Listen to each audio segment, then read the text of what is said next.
Stan the service leading out Yorkshire.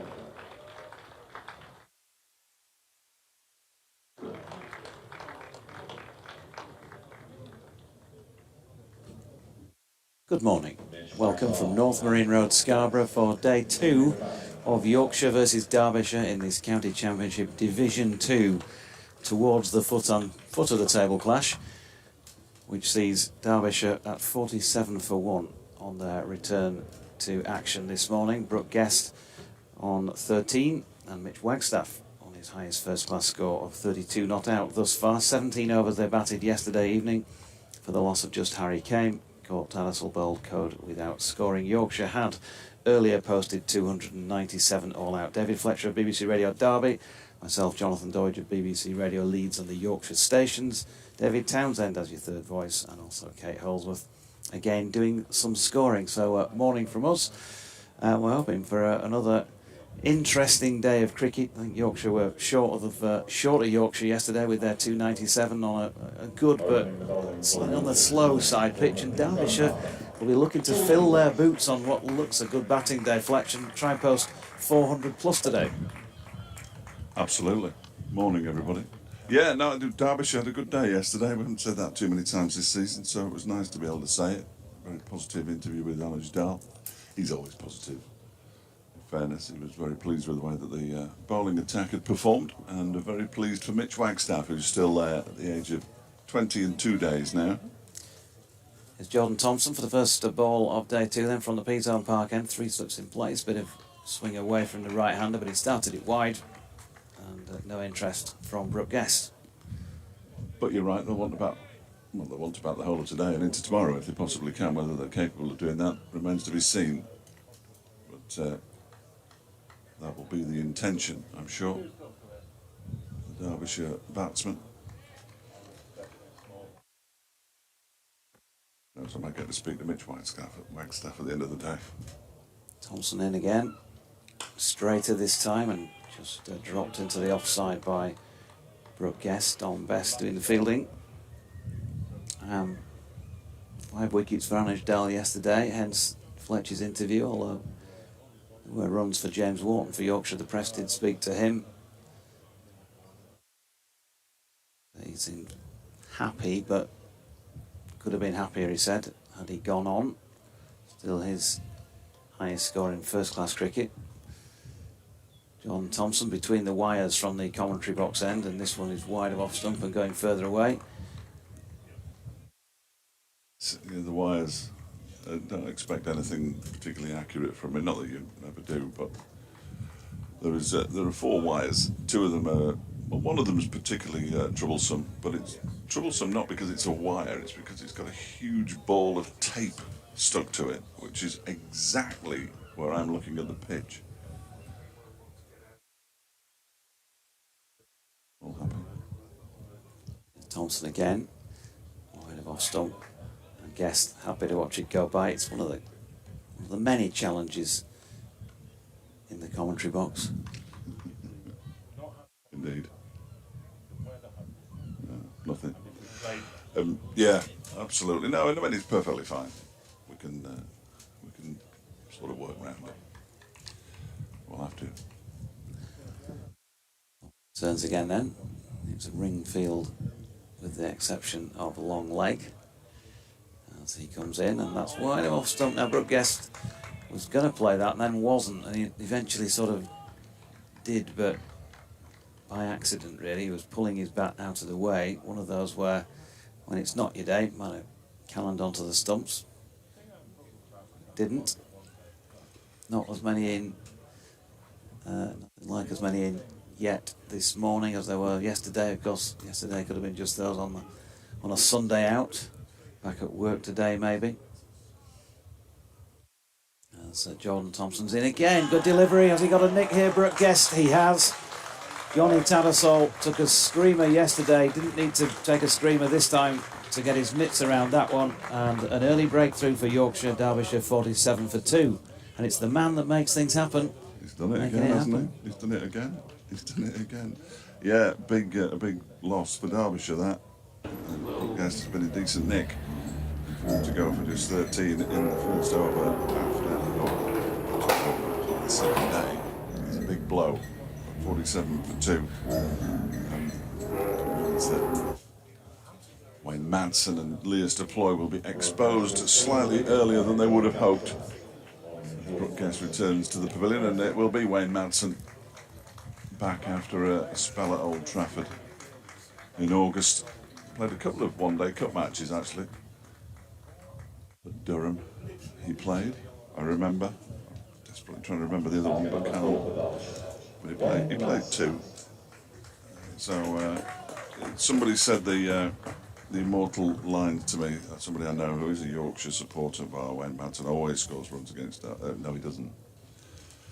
He's averaging about 30 against Yorkshire, which is not bad.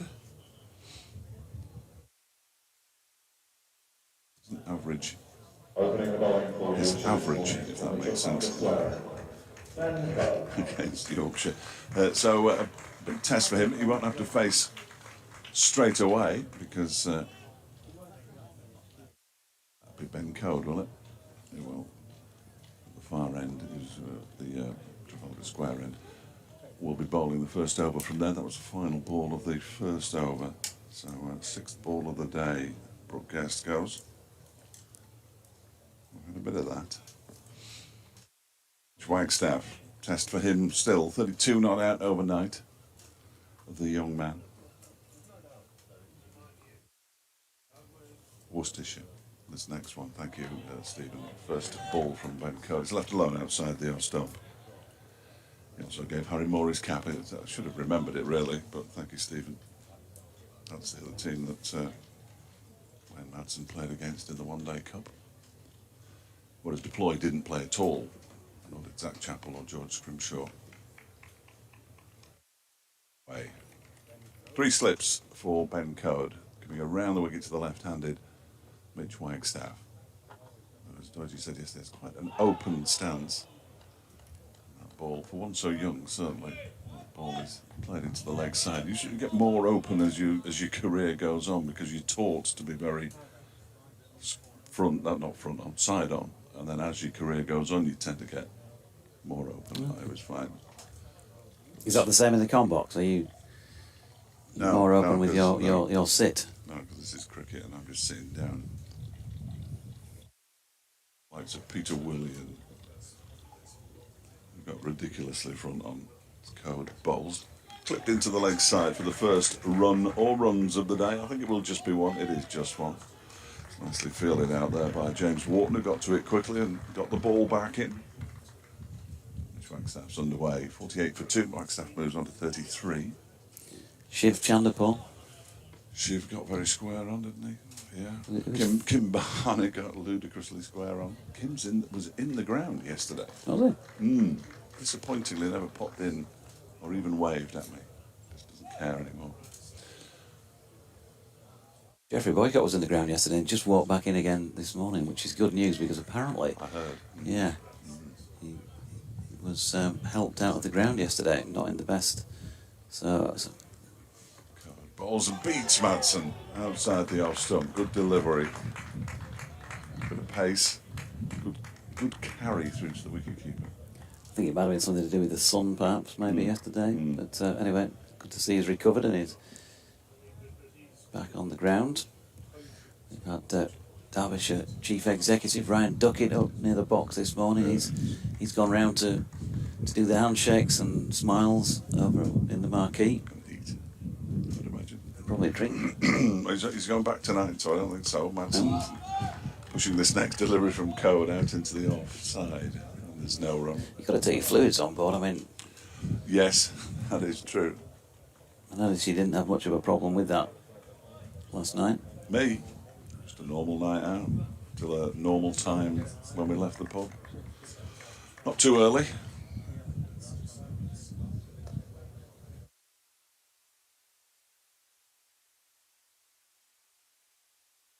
Certainly nicer beer than I had on Saturday night. Here is Code again, bowls, and that's left alone by Madsen. Just about pulling the bat inside the line. Ball goes through to Tattersall, end of the second over of the day. And Derbyshire added just one run to their overnight score. They're 48 for 2. Madsen yet to get off the mark. Wagstaff is on 33. Yeah. Let's see, yeah. Wagstaff number 8 and number 5 on the board. It's all to do with scorecards. The vagaries of which, well, yeah, not sure. Well, there are some clubs. I mean, you can actually buy a physical scorecard here, can't you? Which is good, I think. I think it's good. Did you see that yesterday's T20 International was the first run entirely on kind of vegetation? I don't know. Yeah, Vegetation? that was the greenest. Warwickshire are going green, apparently, which presumably is why they've signed Billy Goldman. Okay. Jordan Thompson, meanwhile, having taken a wicket, trying to add a quick second this morning, but not to that delivery from Wagstaff, which was around about fourth stump and dropped into the offside.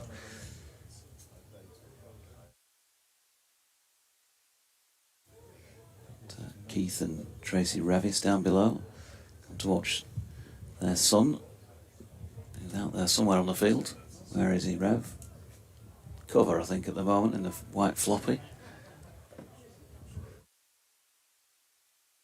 In comes Jordan Thompson once again over the wicket. Good delivery, this one. There's a stifled appeal for LBW. Yeah, probably either inside edge or going. It's shaping in towards the left-hander.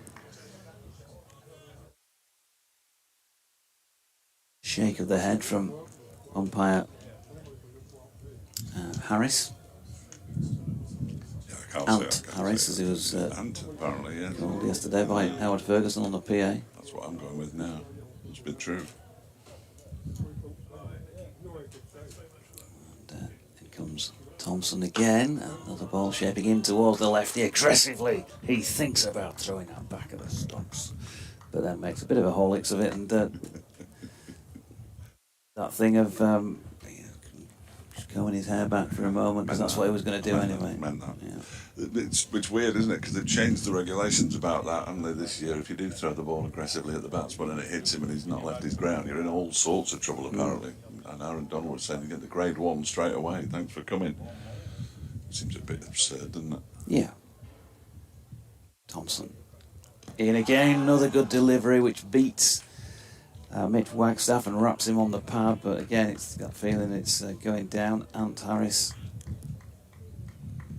some gesticulation with the left hand, and that was a decision. 48 for 2, 1 run and 1 wicket so far on this second morning. We're 12 minutes in, third over of the day. Lovely atmosphere, not quite as strong a breeze as yesterday, but you'll be able to hear that there is some Scarborough sea breeze. Thompson's in again, and this one worked into the leg side by Wagstaff. And there's no run. Yeah, it's pleasant, isn't it? It's going to get very, very warm this afternoon, we're told. As if it wasn't warm already. Kind of suggesting into the mid-20s and above. Dave Johnson's still wearing a sweater. DT, who's been moaning a bucketful like you and I for wearing baseball caps when it's not my preferred mode of operation in the com box, I've got to say. Thompson is in, that's worked into the leg side, and again there is no run. 48 for 2 at the end of the over. In fact, I think you'll find, DT, that it's the first time I've ever worn it in the com box. You'll never have seen me in one before, but it's just getting so bad this sun at Scarborough in the commentary box without any canopy overhead for any protection that I've had to resort to wearing the baseball cap this morning, because it's got quite a long neb on it. But I even found it was easier to look at the computer when I was doing a bit of copy about for 10 o'clock. It's just essential. You do sit here and burn. Andy Giddins having a wander around. BBC Radio Sheffield sports editor is on the ground.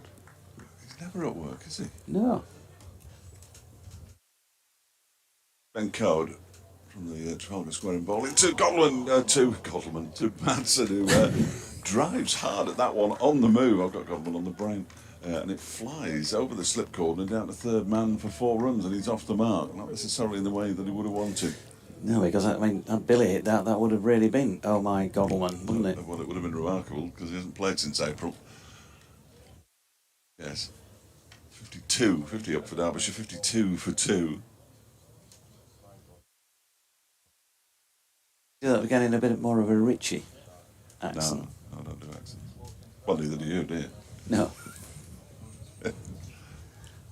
Just variations of Deutsche. We've got the Yorkshire Tony Gregg. We've got Aye. There's going to be quite a few sweaty Yorkshire up there today, lad. The humidity meter's reading 87. the umpires are having a meeting about something here. I have no idea what it is, clearly. But whatever. Finished that little chat. Ball has come back. In fact, Johnny Tattersall still had it. I thought it had already gone back to Benco, but not quite.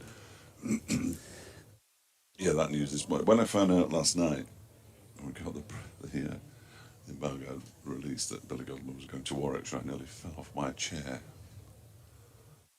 There he is, for a 14-day loan, but not playing in the current match, which basically means he's playing for Warwickshire 2s, I think, today.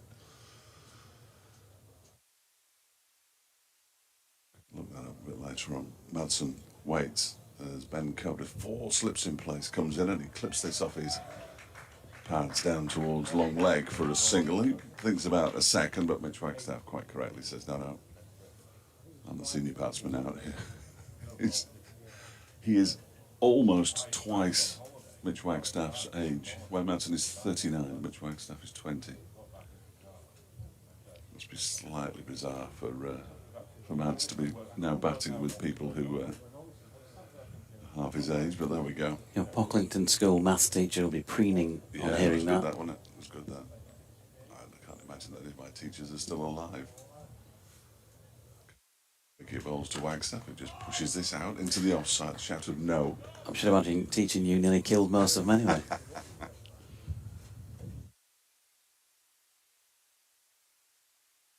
Running again today, that's good. He brought me a very nice ice cream yesterday. He's very sensibly got his cap on. Doesn't have an appointment in the second team, second 11 championship or whatever they're playing at the moment. He's the second 11 umpire. Code bowls. Oof, that's a horrible batted swipe at the ball from outside off stump that dribbles into the offside and is into the onside and is fielded by James Wharton at mid wicket. That was a long way outside the off stump to be playing that particular shot too. I don't think he meant it to go there, but it was just a horrible looking shot, wasn't No, he's replayed it 3 times through extra cover. Yeah. Which tells you what he was thinking. I think he should have just left it alone. Most of his cricket has been one day and club cricket though, so it's a completely different discipline, isn't it? Oh, and he's left that one, it's thudded into his pad. Gone down into the slip cord and too high for an appeal, but never having played any multi-day cricket, it must be quite a change in discipline. And nobody will complain if you bat all day, whereas if you're playing in club cricket, people complain if you don't get on with it in the first 5 overs. Still there, 33 not out. Code. Ball. There we go. That's more like it. Leaves it outside the off stump to go through to Tattersall. Over. Comes to an end. 4 gone today.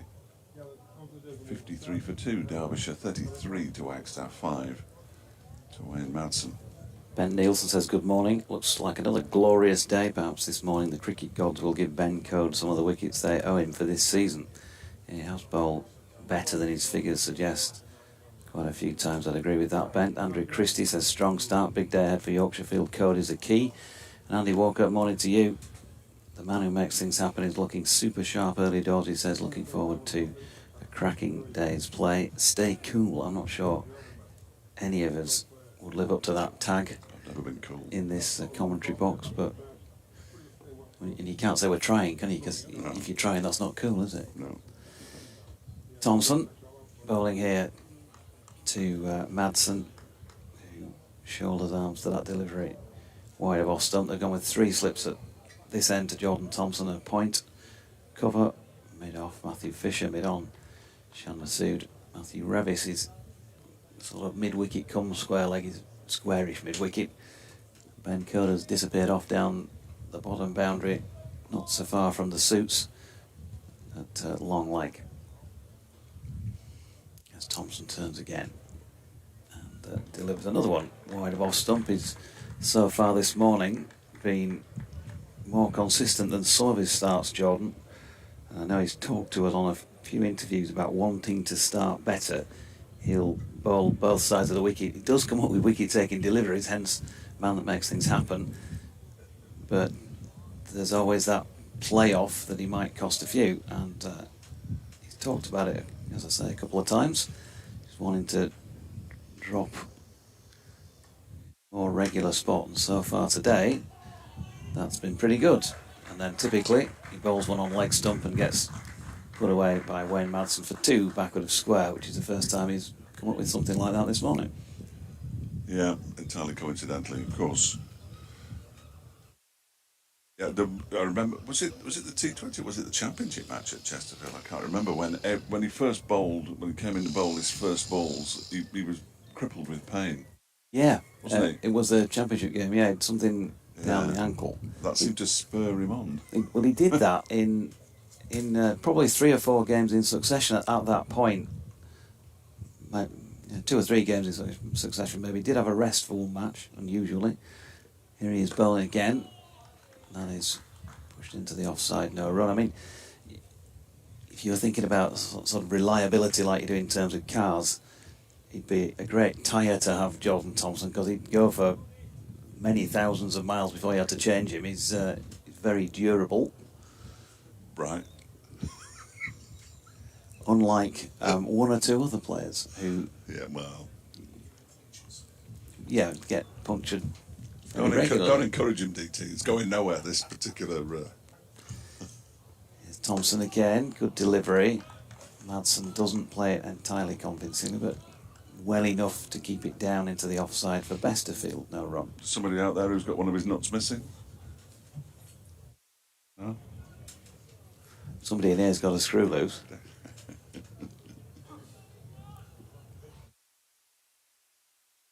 Just needs tracking. I don't know what track it is, of course. So Thompson in again to Madsen, opens the face, runs it out to point where James Wharton is waiting enthusiastically to gather. End of the over. 7 runs to Madsen, 33 to Mitch Wagstaff, 55 for 2. If you're joining us more recently, a wicket fell in the very first over of the day, the last ball of that first over of the day. Brooke Guest caught by Johnny Tattersall off Jordan Thompson for 13 before Derbyshire had added to their overnight total. They have done so now, gone from 47 to 55. Richard Sutcliffe's in the building. You've seen him walk past down below from the Athletic. Let's try and catch up with him later. He was at Prenton Park on Saturday. In Wrexham, obviously, not the team that plays there. Ben Coe begins a new over from the Trafalgar end, and that's turned into the leg side by Staff, and there's no run.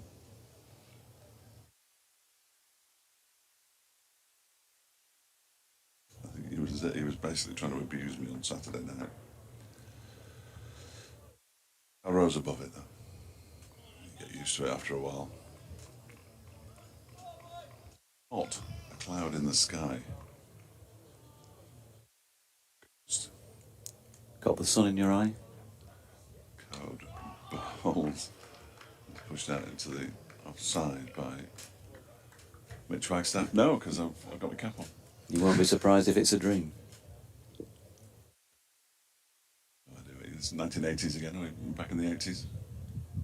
73, I think you'll probably find. Really? I was only 10 then. Before my time. Well, nobody could ever accuse you of being on top of the world, could they? No, you can carry on as long as you like, but I haven't got a clue what you're talking about. Going to do the whole song lyric. I'll get to the chorus. There's this big appeal for leg before wicket. It was almost a celeb appeal from Ben Coe, because he only decided to turn round when clearly the umpire hadn't raised the finger to send Mitch Wagstaff on his way. Take that one from behind you. Good luck. Probably going down. The wrong end, though. That particular. I Actually, height looks more of an issue at the wrong angled camera, but the one from behind suggested height might have been okay, but there was doubt about whether it was going to hit leg stump or not. He's pulling round the wicket to the lefty. Somebody who smashes the next delivery out to the point boundary for 4. Mitch Wagstaff, the first boundary. No, the second boundary, but the first proper boundary of the day when Madsen got one off the edge down to third man. It was a glorious shot from Mitch Wagstaff. It was there to be hit. And he obliged. 37, he moves on. 259 for 2 now. Derbyshire. 25 into the day's play. A triumvirate of Derbyshire players. The lap of the ground. Glad to see they've come out and gone anti-clockwise. Comes Code and bowls to Wagstaff, who just turns this one into the leg side, and there's no run. That makes a difference, does it? No, it makes no difference at all, but that's the club cricket thing, is it? Right for runs, left for wickets, when you can walk out of the pavilion. Mickey Arthur is so not concerned about stuff like that. I think he deliberately walks the wrong way, which I just find amusing. And then finds Derbyshire at 67 for 9. Yeah. So he can't work out why. Yeah.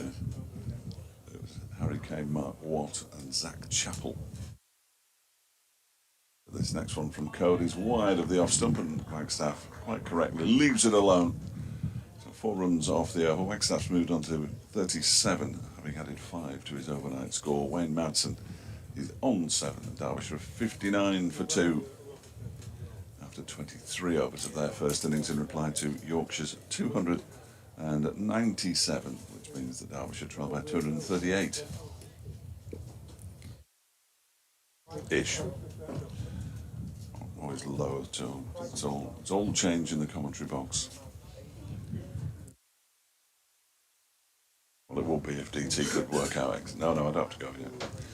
I can go if you want, but I don't have to. DT's forgotten more things than he actually remembered. It's Thompson bowling, punched into the offside by Madsen, and there is no run.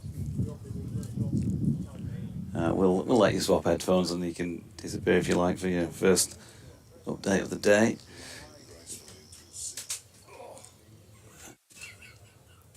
.59 for 2. As I mentioned earlier, not as many in as yesterday, but there have been more entered the arena since I said that in the last 20 minutes or so. Here is Jordan Thompson again. Madsen watchful. Pushes out into the offside for Bess to do the fielding. Derbyshire, unlike Yorkshire, well, not unlike Yorkshire in terms of what they wanted, as in somebody to go on. Derbyshire want to make sure somebody goes on from a start here and makes one of those innings that the rest of the team can build around and come up with 400 plus. 100 lead would be, it's handy in any match anyway. Certainly will be here.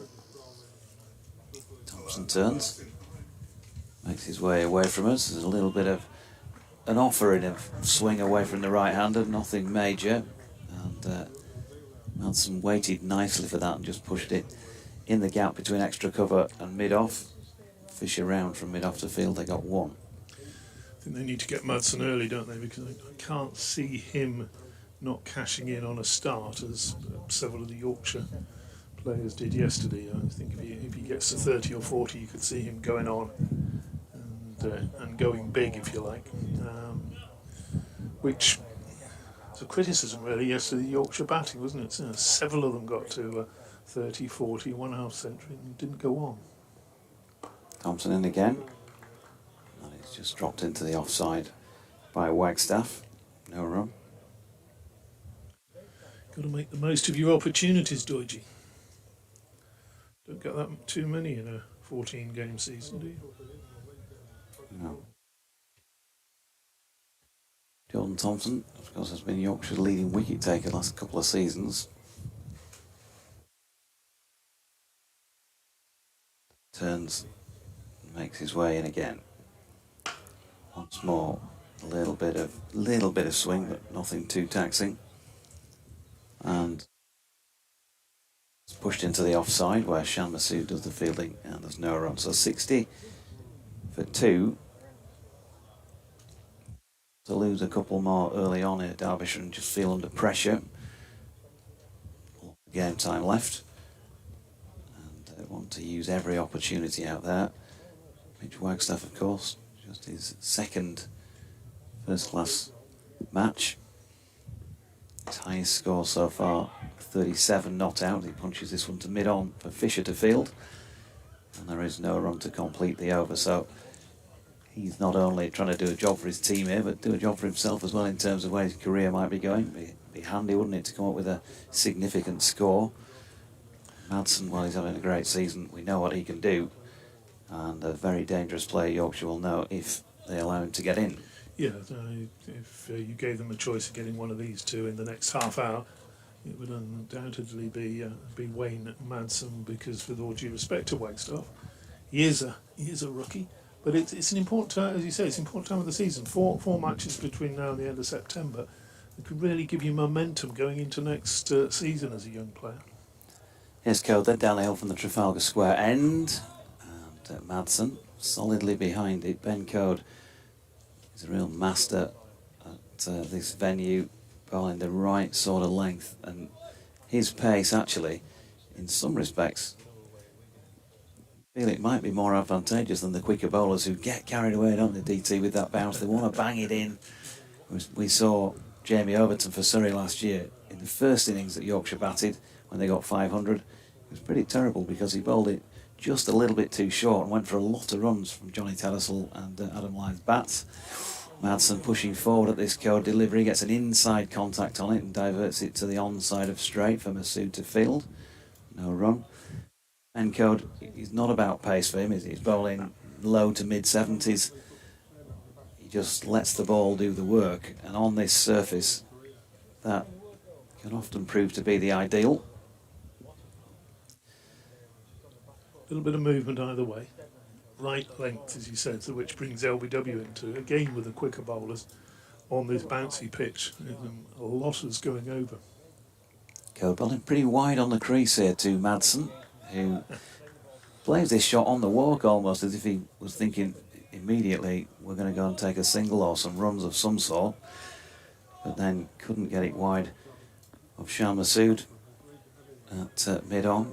Masood, well, he'll want to atone in the second innings for what was pretty awful demise yesterday, wasn't it? Chased the short wide one. Bounced on him a little bit, didn't it? Seemed quite relaxed when I had a brief chat with him last night. Here's Code again. Madsen pushing forward. Played that nicely, actually. He's got it away through extra cover. He's not going to make the boundary. Fisher chases down, and Madsen's going to call back for a third here. But I think the key was that he didn't go hard at that because he played it sort of top of the bounce. Just let the ball do the work. It might have gone aerial otherwise. Yeah, just leaned into it, let the timing take it away, 3/4 of the way to the boundary. A reasonable crowding again today, Georgie. I agree with you. Not quite as many as yesterday. Certainly not yet, anyway. But not far off it. Looking at 2,500, I would have thought. Here's Code, and that's driven. Oh, that's very well fielded in sort of square cover, close in by Don Bess, because that was from the moment it left the bat, as far as the power was concerned and the timing from Mitch Wagstaff. But Don Bess, he's only 1, 2, 3, 4 strips away from where that ball was struck, and goalkeeper-like down to his right to make a great save. Always has to be in the game somewhere, doesn't he, Don Bess? He's always catching the eye. Code tight to the stumps, round the wicket, and this time Wagstaff gets a straight delivery and just drops it into the leg side. There's no run to complete that over at 63 for 2, 24 overs. 25 overs, I should say, have been complete. Done okay, haven't they, in this first half hour, Derbyshire? They've lost the one wicket, but I think they would possibly take that if they could get through the first hour with just losing the one wicket. We saw yesterday it was tricky, wasn't it? The ball was almost doing too much in that first hour or so of play when Yorkshire were put in. And Thompson has not quite got his line right all the time, has he? He gets that ball that go away, but it starts too wide, and then he comes into the pads as well. Here he is with a good straight delivery. He's been whipped off the pads here, and this might go all the way. Shan Masood chasing it down. Ooh, good effort, but the ball just wins down away to the right by the posh coffee tent. So nicely played by Madsen, just over pitching Jordan Thompson, but I think you'd rather see him bowl that sort of length, Yeah. give himself a chance, than you would that pretty length, which is just short. Everybody thinks, whoa, wonderful when it goes past the outside edge, but realistically, you've not got a great chance of taking a wicket with it. That's a little fuller. Madsen's picked him off on this occasion. It doesn't need to be dragging that length back too much before, as a slip cordon, you are in the game. Possibly Johnny Tattersall. Thompson in again. This time he is shorter in length. That's a bit more that pretty length. Madsen did well there to drop his hands underneath, because that was probably only about fourth stump through to Tattersall. Good delivery by Jordan Thompson. 207 first-class wickets to his name. Best of 5 for 21. Average is 26, so the figures with the ball are pretty good. Pretty good indeed. How close is a pretty length to a hard length then, Doidgy? Is it sort of basically a couple of feet fuller than a hard length? Yeah, probably is. But we don't sort of mention that word in Championship cricket, do we? Really? It tends to be a white ball term as Thompson is in and Madsen pushes that back through the hands of Jordan Thompson. You don't hear much hard length mentioned. It tends to be white ball cricket that people talk about that, don't they?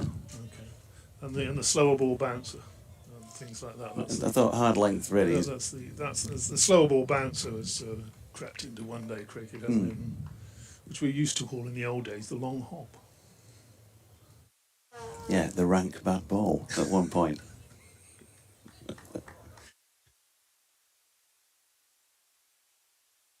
Change. Matthew Revis just asked by Jordan Thompson to come a little more central at mid-wicket, as opposed to squarer where he was. And then Jordan is just checked in his attempt to run up, because Wayne Madsen has something buzzing around in front of his line of vision. It'll probably be a wasp, won't it? Still around, yeah. Might be the hairspray, Wayne. Here comes Thompson. And Wayne Madsen solidly behind this one, pushes it to mid-on. He's gone halfway down the track, with Mitch Wagstaff not remotely interested in taking a run, before he turned tail and went back from whence he came. Yeah, good piece of fielding as well. I've noticed a couple of times with Shan Masood's fielding, he'll, you know, the way they do that slide and then sort of knock the ball back, he'll actually slide and catch the ball and get up, and saves you a little part of a second to get the throw in. And there he's keeping his eye on the ball. It bobbled, he took it on the second attempt. Thompson this time, just for the first time today, a little bit of nip in towards the right-hander, who plays it from the crease, which gives you an idea of the length of that delivery was just back off. Phil Stevenson. Pretty again, wasn't it? Pretty, yeah. Phil Stevenson says, watching the feed today after being there yesterday, wishing I'd saved some holiday to be at all 4 days. Bad planning. Scarbados looking great again. Ah, fantastic here today. Sun beating down. Everything in the garden is looking rosy this morning. It's a big shame it wasn't, because people would have had a look at the fixture list, wouldn't they? And the 2 4-day games at Scarborough will go to the July one because the weather will be better. But my word, it's lovely. Welcome to England. Here is Jordan Thompson with a little bit of a way swing this time to Madsen. Drags the ball back to him. End of the over. 26 now gone in this Derbyshire first innings, and in response to Yorkshire's 297 all-out yesterday, the visitors 67 for 2. So they've added just the 20 runs in the first 39 minutes of play this morning for the loss of Brooke Guest, who was out the last ball of the 18th over. We're going to have our first change of the day. Matthew Fisher coming into the attack at the Trafalgar Square end. I thought that would be the plan. I think Fish probably bowled better from the Trafalgar Square end last night. Quite prodigious movement on a couple of occasions, and I'm sure that was the pre-start plan. Yeah, the weather. You look at, you know, Georgie, because you've done games here and I have. It can get really cold here. A bit of sea fret comes in, and you can be shivering. Here's Fisher. It's wide of off stump. First up there to Wagstaff with shoulders arms. And I'm thinking, 3rd of September to the 6th of September. I'm packing the long johns and the Fisherman's jumper. fisherman's jumper and sort of. What do you call those puffer jacket type things? Puffer jackets, I suppose. Puffer jackets, I and you're thinking, well, you know what's and now it's almost time to take the sweater off. I think it's absolutely gorgeous out here this morning. Would it be 24, 25? Possibly, maybe not quite yet, but Fisher is in and top of the bounce this time. Wagstaff pushes that back to him down the pitch. Now, Ronnie, I saw the BBC breakfast forecast with Carol this morning, and she said that it's got to be 3 consecutive days. I think she said 27 degrees or higher in London to be considered a heat wave, or the south east. In the north, it's got to be 25 degrees or more. 25 degrees or more for it to be considered a heat wave, and the forecast is that we're on course for that. And she said the irony being it's now meteorological autumn, of course, because it's September, as Wagstaff pushes one out into the offside from a Masood to field. There's no run. That 25 degrees is centigrade, not Fahrenheit, is it? I think it's Celsius, they call it, David, Celsius. Oh, Celsius now. Okay. I remember years ago I went from covering a cricket match in Perth in Western Australia where it was something like 32 degrees to covering a football match at Craven Cottage where it was 32 degrees, but they were different scales, different measuring scales. That was a cold afternoon at Craven Cottage. It's Fisher to Wagstaff, who drops it down towards Bean, running round from third slip. No run. We've got Andy Dawson down beneath, the Yorkshire commercial director. He just appeared at the side of the commentary box. I'm not sure what he was doing, but yeah, I thought he might have been trying to throw himself over the back wall here towards Peason Park. I know things have not been great recently, Andy, but not at Scarborough anyway, please. No. It's a big drop out the back. It is a big drop. To give way. Better check to see what cement they've used, I suppose. It's Fisher again, good delivery. That is a really good delivery, and beats Wagstaff with some nip off the pitch and then swing after it bounces on its way through to Tattersal's gloves. Still show as a dot in the scoring equipment these days. Certainly went, didn't it, after pitching. Matthew Fisher, he's been around so long, you can't believe it. He's only taken the 108 first-class wickets, but such has been the inability to get him on the field of play fit for such long spells. Again, it's wide of off stump and it's 4. And very good bowler he may be, but that was too short, too wide, and got what it deserved from the bat of Mitch Wagstaff. That's exactly what I was going to say. He got what it deserved. He got his hands up quickly, didn't he? Mitch Wagstaff. That was, I think, the mistake that Shan Masood made yesterday, was not getting on top of the ball, nicking that one through to the wicket keeper. Disappointing dismissal from the Yorkshire captain. Jordan Thompson just leaving the field of play for the moment. Ben Cliff, number 26, is out there to replace him as 12th man. I'm also advised, and this may be just a point of note for my fellow commentators, that Isaac Light, who has travelled with the team, young player, I think he might be keeper batsman. Right. What about batter. What about him? He's on the ground and may also be used as a replacement on the field. So if somebody goes out there when I'm not on commentary, not wearing a number, because I don't think he's got one yet, Isaac Light is his name. Meanwhile, change of bowling at the Peason Park end. George Hill, for the first time today, bowling that first delivery to Madsen, who did think about playing at that and took his bat away over the top of it relatively late. George, a little bit of drift away from the bat first ball. When you think about yesterday's play and the 5 wickets for managed dull. You think that maybe it could be George Hill's day. You do, don't you? Because he's a bit more skiddy in how he bowls, and he does swing the ball. Remember that rip-roaring spell at Old Trafford about this time last year. He took 5 for in an afternoon when nobody else could buy a wicket. But he's straight down the leg side with this one, and Wayne Madsen is too good a player to miss out. Just flicking that one away with disdain, really, in front of square on the leg side for 4. It's gone onto the covers. Have to move the covers around. Has he found it? Where is he? Having a ferret around under there somewhere.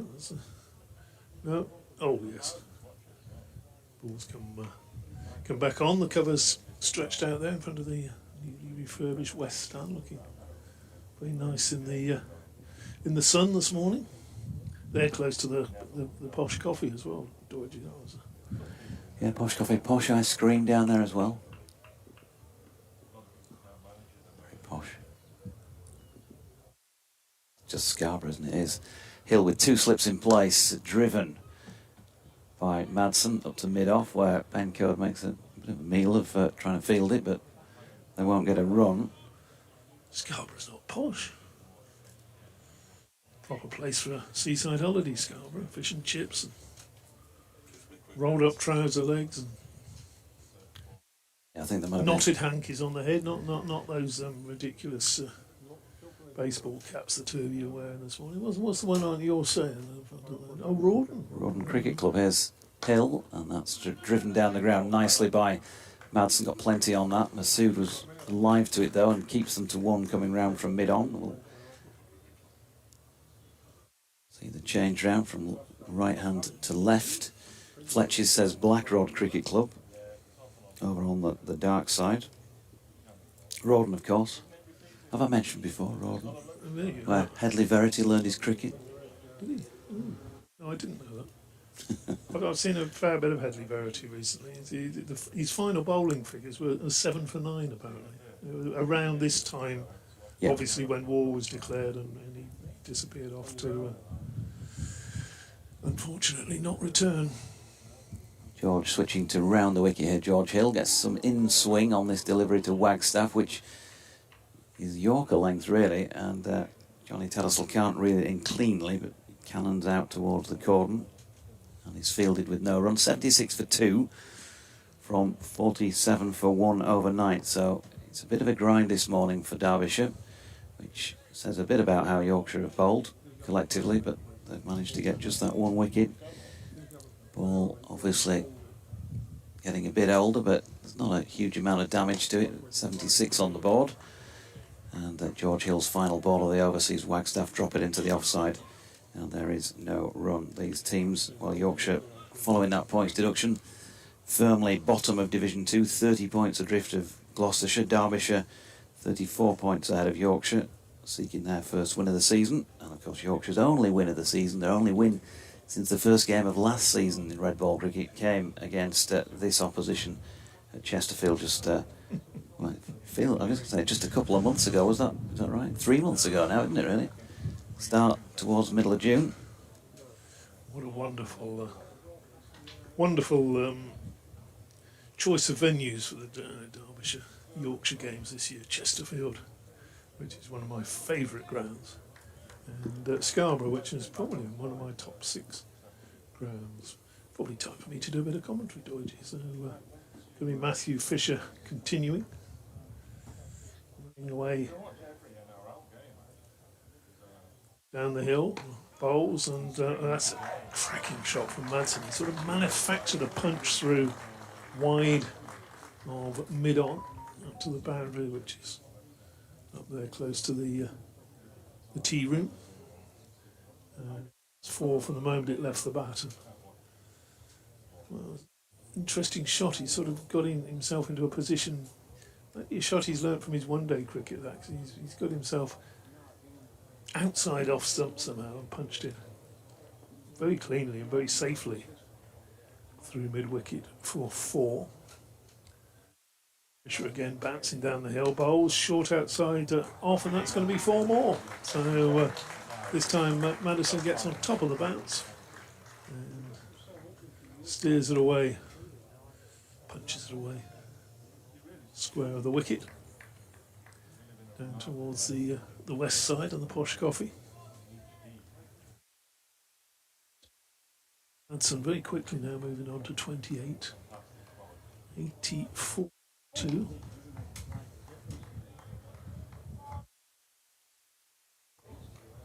Three slips still in place. She'll be looking for a better length from this one to get him coming forward. Bowls, and Madsen clips that one through the onside. 4 more. So 4-4-4, the start of this over, and he's really taking young Matthew Fisher for runs. 3 very nice top quality shots, to be fair, but not quite bowling in the right areas. Is that a white ball term or red ball term? I think it's red ball term, that one, do I do? Oh, hello, somebody's fallen off the seat. Rich is pointing something out that I can't see. 32 off. Well, he's just gone above a run of ball with those 3 boundaries, that matter. Thank you, Flat. Fish bowls again to him, and he again tries to hit that one through mid-wicket, but the onside has been strengthened with a short mid-wicket, one of the slips coming out. And, no run on this occasion. But, Fisher is the quickest of the Yorkshire bowlers, I would suggest. Mind you, Revis can get it through at times, can't he? But Fisher consistently the quickest. Yeah, I think Discussions going on as to exactly where you're going to bowl to Wayne Madsen at the moment. Brains Trust up there, Shan Masood, and Johnny Tattersall's gone all the way up to mid-off to just... It's a tuppence worth. he seems to be indicating to bowl it a little bit further towards the offside than he has, because he's been fairly straight with some of those shots that have been played. They have put a man in on a catch now, haven't they, as well, a couple of strips away at mid-wicket.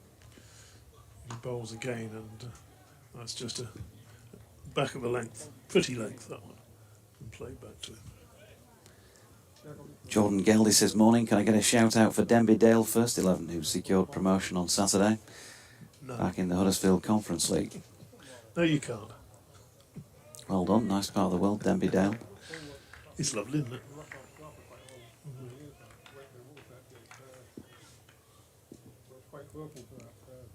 This time of the year, quite a few clubs celebrating. Fisher bowls, and that's worked into the onside with no great power from Madsen. The end of an expensive over, 3 fours off the first 4 balls. Always good to get your tweets in, or whatever they're called these days, X's or something. Well, what's that all about, Doidgy? I don't know, if I'm honest. Don't know. You pay sort of about 40 billion or something for a company, and then they change the name of it. It makes a lot of sense to me. What do I know? People playing games, and meanwhile, in this one, Derbyshire 88 for 2. Martin Rose says, just seen you in the con box. Did you know you've got some seagull droppings on the peak of your baseball cap? Is that a reference to Rawdon? Hill in, with a bit of shape in towards the left-handed Wagstaff, who punches firmly to Ben Cliff, the substitute fielder, who is short extra cover, no run. Peregrine Pocock says, feeling very jealous for those that can attend today. I went yesterday, it was one of the loveliest days for years. No late afternoon chill, which is rare. Annoyed that we didn't get the extra batting point. Well, yeah, I get that as well, actually. And there's nothing really in the game, is it? Yorkshire miles adrift at the bottom of Division 2. Here's Hill, and that's pushed out to Cliff once again, and there's no run. But you've still got to... If Otis Gibson's saying to the team, as he's gone on record of saying before this match begun, let's win the last 4 matches and then we can say that we didn't get promoted because we had a points deduction, i.e. we did our job on the field of play. Also, it gives you the momentum into next season as well. Yeah, then you want to pick up, you want to play it as if, you know, it is the sort of last match of the season each time, and you need to win and you need to pick up every possible point. Here is Hill, nicely punched down the ground. That's a lovely shot by Mitch Wagstaff, who looks a handy young player from what we've seen of him so far, and he's got it away just to the onside of straight, and that takes him to 45 with a first-class half-century in sight, 92 for 2. That's a career best, I think, isn't it? Lots of players in this game have got their career best this season. Kate scratching her nose with her middle finger. Fair enough.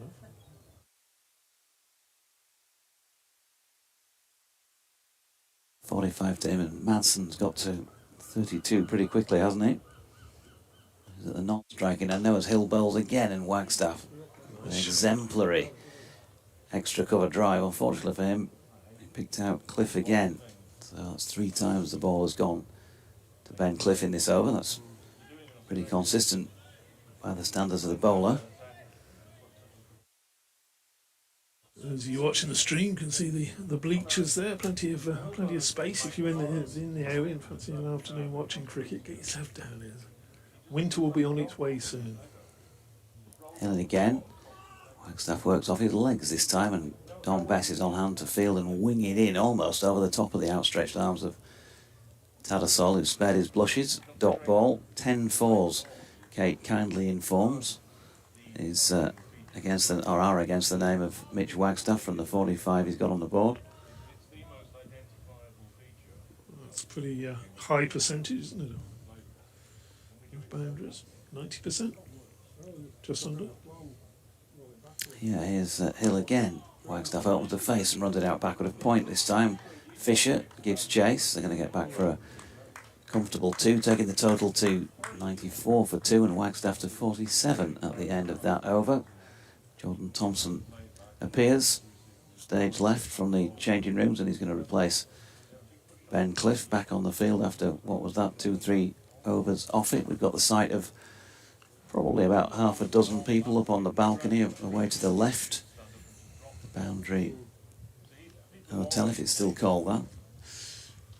Get anywhere without paying to come in, and a prime view up there as well. Yeah, not a bad view. I mean, you look at views like that, and you think, oh, they're a really long way away. Oh, what are they seeing? But if you go to a big cricket ground, especially somewhere like in Australia, you go to the MCG, you'll be further away from the action than they are up there, outside the ground, 20 yards back outside the ground. So it's not that bad a view. Or then again, Gaul, where Kate Holdsworth and myself have both been in Sri Lanka, where a lot of people watch the test matches from up on the ramparts on the old fort overlooking the ground. And for those of you listening, if you've not been to Gaul and watched a test match of some sort, or one day or anything if you like, put it on your bucket list. Sri Lanka's a lovely spot, great beaches. Our good friend David Hops has got a hotel not too far away in Hikkaduwa. Sweet Lanka, I think it's known as. Other hotels obviously available in Hikkaduwa and in the rest of Sri Lanka for that matter. Fisher bowls, and that's pushed firmly up to mid-off and no run. I was there earlier this year. Had a few days off between the test matches for the island test matches. And to a rickety old train, Luigi, up the coast, and went up there third class. I think it's about 10 miles, something like that, and train rattling along, great fun. Had to stand up, didn't get a seat. Must have cost me about 14p, I think, to get there, something like that. Had a look at Hikkaduwa. Next delivery from Fisher, very, very wide, and I'm sure umpire Pratt at the far end had a think about that. Wondered whether or not to give as a wide. Is that on your bucket list, Sri Lanka? Yeah, as long as I can avoid having to go up Sigiriya, which looks spectacular, but it would frighten the life out of me climbing up those stairs, I've got to say. You wouldn't get me probably above about 20 steps up, and I'd have to be turning round. You're not a man for heights. Not at all. Fisher bowls again, and Madsen allows that one through outside the off stump. No run. No, I'm the same. No, I'm not a great sailor either. I managed to get seasick on Sydney Harbour once, which is quite a feat. There you go. Not done enough sailing. I did once go on a trip. Yes, you have. Everybody who has never been in a boat has done enough sailing. You know, you just no. You see, you're not meant for the water as a human being. Next delivery, driven by Madsen. He's found the gap, but doesn't beat mid off. He's going to have to settle for a single. I know people do like going and messing about on boats or whatever, but it's not a natural thing, is it? You can drown. Mm. You know, you can't drown sitting watching a game of cricket or something like that. No. No. Well, you could have done if you'd have been here during the previous matches in July. The Lancashire game that was called off, I saw you wading around out on the outfield waiting for the inevitable. Yeah, well. Fisher bowls to Wagstaff, and he just runs that down to third slip on the bounce to Finley Bean. And there's no run there. 95 for 2, 33 to Madsen, 47 to Wagstaff, who's thinking about that maiden 50. Morning, Deutsch. He says, Howard Ray. No doubt you'll be pleased to hear my COVID situation's improving. Alas, not enough to come over, which is a pity. Could have taken those wires up out of your eye lines, he says. Wonder, are you able to comment on the rumoured sale of the ground and positive consequences, or possible consequences of such a deal? Fisher bowls, and that's angled down, half stopped by Bean, who's probably saved 3 runs. Backward point comes round. Thompson to tidy up. Wagstaff moves a bit closer. What's his story about the ground being sold? There was something written the other day about the possible sale of the ground and lease back to the club, and talk of the clause in the deal so that the club can buy the ground back. I don't know much more than that, I've got to say. Chief Executive Stephen Vaughan isn't at this match, I don't think, and I'm assuming, but that's only an assumption on my part, and there's definitely not anything that has been put out by the club that, you know, maybe working on something in that regard. He might not. Who knows? What do you do with it, though? Are you going to stop playing cricket here? I can't see the council would allow that, would it? George Hill, first delivery of his over from the Peasholm Park end to Wagstaff was a good one, and leaves him, the left-hander, through to the gloves of Tattersall. No run, so I wouldn't want to comment in the sense that I'm not fully informed. Howard? Doesn't stop me on other subjects, Georgie. Very droll.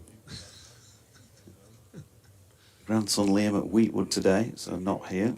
My good lady unaccompanied, he says. So Hill comes in, and that is punched into the offside by Wagstaff. To extra cover, no run, no ball. Signalled by Kate up here, and fortunately Aunt Harris agrees. Yes. He spotted it straight away. I'll disappear anyway for my little breather and put DT back into bat. Here's Fletch. Hill into Mitch Wagstaff, and he leaves this one alone outside the off stump to go through to Johnny Tattersall, and there is a no run. Derbyshire going along nicely here. Wayne Madsen's 33 off 38 balls. Mitch Wagstaff approaching his century of deliveries faced, and his half century. 48 not out. Have to be pleased with his first out from your Derbyshire point of view. No question at all. Yeah, especially having lost the first wicket of the day to the 6th delivery of the day.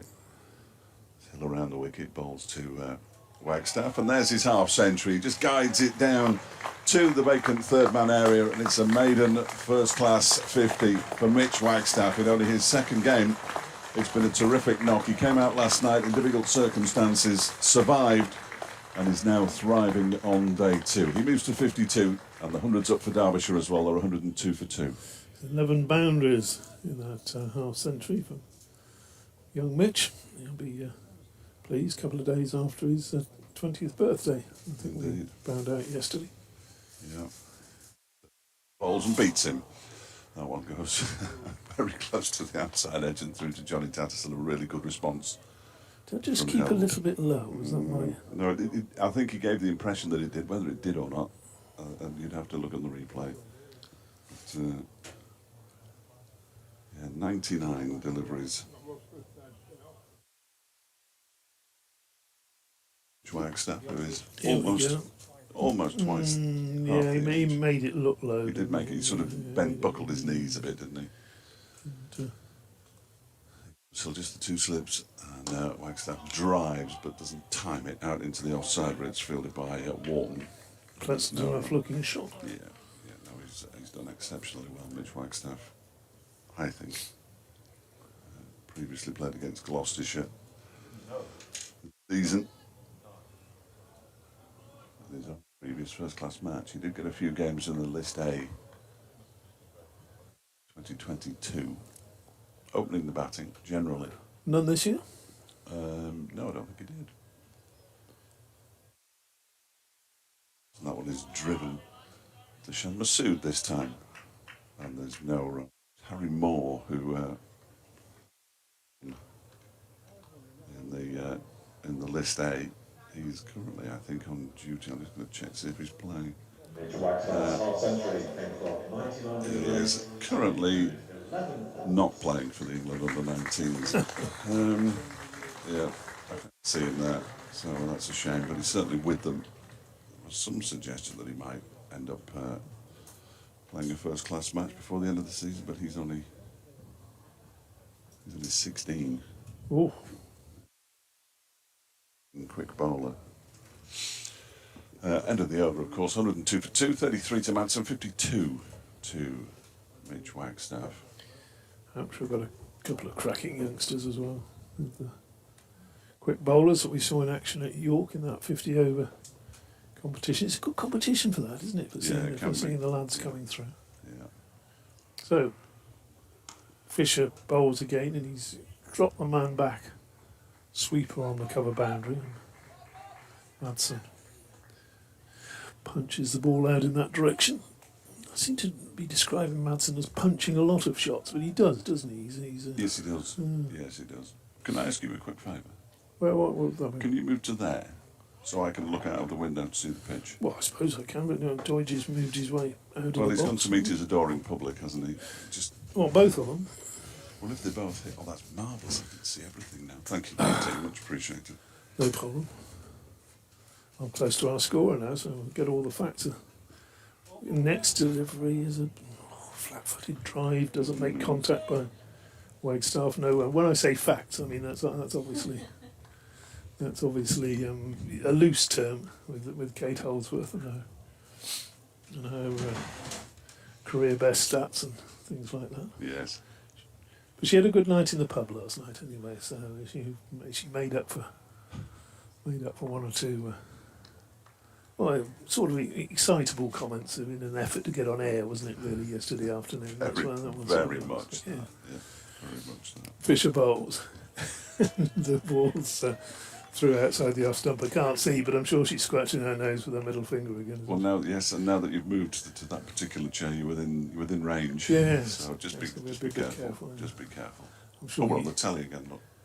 I'm sure you could get through without. Oh. Very good, that camera, isn't it? Yeah, Stomach's in, Fletch. Stomach's in. Breathing. it is. Ah.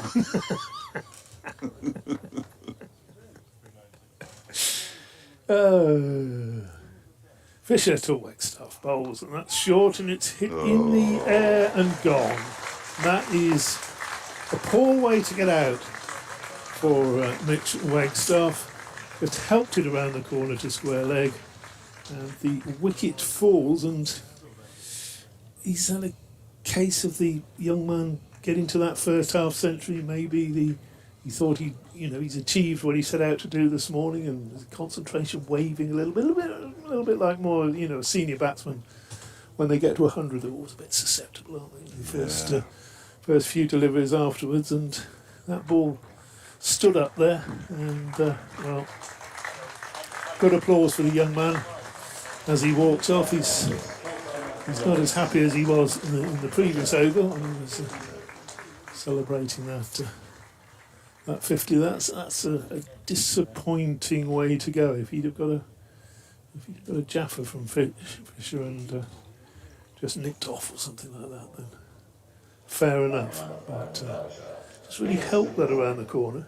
Exactly, that's what I was going to say. It was a nothing shot in the end, was it really? And just looking at his face as he walked into the Derbyshire change room, he looked massively frustrated. I would urge him to acknowledge the applause from the crowd next time, though. You never know when you're going to get an ovation like that next, do you really? So you make the most of it. Well, yes, he's disappointed, but the crowd gave him a really nice ovation as he left the field, because they understand exactly his achievement of his first half century. He's been replaced by Leicester player Matthew Revis with a catch. I think there's a little bit of sympathy in there as well. I think the crowd they're very knowledgeable up here. Well, they are brilliant up here, because good shots from either side have been applauded, wickets from either side have been applauded. It's been a terrific atmosphere. So it's going to be Fisher to that everywhere, you don't. No, you don't. You certainly don't get it in one-day cricket much. No. Which is it's a bit more. Seems a bit more tribal. A bit more football-y, isn't it? It's a bit more football-y. Yeah, I think so. Which isn't a good thing.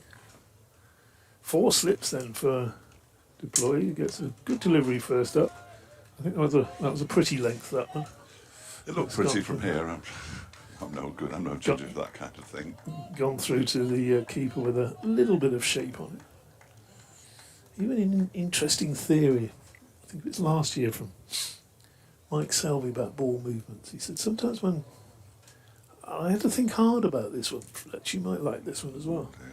Sometimes, he said, when the ball appears to be seaming around, what it's actually doing is swinging very late and then carrying on with the swing, so it appears to be moving off the surface, which next ball from Fisher is driven up to mid-off, no run. And I had thought about that, and I thought, yeah, I can there where you say, oh, that's gone off the pitch and it's continued to swing.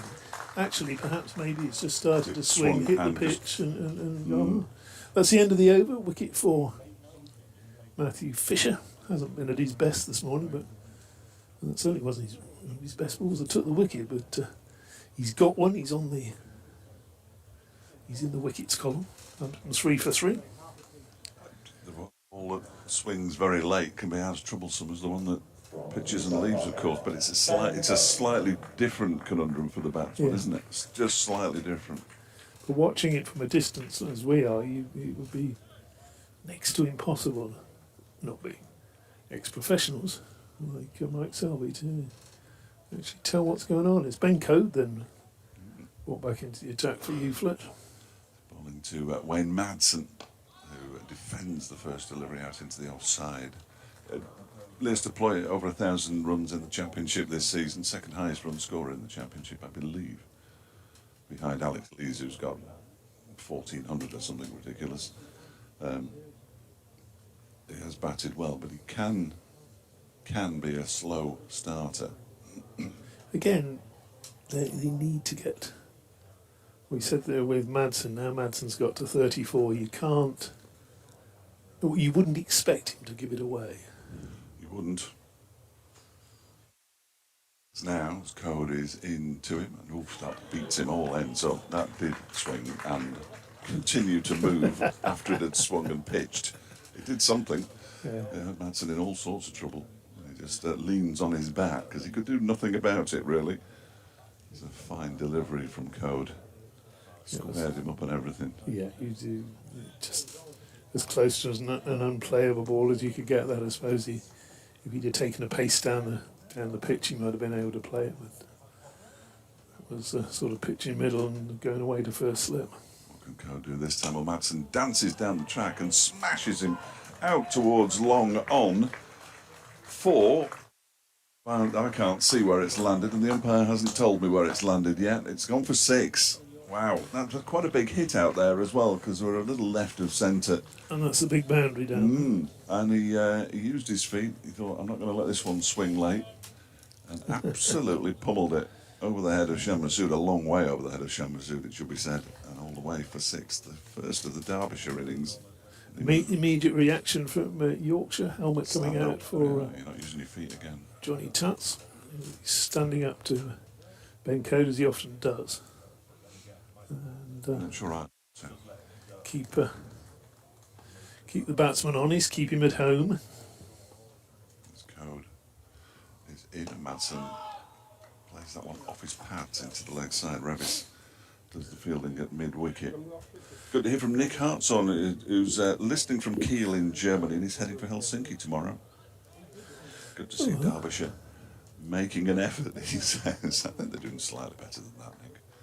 Although I understand the phraseology, having, as I know you have, watched an awful lot of them this season. He slips for Code as he bowls to Wayne Madsen again. He pushes that one out to Revis once more. Do play a bit of cricket in Helsinki, don't they? Fairly short season up there because of the weather, obviously. Play a bit of ice cricket as well, like they do in Switzerland. I don't know. It's too far from Kiel in northern Germany to Helsinki, is it really? Just a short hop across the whatever sea that is, the Baltic, I assume. Yeah, even this time of year, a bit nippy up there, though, wouldn't it? You'd think. Well, you'd have two jumpers on, certainly. This next delivery from Code is defended by Madsen into the offside, Don Bestfields. Yeah, I didn't know whether to go with the T-shirt and the shirt this morning or the shirt and the sweater, so I put all three on. You sitting there in your T-shirt, I don't know. What would you do in a country that's a bit warm? Well, I wouldn't go. You don't like the I'm warm not, weather? no, I'm not a huge fan. I just like to be comfortable. Well, yeah. And obviously, I assume at end of the over in Stanley, 109 for 3, that you sort of get used to where you live after a while. I don't know how long it takes. I would imagine you do, yes. I imagine that's even true of, some of my Thai friends have gone to live in places like Sweden, and they suffer hugely for the first year or so, sort of 3 coats and sitting on top of the fire and that sort of thing. It's like watching the Sri Lankans in April, isn't it? Yeah, and that's Sri Lanka. Oh, Sweaty. dearie me. Very, very much so. Next start of a new over, Fisher bowls and defended by deploy into the offsiders there. They say, I've been to Sri Lanka before, it's been lovely. You go sort of January, February time. You go towards the end of April, don't float. It's very, very hot. And then the idea of actually going out and fielding and bowling for 6 hours in that, you'd have to think, you really do need to be very, very fit and to bat as well, of course. Is Fisher bowling and deploy pushes that into the onside, won't get a run there. And poor old Paul Sterling, who's as you know, the opening batter for Ireland and passed for Middlesex, more recently for the Bears. He's not the most athletic of men. He's on the comfortable side. Yeah, nothing wrong with that. He's a man you don't want to be behind in the queue to the buffet. No. Is Sterling, and he really suffered in that Test match against Sri Lanka. Driven this time by Floyd to the point where he cramped up and batting, and literally sort of fell backwards to avoid a bounce and could not get up. The physio had to come on. He had to retire. He got cramped, didn't he? Cramped. Really, I think I saw picked images of that. Yeah. Talking to him afterwards, and he said during the tea interval, a couple of his fingers were sort of turned into the middle of his hand, and he had to sort of prise them apart to get them round the bat. That sort of. That's no good to anybody, is it? No. Yeah, he carried on the following day. He got his 100 or whatever, but it's that sort of heat is. It can't be good for you, but I'm sure you do get used to it. I'm sure you do. I mean, I'm quite used to the temperatures in Thailand these days. Yeah. And a funny thing is, in Thailand, of course, is the best time of year to visit is around Christmas, New Year, when the temperatures sort of. At night time, it can drop to about 18 degrees centigrade. This next ball played away. That's going to be runs, a chase for Jordan Thompson. He's not going to dive and get it, so it's 4 down to third man. At night time, it can get had 18, 14 even or something. And the tourists are all wandering around like yourself with a pair of shorts and a t-shirt on, and the Thais have got coats on. Yeah, You know, Madness. I could cope with 14 or 15 in the winter because I wouldn't have to put the heating on. That would save me a few quid. It's almost cheaper to fly to Thailand. well, there is that. It's but if it does get hot, you have to sometimes have the aircon on. You know, a little bit of breeze going through as well. Next delivery from Fisher, driven nicely and got a hand to that. Good Fisher, and he saved a couple of runs possibly. Yes, they're only going to get two, so two to deploy. A very firmly struck shot. He moves on to 615 now for 3. But as my dear old dad always used to say, Fletch, and I think you probably agree with him, it's better to sweat than shiver. Well, see, the other saying that I always lived by was... Are you disagreeing with my old dad? Well, I didn't know him. You can put more clothes on, but you can only take so many off, is the other one. When you get too hot, you're too hot. If you're completely naked, you've got nowhere to go. Well, I don't know. The sanitarium, but Yes. I did try it once at home, but... Fisher fouls, and that's pushed into the offside. Please, the sight of you in those shorts is bad enough. Unfortunately, it wasn't my home. Oh, right. No.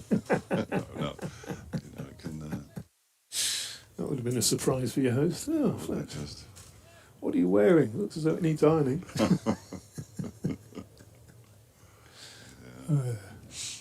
The old jokes are the best.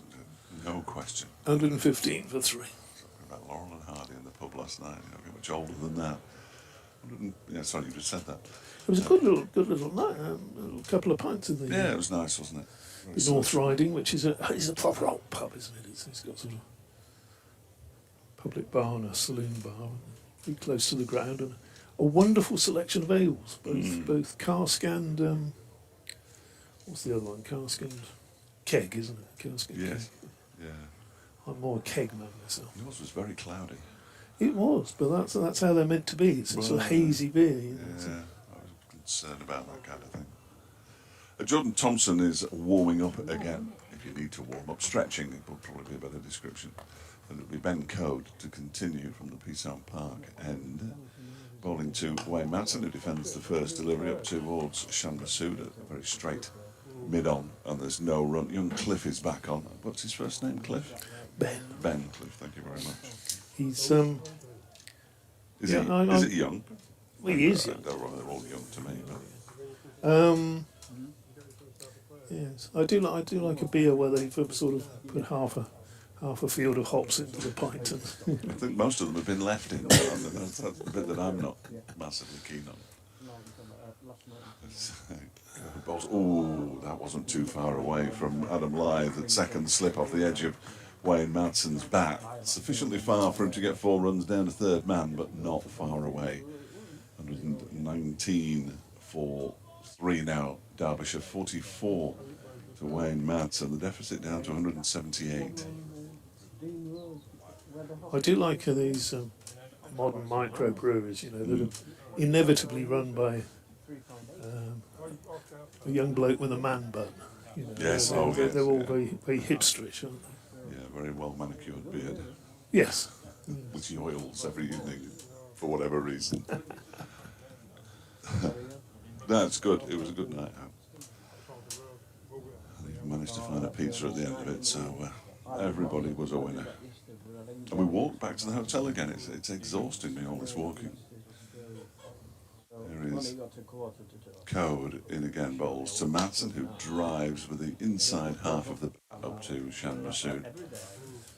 Kate and myself, of course, walked right to our place down the is it south end? I think it is.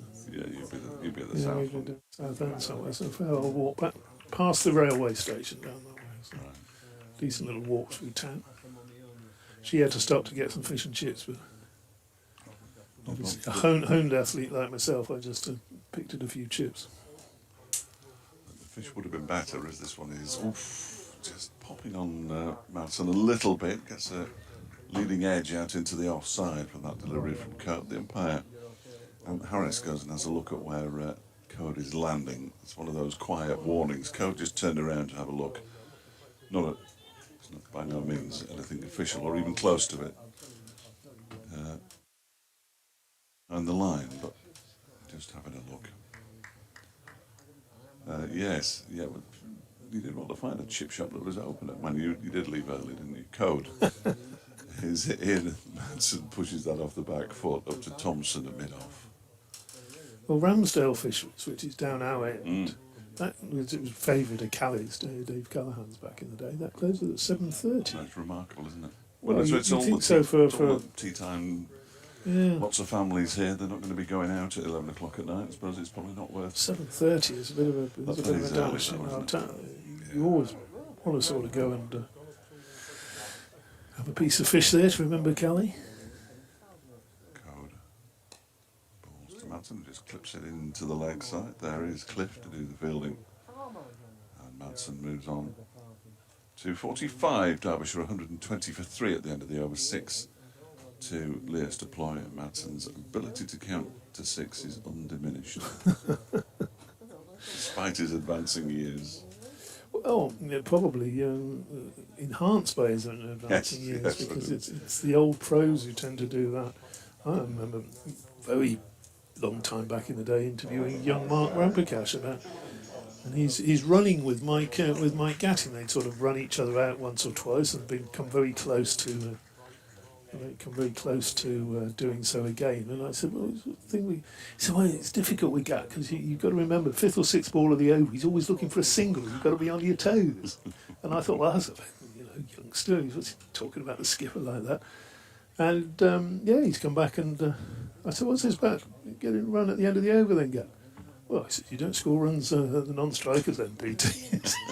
Which is, I thought, well, fair enough. Well, the man who makes things happens back into action, Jordan Thompson, bowls, and that's a smack down towards gully. Madsen off for a very, very quick single. Ploy wanted it. Madsen, well, he wanted it as well, but then he thought, well, hang on, not quite sure there's a run there, and he had to scamper down that far end for his 46th run, 121 for 3. And then obviously Middlesex related, but Gat said, "Oh yeah, I learned that from Clive Radley." So Radley probably learned it from. They're all passing it down. Parfitt, who learned it from Compton or somebody. Yeah. You know, so. Just keep passing it down. Compton and Parfitt didn't actually overlap, did they? Try and think of somebody else. Round the wicket then, Thompson to the left-handed deploy. Who's on 6 bowls, and that's tickled away fine. Is that going to reach the boundary? No, it's not. It's fielded down there, out of sight. Applause for the young gentleman down there who's done the fielding. We'll probably have a look on the screen and tell us who it was. But I think you're better off doing it that. one part of our commentary position that we can't really see through the corner of the press box. To our right, family stand to our left, familiar faces in there. I haven't seen Lily today. No. Maybe Lily's at home listening. If you are, Lily, send us a tweet and let us know you're okay. We all survived your cupcakes or your buns yesterday. Very nice. Coffee with a bit of a walnut on the top or something. You survived several, didn't you? I did, I think. Thompson bowls. That's through to the keeper. No run. A much improved effort from the cookies she bought us a couple of years ago, which was a very nice gesture. But, I think we wedged the door open with them. They were very... Don't listen, Lily. Just don't listen to him. He's teasing you. Dear, oh dear. Well, you normally go to be insulted, but this is obviously a very good place. Here comes Thompson. Trafalgar Square end bowls. 3 slips.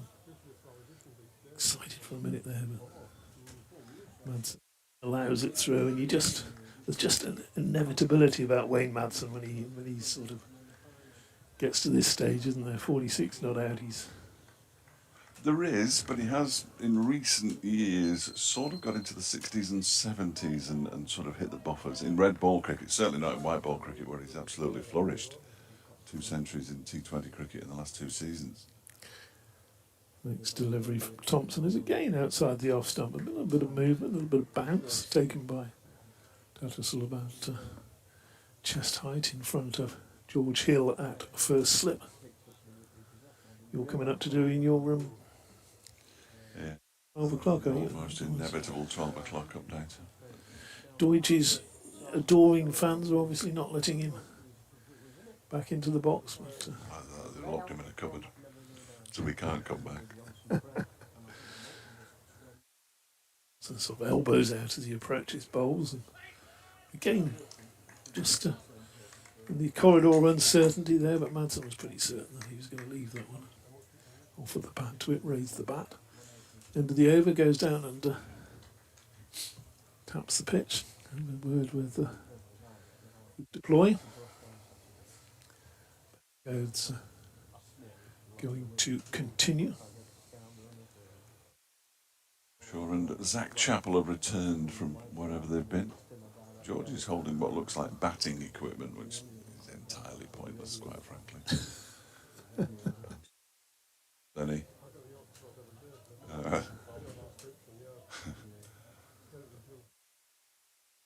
Playing a rare red ball game for Derbyshire before he departs for Wantage Road. Ah. 3-year contract. Ooh. Dickie's in the house. Big coat again. Yeah, he's another man who likes to wrap up warm. Code bowls to deploy, and that's played backward off point, and there's no run. Fletcher's pop. 346 to Wayne Madsen. 13 to Leos deploy in the very early stages of his innings. A splendid Tash. Needs to be applauded. They're becoming popular again, apparently. It's funny, it's almost like a reverse thing now. They're all coming from Australia, and all the mullets are coming back in Australia, and that seems to be becoming popular amongst some sportsmen, usually rugby league players in this country, who want to think they're as good as the ones who play in Australia, and they're not. The best they can do is look like them. Thompson bowls wide of the off stump, Madsen has nothing to do with it. As it goes through to Tattersall, and a maiden over comes to an end. I'm sure the bat was beaten at all, though. And Derbyshire remain on 28 for 3. You look like you're on your holidays. Me? No. Well, yeah, probably you as well. I just wandered round to the office, the balcony up there. Thought I'd go sit with the Golden Voice for a minute or two. And when I got to the top of the steps, there was Bill Mustoe, president of Scarborough, Dickie Bird, and John Helm, who said to me, "Oh, Jonathan, you look like you're on your holidays." And I tried to explain that yesterday it was oppressive in here with a pair of jeans and brogues on, and so today I thought I'd go for the shorts and trainers. Always immaculately turned out, though, Helmy, isn't he? He is. He might pop up and have a chat with us for a bit, he says. Oh, excellent. At some point. Excellent. Usually rocks up at Chesterfield as well. Derbyshire are there. So we've got to change of bowling, and for the first time in the match, Matthew Revis is going to turn his arm over from this Peasholm Park end, and he'll do so with a field of 2 slips, a gully, deep backward point down by the suits, an extra cover mid-off, mid-on, mid-wicket and long leg in his first delivery. He's a loosener wide of off stump, which he's allowed to go through, and there is no run. Well, he has to play. Wayne Madsen, big jobs for them to do. Madsen has kind of just effortlessly moved on to 46 from when he came in. Sight screen needs moving. This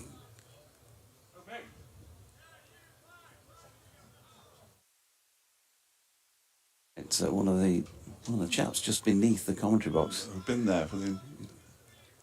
Being asked to move.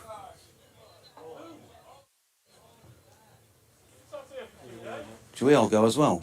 Well, I mean, we're worse, surely, in terms of the eye line, because we're a little bit higher still. We are higher. I'm not sure how we can be in Lees deploys eye line, but chaps are having to move, so we'll see them again when Lees has gone, I think. How far are you going? Me. It's awful. Have we got anything white that I can wear? Well, your skin. That's the whole point, I think.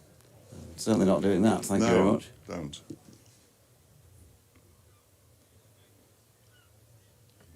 That's an interesting few moments.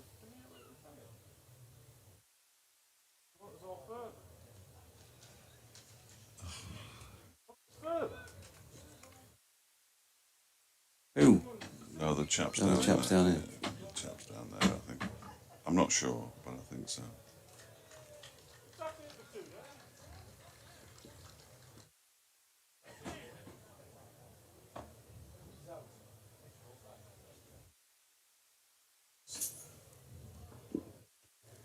Matthew Revis will continue after that. Wouldn't you just have loved it if that was a wicket-taking ball? The next delivery was dropped out into the offside and there was no run.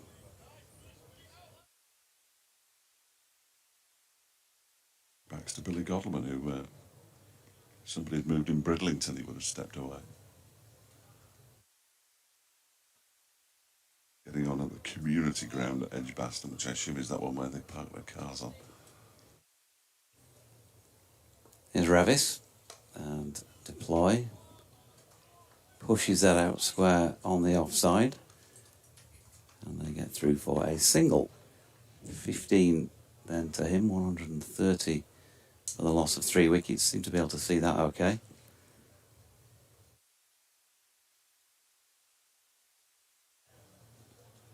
I suppose it's his prerogative, but it does seem a bit absurd.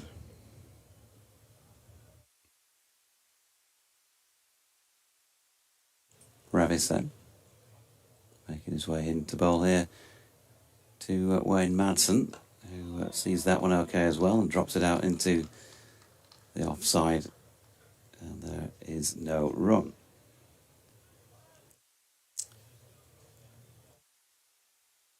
His work gone.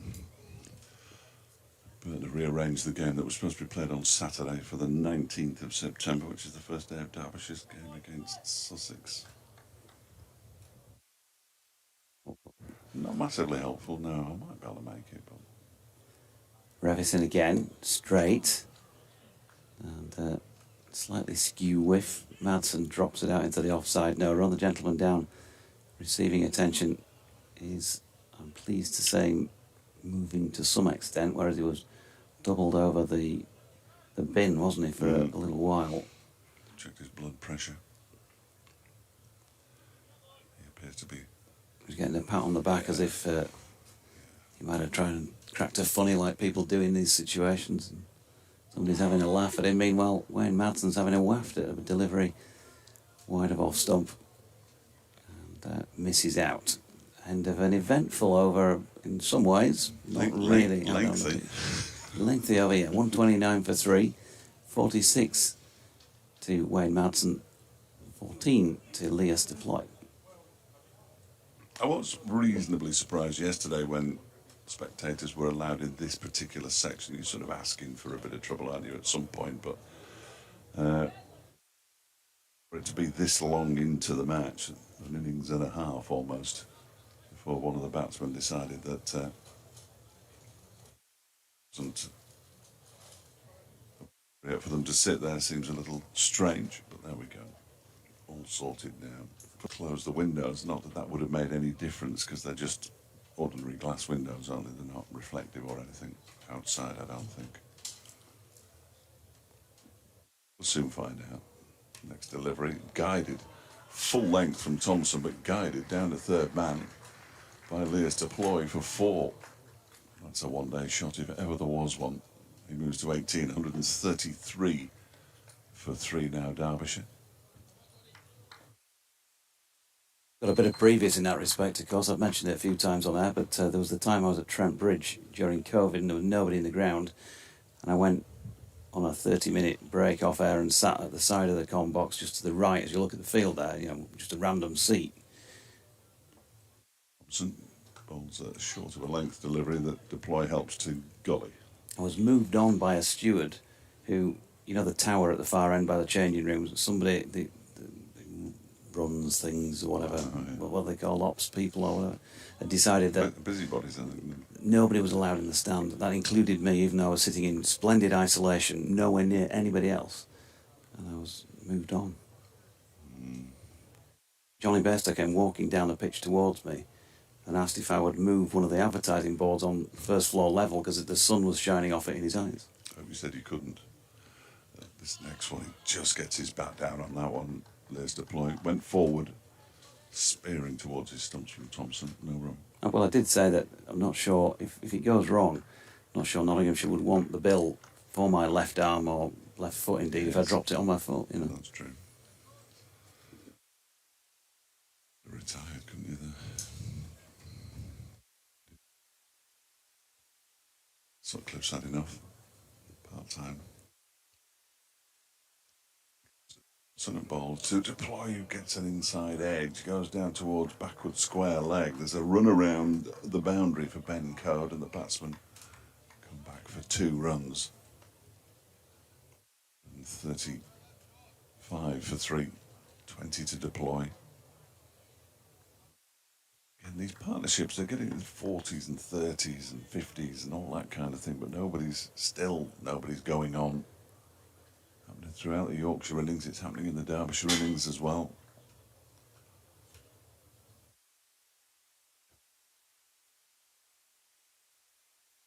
There is Thompson around the wicket to the left-handed deploy, who's caught behind.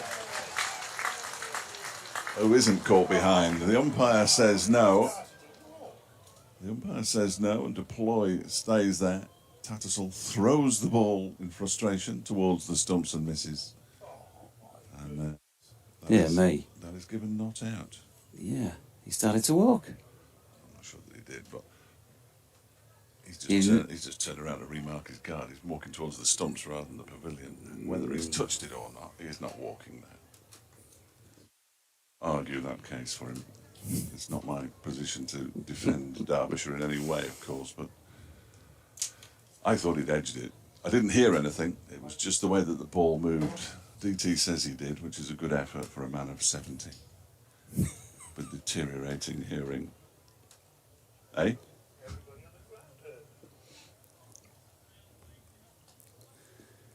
So Matthew Revis will attempt then from this piece home park. And Stephen Bottleman says here, you're talking of John Helm, can't believe it's 48 years since he was a sports editor at BBC Radio Leeds, Stephen Bradford.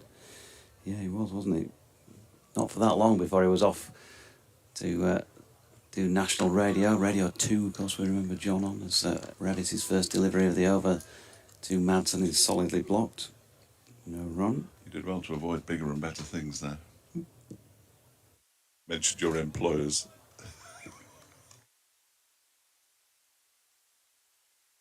I think you'd have been forgiven. You'd have been correct. Swerve that one as Revis comes in again. Right arm over the wicket. Madsen flicking off the legs this time. Will pick up 4 runs here, I think, down towards the suits. Yep, that's the case. Didn't time it as well as he might do, but nonetheless, it brings him 4 runs, and that turns his innings into an unbeaten half-century. And who knows how valuable this could prove for Derbyshire. Will he be the one player in this match so far who goes on from this point and makes it into a major, possibly match-winning score? We shall see, but he's not really looked in too much trouble so far. So Revis is in, and this time bowls in one short and wide, and smashed away off the back foot through the covers for 4 more. 67 deliveries and 8 fours for Wayne Madsen in that half-century. And a 6. And a 6, which I wasn't sure about, actually. I was signalling it as a 4 from the other end of the clubhouse. We had no idea, obviously, from here. But no. I was surprised when somebody started to raise both arms aloft. It did look like it might have dropped an inch or 2 short, but it's his 118th first-class half-century, and he's gone on to make 36 centuries. So his conversion rate's pretty reasonable. Revis in, he falls over this one, Wayne Madsen. It's 77 bowling to 77. I think the Yorkshire version had a moral victory on that occasion, but didn't take the wicket of his Derbyshire opposite number. There is John Helm. My first sighting of him in his blue shirt and blue jacket. Yeah, resplendent. We've just seen Gary Hetherington walk by. He's clearly going to have a spot of lunch over there as well today.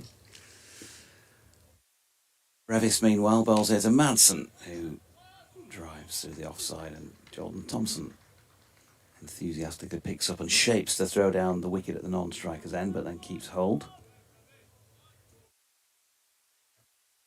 2,300, I'm told, was the crowd figure, the attendance figure given yesterday.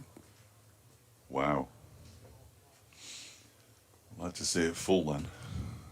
9,000 apparently that is.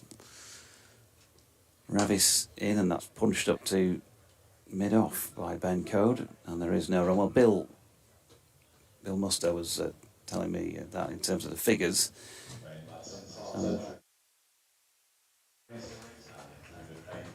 I think the question came, how many will it hold if it's full? And he said 9. And I think if you look on certain information sites on the internet, they're saying 11,000 plus is the attendance here. They tend to go up and down, don't they? With safety certificate. Third ball yesterday.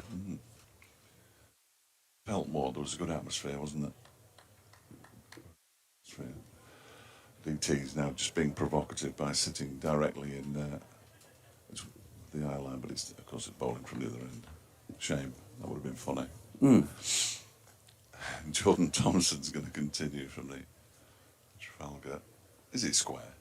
Yeah, it is, yeah. Trafalgar Square end. Trafalgar Road, if you're one of my recent co-commentators. And that was turned into the... What it was, I did hear somebody say Trafalgar Road, I think. But anyway, that first ball is turned into the leg side.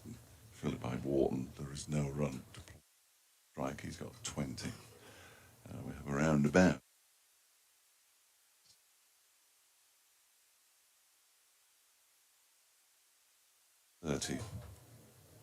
Lunch in September. 10:30 starts. 6 finishes, just as normal. Just expand the game to fill the time available. Around the wicket to Deploy, who pushes this one up to Masood at mid-off. Mid-off.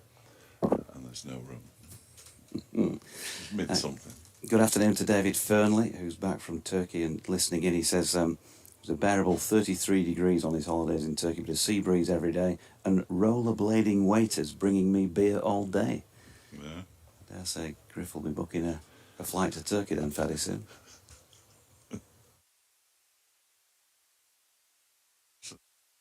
Bowls to Deploy, who gets a thick edge down into the gully where it's fielded by Finley Bean. We hadn't seen him today, have we, much really, because He's moved next abandoned door. us to go next door because the Wi-Fi was terrible in here. He's gone next door to find that the Wi-Fi will probably be just as terrible, but he's closer to it and even more frustrated, therefore. And even hotter because there are more people in the press box than there were in the ground yesterday. It is an awful place in there. It's just steaming. You can see the sweat dripping off people. Here is Thompson, bowls to Deploy, plays it straight back to him. Thompson fields with his left hand. There's safety limits in grounds these days, don't they? Health and safety and all the rest of it. They never have them in press boxes. I think there could be one in Scarborough. Yeah. The Manchester United press box definitely needs a safety limit. That's just sardines in there, isn't it? Unlike the cricket ground, is a magnificent press box, I've got to say. Too big. Beautiful air-conditioned press box. The football ground. So you'd be unsurprised. Very, very tight. It's a long time since I've been to Old Trafford. You'd struggle to get into one of those seats, I can promise you. Ends this next one from Thompson up towards Masood again. Thompson just stands at the end of his follow-through with his hand on his face. Frustrated there. Sam Gascoigne there in the press box just away to our right, just looking over. He's got headphones on. He's got a cardboard box around his monitor. It's a good idea, actually. He almost looks like a bit of a sort of mock air traffic controller. And presumably after what happened the other day, he probably was trying to control some air traffic somewhere. That's why the entire system collapsed. Oh, strikes the pad of Lewis Deploy, not playing a shot. Big appeal. Thompson, well, he is very, very frustrated now. It felt like it was missing to me, Yes, missing off. I didn't think it was going to hit the stumps, but it's a risk if you don't play a shot, isn't it? you're leaving yourself open to another form of dismissal. Survives, end of the over, 143 for 3 Derbyshire. Nick's been back. He's in Helsinki. He's in Kiel at the moment. He's going to Helsinki tomorrow. DT was saying it was a bit nippy. This is 20 degrees in Helsinki. Couldn't manage fitting the pads and the bat in the bag, but there's a cricket competition tomorrow afternoon in the basketball court. So they're playing cricket in Helsinki tomorrow. Just seen the replay. And was it missing everything? it was missing off, but he cleverly, as batters do, he moved his leg slightly further just after the point of impact and then moved it further, let out a yelp. Shan Masood did the fielding, they got 1. 143 for the loss of 3 wickets. We're into the 44th over of Derbyshire first innings. They're gradually chipping away at that 297 that Yorkshire posted yesterday. They wouldn't want to lose these two quickly. Revis in to deploy, who plays that top of the bounce off the back foot. James Wharton went down at point far too early for it and then had to do sort of a goalkeeper's save to parry the ball along the deck to Finlay Bean, who now has it in his hand. No run. Warts played well yesterday, of course, for the Yorkies. 58.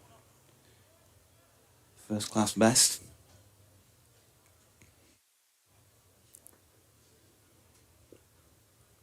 Then to deploy, who gets a bit bottom edgy on this one and drops it into the deck.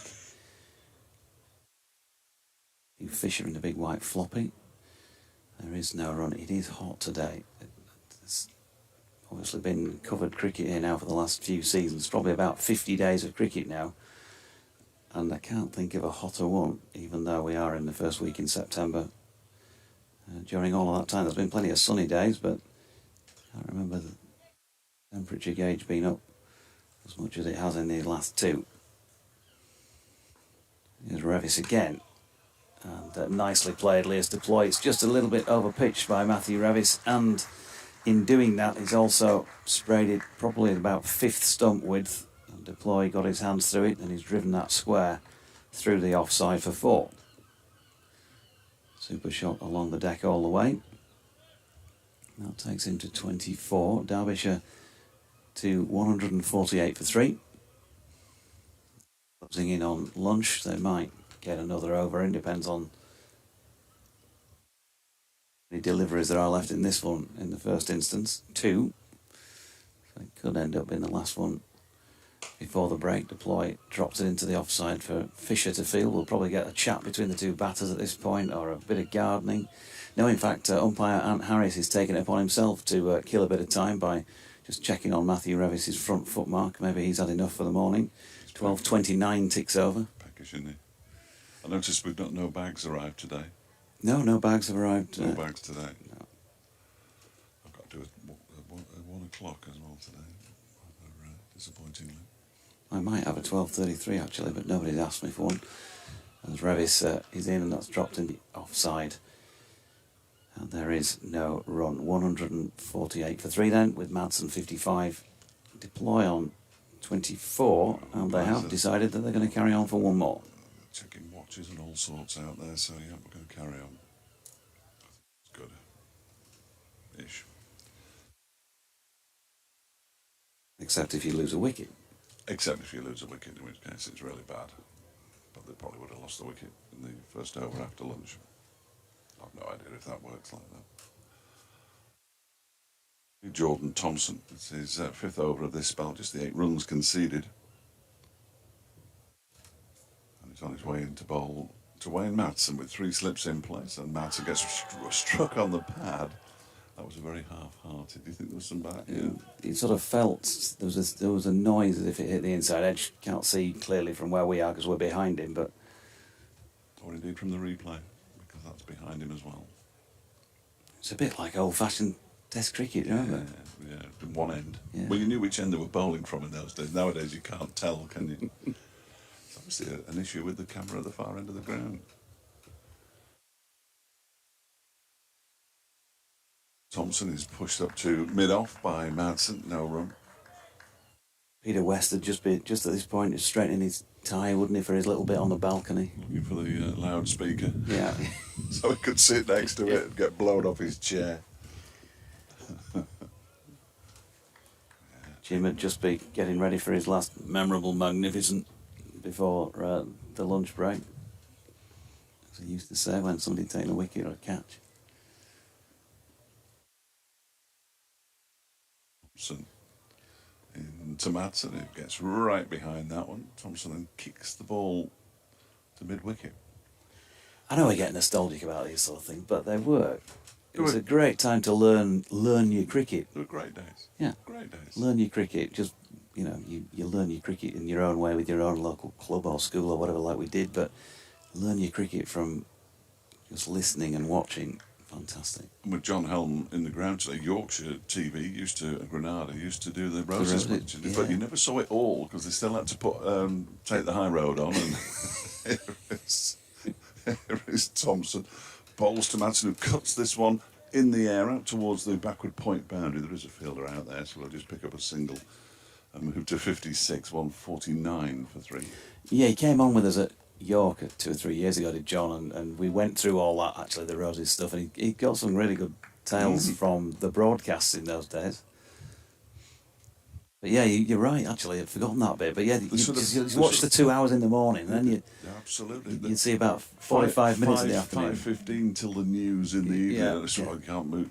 As soon as it got to sit and get off, that's it. Thanks for coming. You're not extending this broadcast by any length. As Thompson comes into bowl to Leas Deploy, who drives it into the ground. Back to Thompson, threatens to throw the ball at the stumps, but I don't think he had any intention of letting it go. All left. I mean, Bumble coming in yesterday would have been great for that, wouldn't it? Because he could have told us a few stories about Flat Jack Simmons going for his fish and chips at the tea break or something like that. No doubt. Pilling, hiding in very small boxes, that kind of thing. The good old days. Here's Thompson then, final ball of the morning session, 149 for 3. It's left alone by Leas Deploy to go through to Johnny Tattersall, and that will be lunch. And it's been a decent morning for Derbyshire. They began on 47 for 1, so they put on 102 runs by my reckoning in the morning session for the loss of Brooke Guest for 13, and Mitch Wagstaff for a maiden first-class half-century. He didn't last much longer after it, though. Unfortunately for him, he was dismissed for 52 wickets for Jordan Thompson and Matthew Fisher. 56 to Wayne Manson, 24 to Leas Deploy. And at lunch, Derbyshire 149 for 3. They trail by 148. We shall see you after the lunch break.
Yes, I am. I'm just eating it, but fine, go on, crack on. Oh, no, no, it's 10:30 start, 12:30 lunch now in September.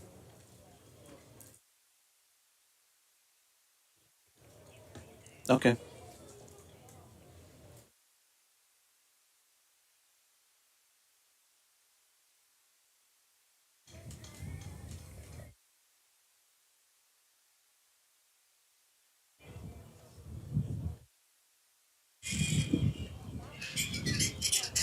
Gentlemen,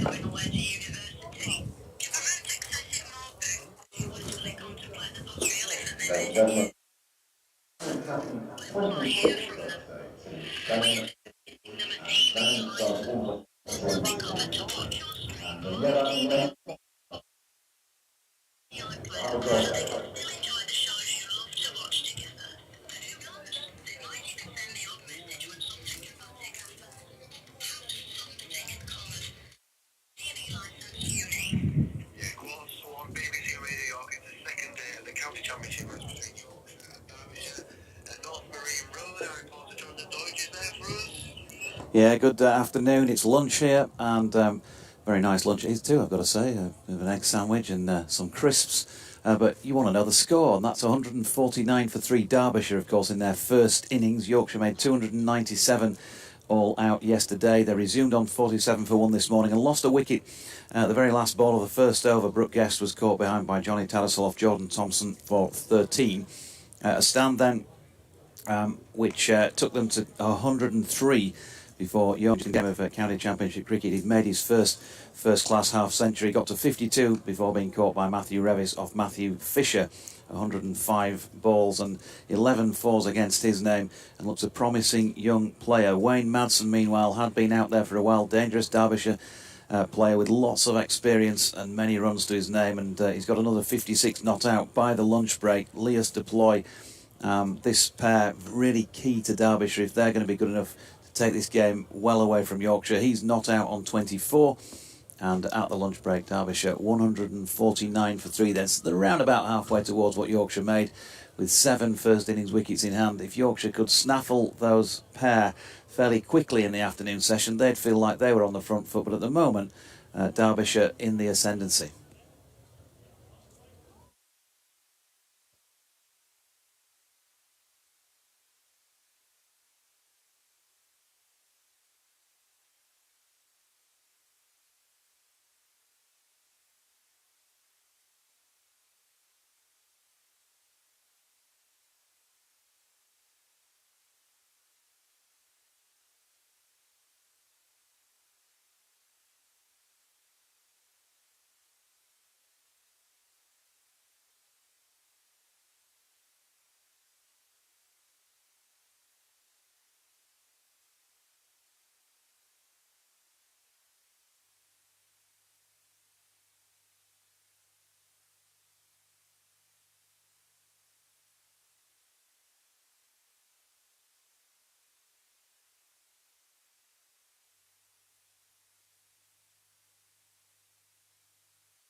2 o'clock, he'll be signing copies of his new book inside the Out cricket shop, and that's just at the rear of the Popular Bank. Good afternoon, welcome back from North Marine Road. David Townsend and myself, Jonathan Doige, to bring you this first half hour of comms. Stomach's in, Doige. We're on the Fletcher alongside. camera. Stomach's in? Oh. Chest out, stomach's in, is that right? Something like that. And Kate is still here as well, munching on something while doing the scoring. It's been a very pleasant day so far, but we did, I'm pleased to say, get a bit of respite from the sun during that lunch break. It was probably 10 minutes of sun and 30 minutes of cloud, which was handy because it is greenhouse-like up here. Ben Code going to start this afternoon session from the Peashone Park end with Derbyshire on 149 for 3, and if they're not firmly in the ascendancy, then another 50 or so on the board without further loss would certainly, you'd feel, put them in the driving seat. This is the key partnership, isn't it? Very much so. Wayne Madsen 56, Leas Deploy on 24, and it's Madsen on strike with Tattersall standing up to the stumps. Keeping wicket to Code, whose first delivery was full and punched back to him by Madsen. 2 slips in place, a gully. Jordan Thompson flexing at the knee is out in the covers. Finlay Bean has been dispatched from third slip in his white floppy and is at a short extra cover just within the wicket end, so probably 20 yards or so from the bat. Mid off, mid on, mid wicket and long leg, who is wide. And Ben Code bowls one wide, and Wayne Madsen has thwacked that away through the covers, along the carpet all the way up to the Popular side for 4 runs. That was a way to get yourself into a session, DT. Well, yeah, and you've noticed with Madsen, he's made a name for himself in T20 cricket, scoring very quickly, and it's some of the shots he's playing and the positions he's getting into are not orthodox for red ball cricket, and that was certainly just a slap, but a very effective one. Code in again, Madsen. No, that's a proper firmly, shot. yeah, straight blade. Matthew Fisher moving to his right fields, juggles it, waits for it to land on him as it did, and then gives it a polish. So 150 up for Derbyshire with that boundary, 153 for 3. What did I do in my binoculars? Must have just put them outside, did I?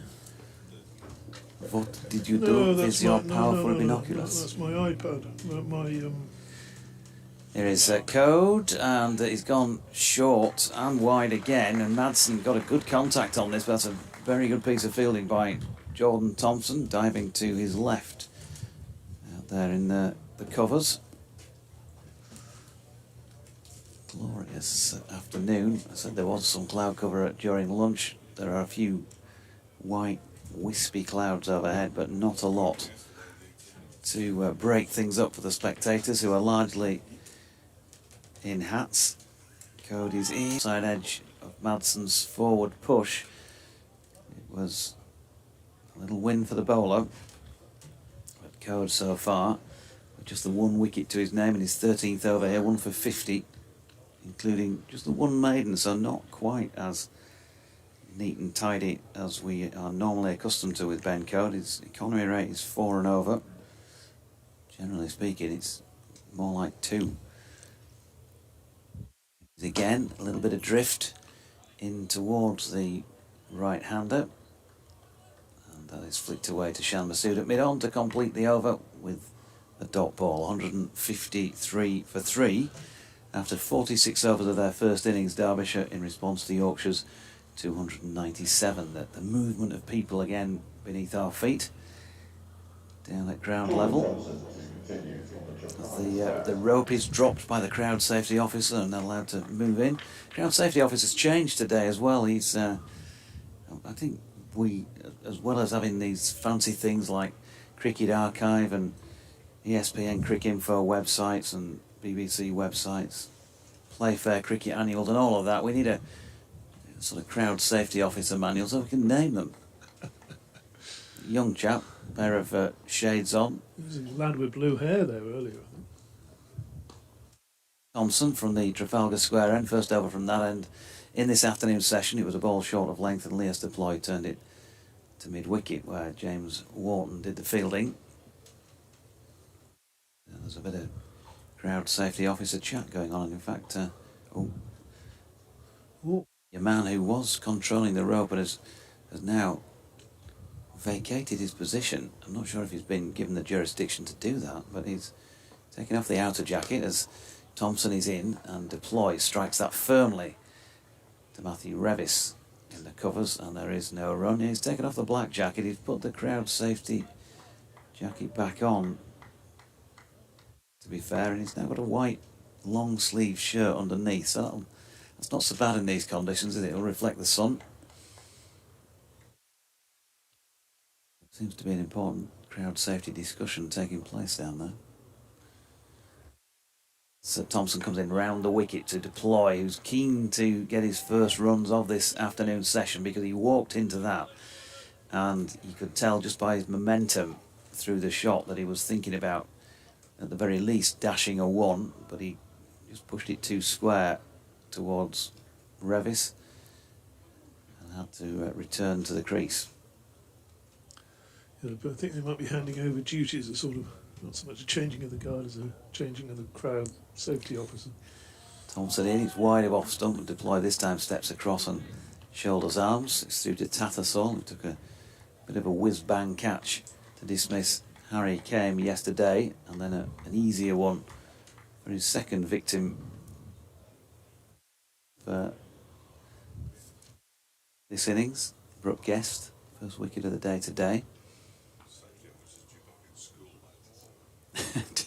Fletch just saying the safety officer due back in school. Yeah, he does look a little younger. Youth policy from the two who were on duty yesterday. Good delivery from Jordan Thompson in that it was full and drew Deploy forward. He struck it well and got it to the onside of straight, which drew a diving stop from Matthew Fisher, the result being another dot for the scorers to account. 153 for 3, 60 for Madsen, 24 for Deploy. Kate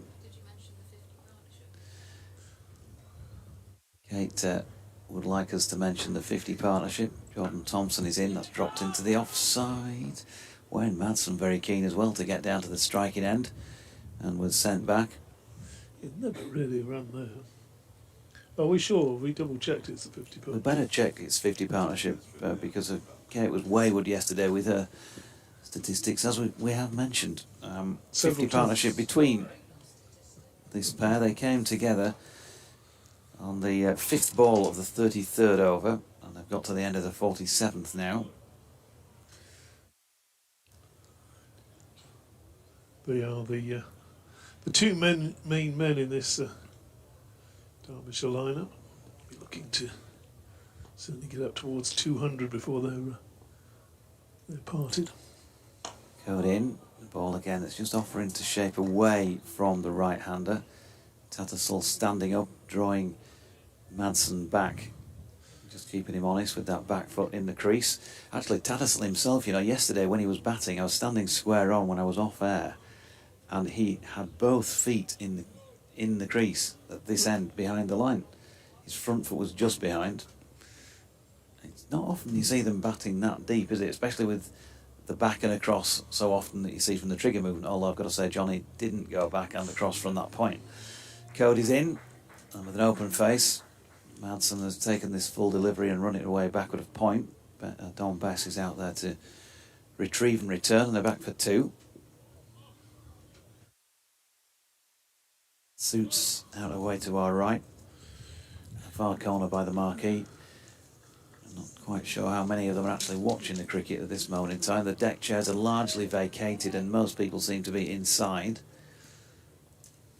So if it's anything like the marquee was when I was at Royal Ascot last year, that will be greenhouse-like over there, unless they've got some good aircon. As Cody's in, that's wide of off stump, and Madsen leaves. Well, I was going to ask you about this for your question of sport night tomorrow night over there, Doidge. Will there be aircon or heating if heating's required? Will there be? We're just talking sort of muddy tent situation. Aircon or heating? Well, Which would depending you on like? which is required. If it's Wait. cold, you need heating. If it's hot, you need aircon.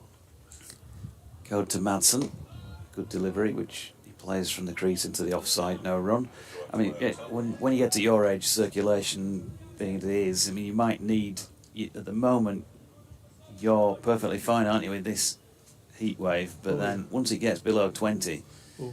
you'll be calling for the electric blanket tomorrow. Well, it's a second sweater, yes. So we'll try and arrange for you to sit in the heated corner tomorrow then. I'm looking forward to it. Me too. 155 for 3, code coming in again from the Peasholm Park end. That's a good delivery. Madsen, to his credit, watched it very well and dropped it out into the offside. And again, no run. There are more coming in over at the gates. Maybe they had the pass out over lunch. Gentleman who's got a carrier bag walking away to the far corner.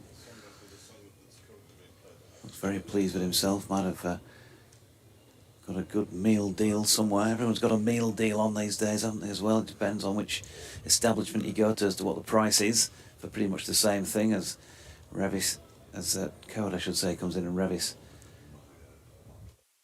wasn't doing the fielding. It was actually Finley Bean. They're both wearing the floppies. It was at the end of the over.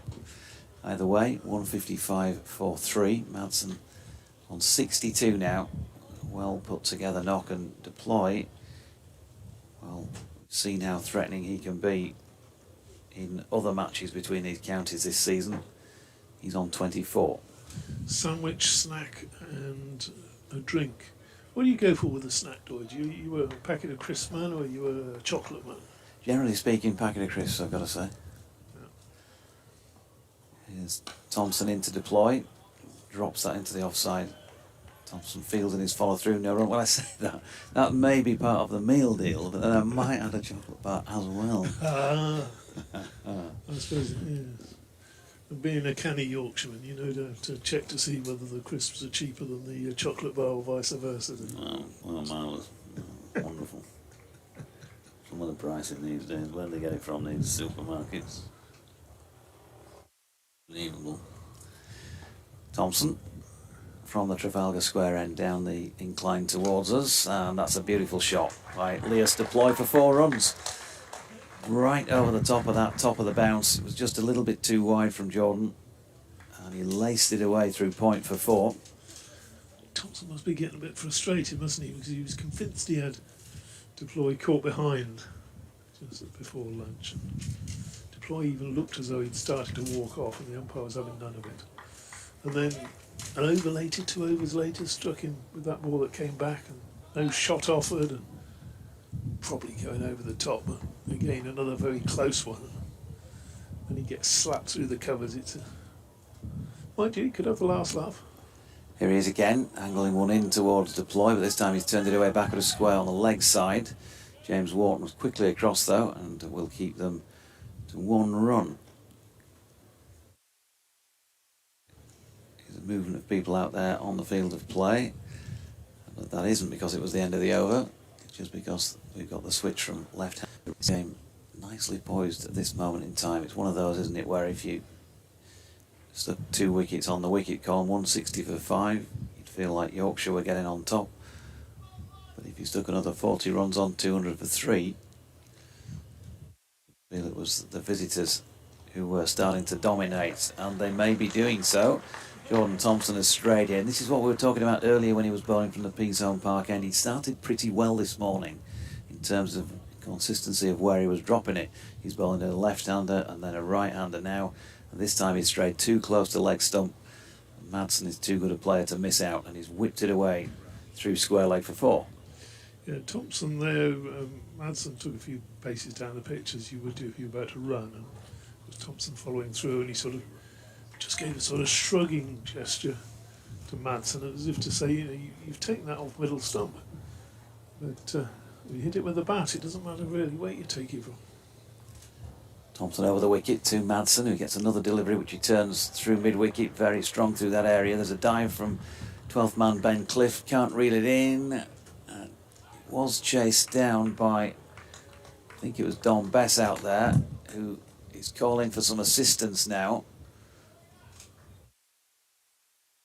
Just checking it is Dom. So that's the case, and 4 has been signalled. It was one of those attempts to flick back as at the point he was about to hit the rope, and we'd have doubtless been getting several replays had this been a televised match, but it isn't, and it was given as 4. 70 then to Madsen, and Jordan Thompson get his scalp. Not this delivery, which is wide of off stump and going further away, and there is no run. So 168 for 3. Derbyshire just making further inroads into that Yorkshire 297 that they put on first up. We've seen Mitchell Wagstaff with his highest first class score of 52 already in this innings, placing the injured Lewis Rees. Yorkshire, well, similar really. Madsen, of course, has got the highest individual score in the match so far with 70. But Yorkshire yesterday, plenty of players with starts. Looking down the card, Adam Lyth, 32. Before he went, Finley Bean, 41. James Wharton, top score with 58, his highest first-class score. Johnny Tattersall, 45. Jordan Thompson, 32. Don Best, 20. Lots of chip-ins. He went big. No, and you can't say, well, I know we said it this morning, but you can't see Madsen or Deploy missing out. Code is in here, bowling to Deploy. Punches that firmly back past the bowler. But there's still a little bit there, wasn't there? A little bit in the pitch for the bowlers. Always a good pitch here at North Marine Road. Always a good pitch to bat on. These are big scores, but you feel there's always, if the bowler gets it in the right spot, there's a little bit there for them. Interested. Only the 2 slips in at the moment, though. It's going round the wicket. Deploy. Ball angled in towards his stump, solidly forward into the offside. No, I hadn't realised, when I was reading a bit more about the history of the cricket club here, that it had previously been called the Queen's Ground for quite some time before it became known as North Marine Road. Not sure why that changed.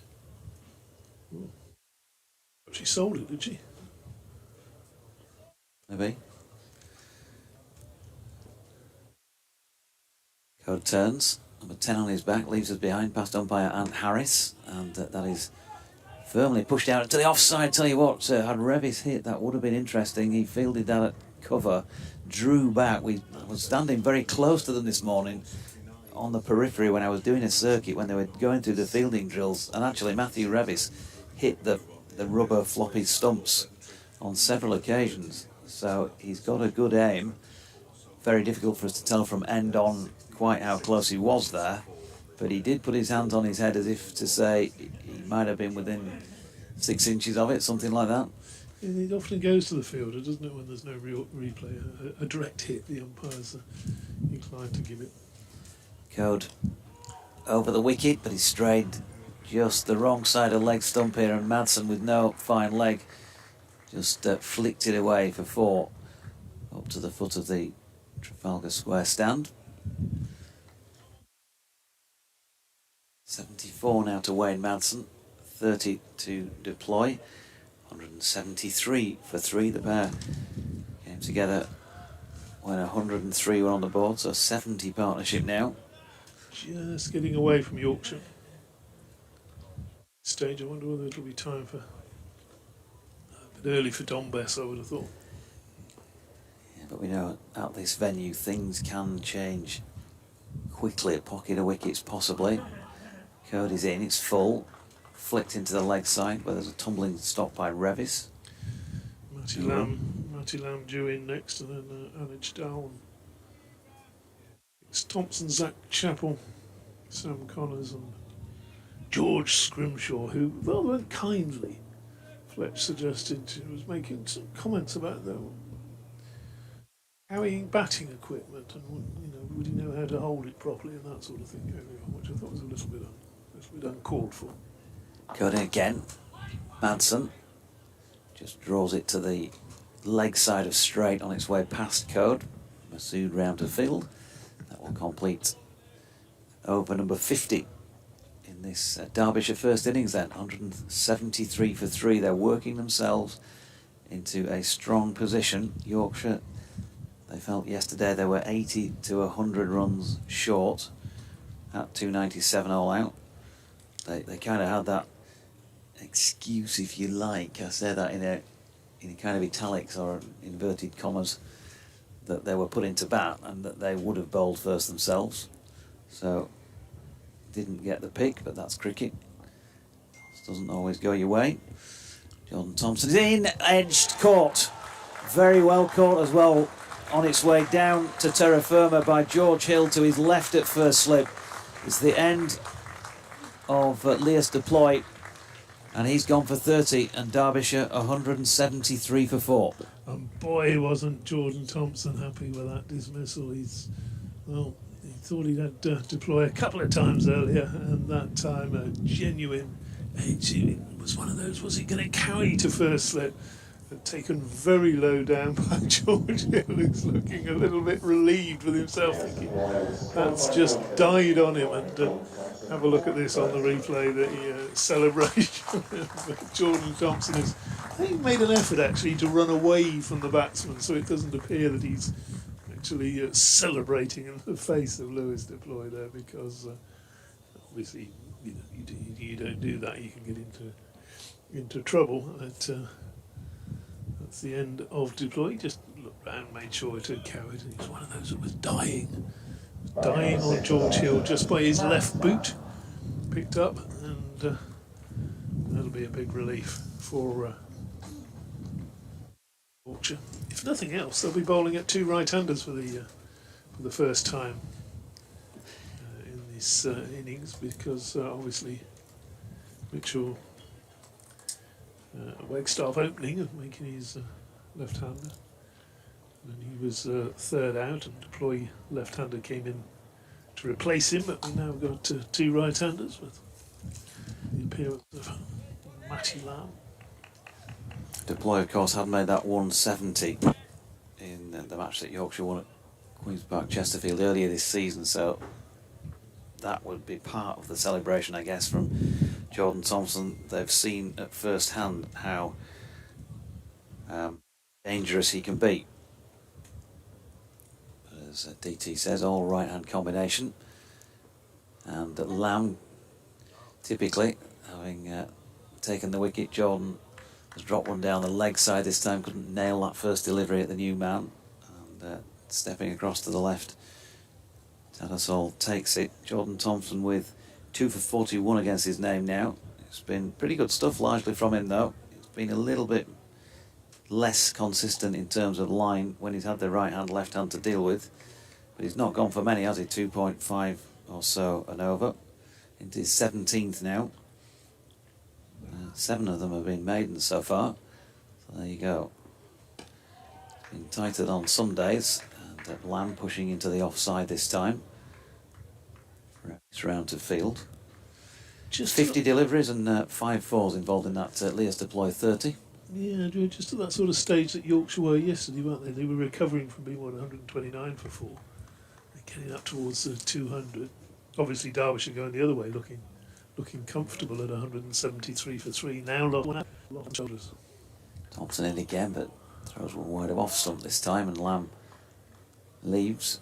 Trying a bit too hard with those last couple of deliveries. He's put a bit extra into them, I think. Jordan Thompson sacrificed a bit of accuracy for that. Maybe extra half yard of pace. Yeah. Effort deliveries. And as I say, he's been better in terms of the consistency stakes.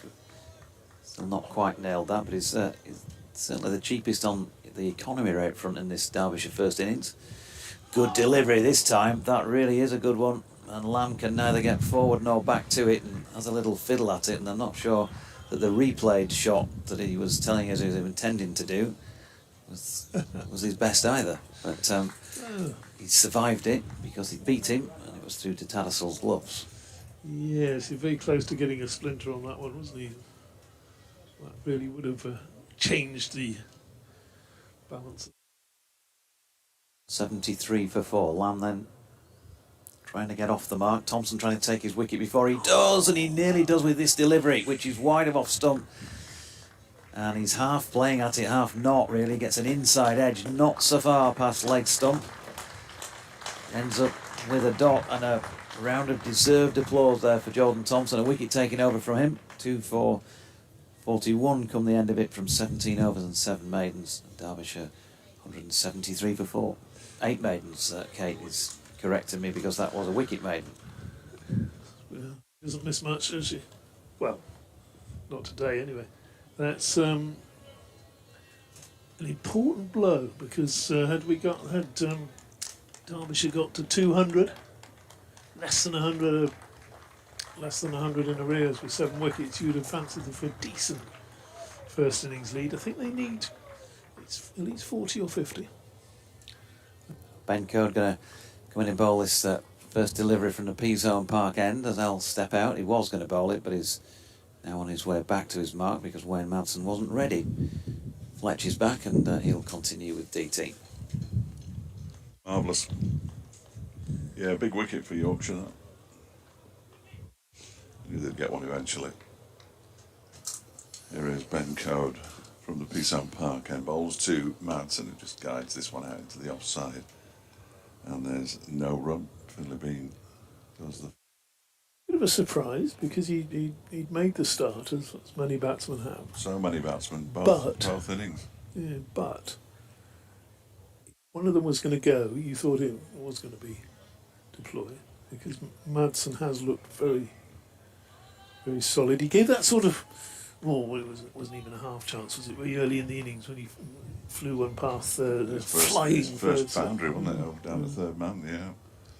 Code in and bowls to Madsen, goes back and pushes it out to Bean once again. Matt Lamb hasn't played an awful lot of first-class cricket for Derbyshire this season, mainly due to, well, entirely due to injury. And a back issue, a useful operator.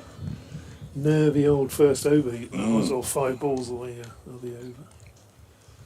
I'll give you George Scrimshaw's batting average this season is 20. Well, there you go. Including a 19 not out. Here comes Code and bowls, and now it's turned into the leg side by Madsen. He's only batted Twice. 3 times. Right, He's had 2 not outs. He's got 20 runs, including a 19 not out as his highest score, but he has hit 3 fours. There you go. Remarkably. Well, Matt Lamb's average is only 23.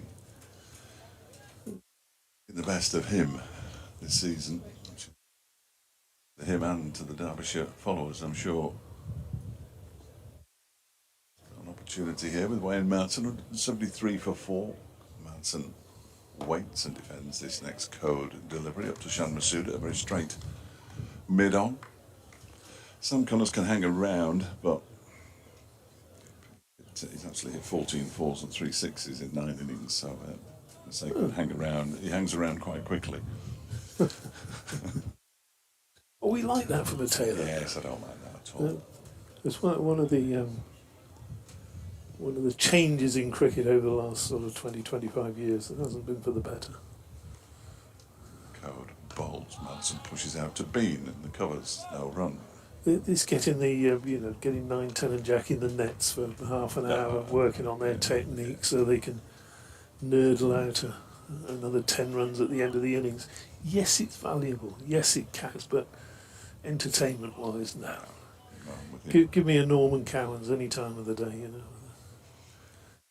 coming out with as the swing the bat and the groundsman starting up the roller. Yes. Code bowls to Madsen, who pushes this one up to Masood at mid-on. It's the end of the over, the 52nd of Derbyshire's innings, back-to-back maidens been bowled. The Derbyshire are 173 for 4 with 74 to Wayne Madsen. Matt Lamb still to get off the mark. Would you have an all-time favourite, sort of number 11, who you always enjoyed when he came out? Because you'd either see some sort of ridiculous shots or you'd see some attacking blows, and you knew that the end of the innings was nigh within sort of 10 minutes. Anybody like that? Bob Willis in his early days as a test player was was pretty much a walking wicket, but he didn't score runs very quickly, did he? He just. Tufnell backing away to square leg. Oh yes, yes, tough. I saw Tuffers get a 50 once. He Really? got one first-class 50. Wow. Stuart Lords. What a lot of useless information you carry around in your head. Yeah. Well, it's not useless, is it? Let's just build another 15 seconds. We've only got another 7 hours to go. Not quite. We have 61 overs to go today. It's already 1:45 as Matt Lamb faces the. Oh, you and Yeah, sorry. Pushed it up terrible. Up to mid-on.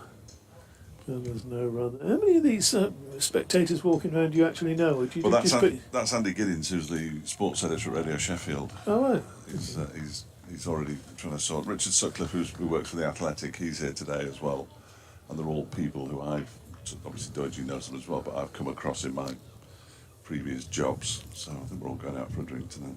Excellent.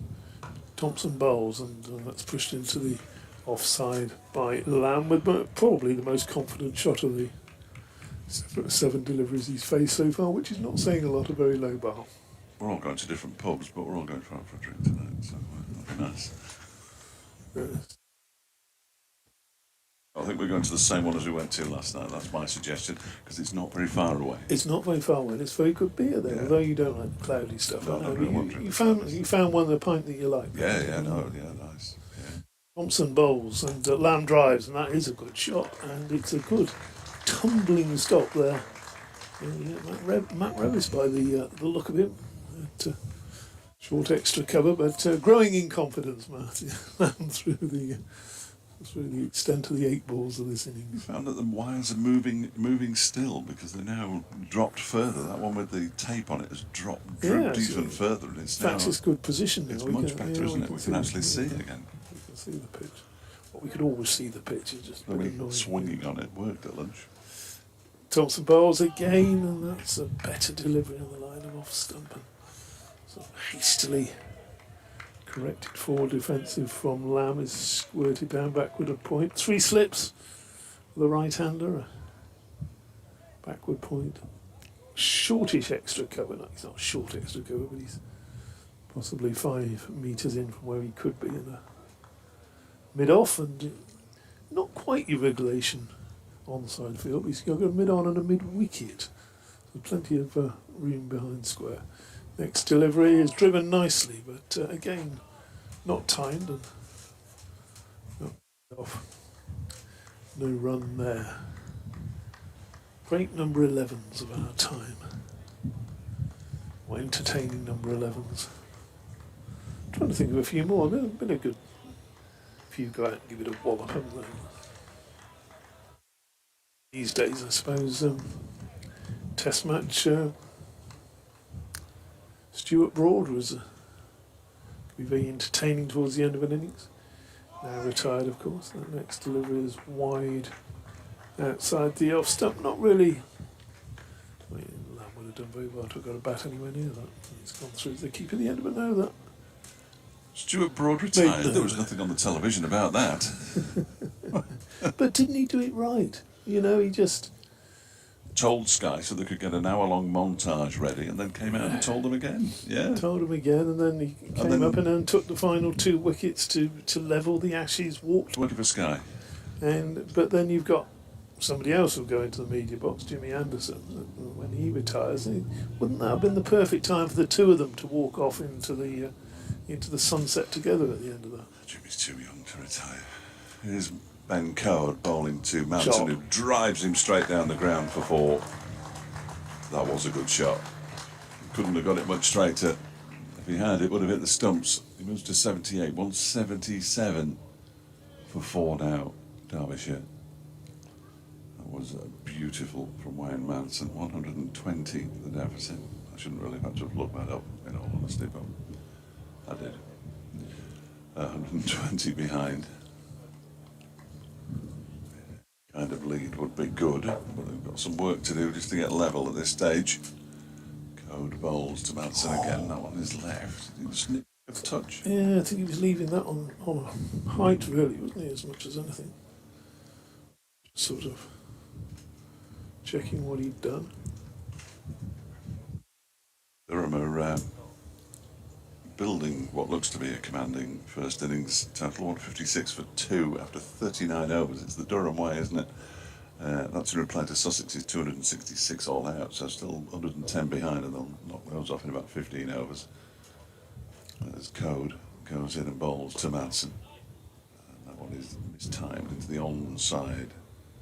And there's no run. The sooner they're promoted, the better for Twitter, I say. Worcestershire against Glamorgan down at New Road. Glamorgan 131 for 6, trailing Worcestershire by 153. Glamorgan not. Or are without David Lloyd, who of course had a season-ending injury whilst on loan at Derbyshire, where he will be next season. I don't think they were very pleased. As in and bowls to Madsen, flicks that one away down to backward square leg. There's only one there. They go through for a single. 178 for 4. Madsen moves on to 79. And Gloucestershire, in their game with Leicestershire at Grace Road, are already in their second innings. 159 all out first time around. Leicestershire 204 all out. Obviously sorting a result pitch out so they can get promoted. And Gloucestershire are 2 without loss in their second innings. They still trail by 43. A good effort for Leicestershire to go up, wouldn't it, with all the problems they've had. It looked like at one point they looked like they were imploding. And then they made some good silence. Well, there goes some gust of wind as Matt Lamb gets a leading edge onto that one out into the offside. It looks like the local tip. Sorry, I couldn't do anything about that. It looks like the local tip in here now. Very nice. Genic. 178 for 4. Number 3 on the scorecard, which is absolutely bizarre. He's never been at number 3 at any stage in his career, I don't think. Stands up right now, flexes his knees and pushes this one into the leg side, gets off the mark. With the ball out towards mid-wicket. He'll only get the one, but it is a big one because he's off 0. 179 for 4. At the end of the over, Madsen has 79, Lamb has 1. Are we going to see? What? We are indeed a bowling change with Matthew Fisher coming on to replace Thompson, who's bowled excellently since lunch.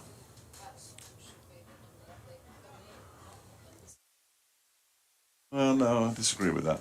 If you've got scorecards with players in a certain order, but the numbers that are on the board should equate to the numbers on their backs. That would make far more sense, wouldn't it? I know what you're saying, though. Yes, that would make. That would make a whole heap of difference. Yeah, so Matty Lamb there would be 7. Yeah. Would that be confusing because he's coming at number 6? And so it's Matthew Fisher bowls to him, and he chops that one, and he's got it through point for 4 runs.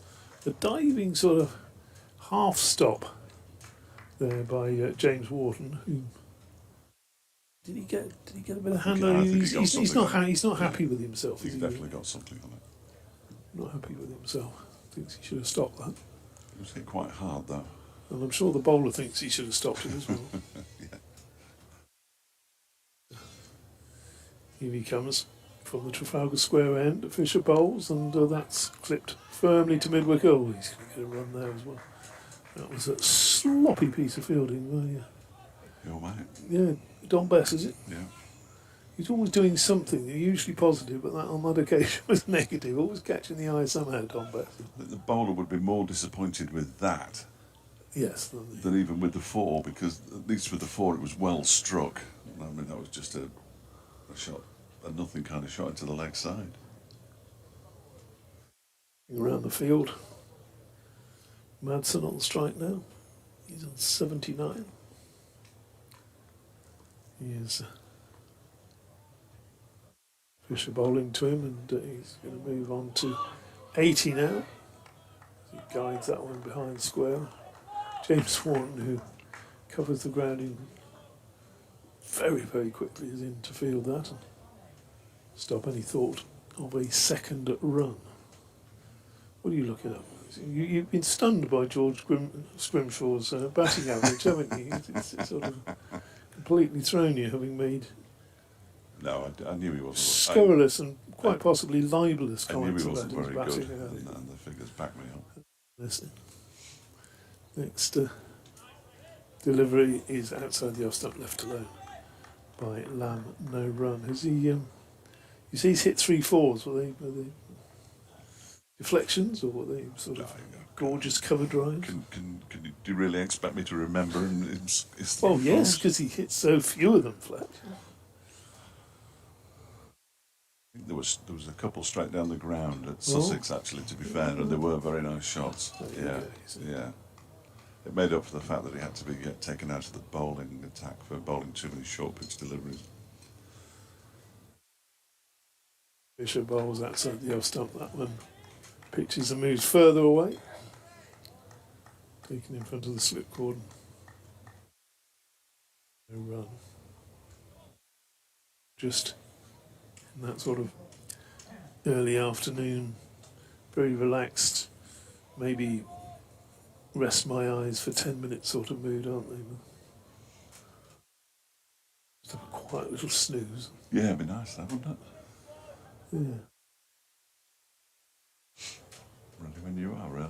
Fisher bowls and it's pushed up to mid-off. Perhaps that's what Deutsch's gone off for, is he? Was he wandering around the ground to see if he can find some more people here? Yeah, he's taken his pen to sign the autographs that he's going to be asked for. So Stephen sort of confirms, and I think you're right, Stephen, back at base.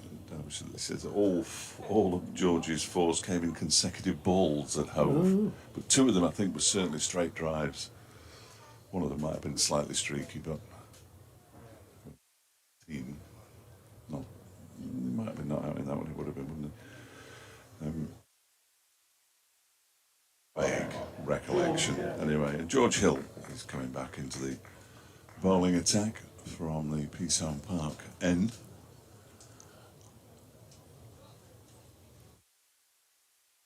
Slip. He's got a gully as well. There's a man on the point boundary. Cover mid-off, mid-on, mid-wicket. And two men out on the leg side boundary. Bowls to Wayne Mountain and just pushes it off the back foot out into the offside square and goes through for a single as Bean does the fielding. I wonder how many times in his lengthy career Manson has just got up on his toes, pushed the ball square and set off for a single. Yeah, hundreds and He hundreds. He wouldn't have minded a fiver for every time he's done it, I'm sure. You have quite a good night out. Not about the money. Moving towards 15,000 first class runs, 14, 7, 8 possibly now. Lamb on strike and Hill delivers the ball. It's pushed into the onside where Revis does the fielding. 186 for 4. 111 the deficit. I've only just realised that it's a touch screen. No, I knew it was, but it's actually quite handy when you've got limited desk space as we have. Hill is in again, bowls to Lamb, who defends out into the offside.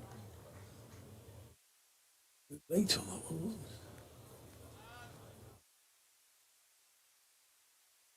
Talking to two lads in the pub, they were here yesterday, but they arrived relatively late because they were driving up. They're here all day today, but they're the only 2 days they can do it. Mates, obviously, supporting either side, and they were sitting on the bleachers yesterday. I hope they're not there today. They'll be turned into the leg side, up towards mid-on by Lamb. Masood does the fielding. Been listening, I'm delighted to say. Yeah. Well, they said they'd been listening, and then they said they'd enjoyed it, so I reckon they were just saying they'd been listening, because you can't do both. It's a physical impossibility. Well, perhaps they're listening to Deutsch himself. Yeah, that's a possibility. Hill's beaten Lamb, just sort of lunges forward, rather indeterminately. Plays at the ball, goes through to Tattersall. shot. It was a decent enough ball, but it wasn't a Jaffa, was it? Just leave it. No, he should have been playing that one better. Yeah, just leave it. That's clearly what I would have done. I can't ever remember leaving a ball. Hill goes in, and that one is cut away for 4. Out to the cover boundary, off the back foot. Beautiful shot from Matt Lamb. He isn't going to miss out on that. He moves to double figures. He's on 10. Derbyshire 190 for 4 now as we approach 2 o'clock.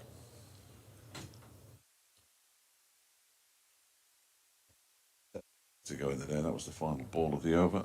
That's 5 off it, 190 for 4. 81 to Madsen and 10 to Matt Lamb. Yes, Lamb is just starting to in that over. There were sort of signs he played that poor one, didn't he? Outside off stump, got in a bit of a tangle there, but just signs that he's easing himself into this innings. A large human being, Matt Lamb, who can do a lot of damage if he gets into full flow.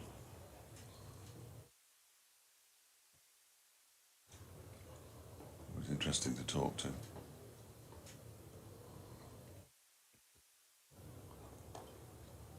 First start of the over from Matt Fisher. So I was expecting you to follow up that comment after he's interesting to talk Sorry, to. well, no, that's it really. In what sort of way? He has opinions on Yes, things? but a lot of cricketers do, don't they? But he does have opinions, and if you get the best out of him by asking the right questions, that's often the key. Yeah, he's good. A good analyst of the game as well. Fisher. To bowl to the aforementioned Lamb, who again he just plays that defensive straight, doesn't he? Sort of commits very late, and not for the first time here. We've got a bowler with number 7 on his back, bowling to a batsman with number 7 on his back. We've had Matthew Revis earlier with 77 bowling to Madsen. He was batting with 77. Is Madsen 76 again? 77, yeah. He is Deployed 76. 76. 7 to 7. Bowls in neck and crop. So that was pitched up, knocked his off stump out, and again he was just in no man's land there. It was again one of those where he really should have deployed that late forward defensive shot that might have saved him, but he actually did not do that, and his off stump is out of the ground, and again back in the balance now with a very unconvincing innings from Mathieu. Lamb comes to an end and just gets a ripple of applause as he walks off, and Dahl comes in at number 7, enthusiastically bounding down the steps and out into the middle. That again, it's almost as though he lost the. He didn't, but he was just in no man's land with the shot, perhaps expecting a short ball on the back foot. And number 7. I say it's no better sight for a bowler than a stump laying on the ground. I suppose a better sight. It's 2 of them laying on the ground, but knock the off peg out. Now Yorkshire will think they've almost got an end open. I think if they can remove Dull, then one end will be open. And of course, Madsen moving on serenely, 82. But he's got some work to do now if they're going to get themselves a first innings lead. So all of a sudden, 191 for 5. And Fisher steaming in down the hill. Tail up. Fancying another one. Bowls and again right on target. But Dahl pushes that to mid wicket, and there is a no run there. So another wicket here, particularly if it was of Wayne Madsen, and you would think Yorkshire very much in the in the driving seat. Could see these first two innings pretty much on a par. Let's see how the tails go. Fisher, 3 slips go down, he bowls, and that strikes Dal on the pad as he tries to turn it through mid-wicket. But although the wicket-keeper went up in appeal, there was no appeal there from the bowler. He knew that was going well down. He wasn't going to embarrass himself by asking umpire Pratt for a decision.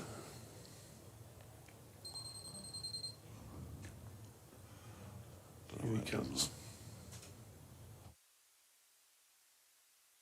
To Dal. Oh my word! That has knocked fourth stump out of the ground, Fletch. We missed the off stump by 6 inches. Oh. Come on, beautiful leave.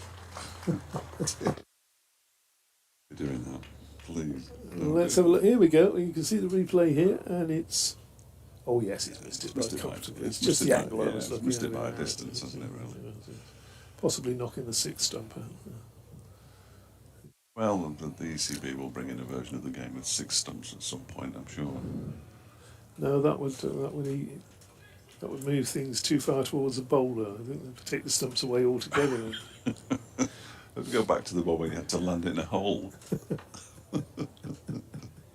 George Hill from the Peasam Park end of the ground in to bowl to Madsen. He just flicks that one away. I'm not sure if it was entirely off his bat or if there was a bit of pad involved, but he's going to get the run for it. This little inside edge onto his pad, and he moves on to 83, 192 for 5. There was work to do, Derbyshire here, and there's Dal, a very, very capable batsman, of course. Yes. Oh yes. Zach Chappell can bat. Sam Connor's consorted bat, and then there's George Scrimshaw. Here it's up. Hill's coming into bowl, and Dal had stepped away, but Hill in his run-up clearly doesn't look at the batsman because he almost, well, he did go through with his action, but didn't let go of the ball. But Dal had stepped away. Something had caught his eye. The chaps in front of us aren't back. Well, they could come back now that Lear's deployed. Well, he could probably see them, but he's doing a lap of the ground with Harry Kane at the moment. He's just reached the marquee on the far side of the ground. Dal waits, 2 slips, Hill in and bowls to him, and he just pushes it out into the offside. Don Bess will bend down. Well, he won't bend down, look. Oohs and ahs and whatever. There are probably some folk on Twitter who said, well, yeah, yes, Hill should have carried on there and bowled him because, you know, he's pulled away. There's nothing in the laws to say he's got to stop, and that would have been out. And, you know, they do with the man cadding and things like that. Well, it's not. You know, it's in the laws. Balls, Dal defends, and Bess does the fielding. They didn't realise a lot of people don't realise that cricket is a game played as much by convention as it is played by laws. Yes. Like that Johnny Bairstow dismissal is a good example of convention and rules. Some cable ties now becoming very irritating as this next delivery from Hill is turned into the leg side by Anuj Dal. They're going to get one, they're not going to get the second.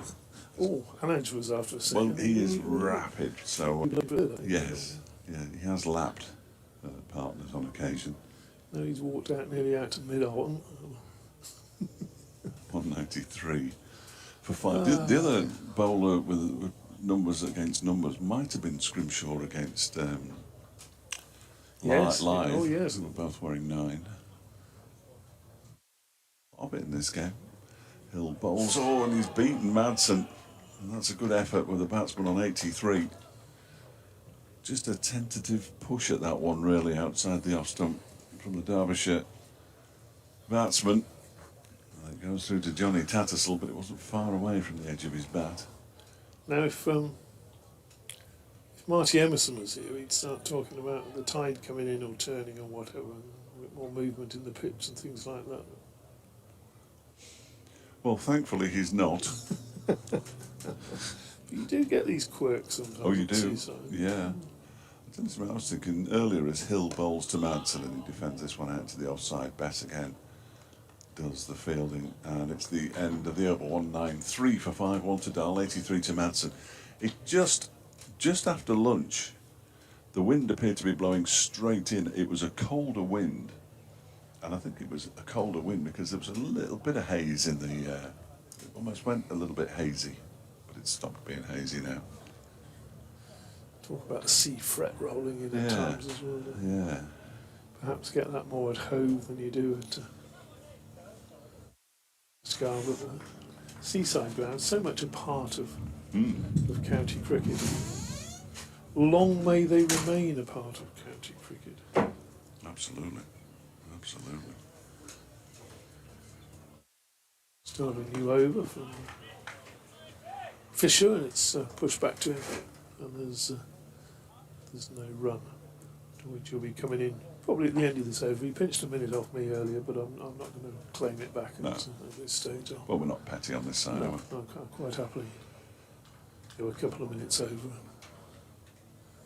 See if we can take another wicket or score another couple of boundaries in this over, because both have been happening with the bowling of Fisher, who bowls now. And oh dear, what was that? How close was that? Was 8 that? inches. 8 inches. Yeah. Okay. See what the replay says. If they show it. It's not going to. Oh, here Oh we go. yeah, replay. Yeah.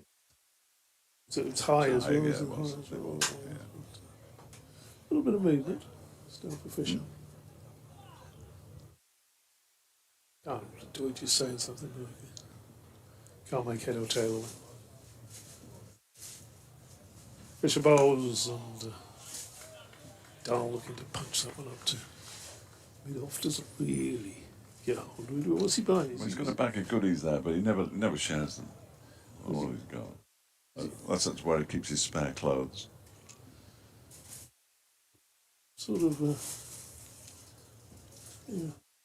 Can't really, you and I being the fashion police for this thing. He's okay though, isn't he, with his pink shirt? Yeah, no, I like it.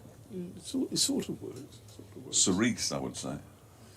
It's delivery for Fisher, bowls straight through Dahl. That was a quick delivery, and that's gone clean through Managed Dahl, and he's struck the stumps again.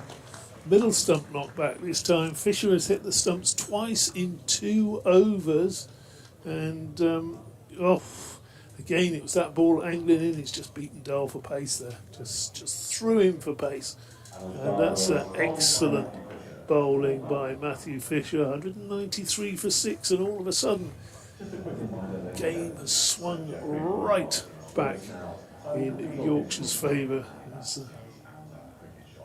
Managed Dahl makes his way off, very disappointed for just the 1 run.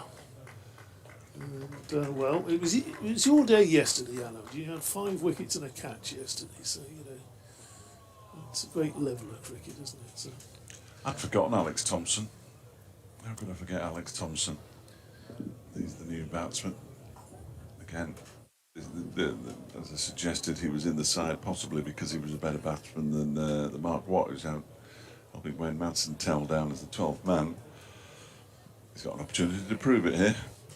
I think there's an opportunity also for me to hand over to Yeah, absolutely. Jonathan Doidge.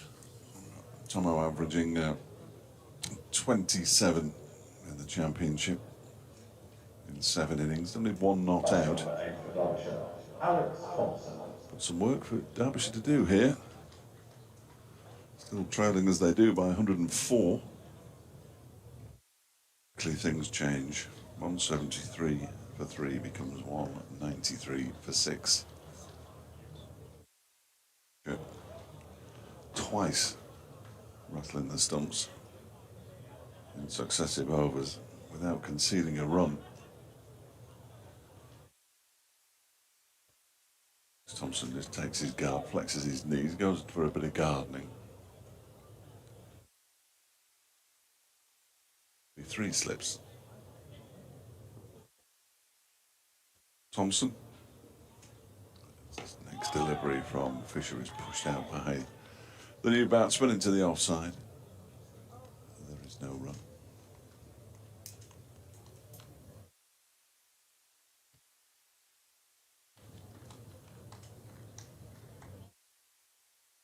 Very vivid. What kind of green's that, Dodge? Is that vest? Right. I don't really do those vests.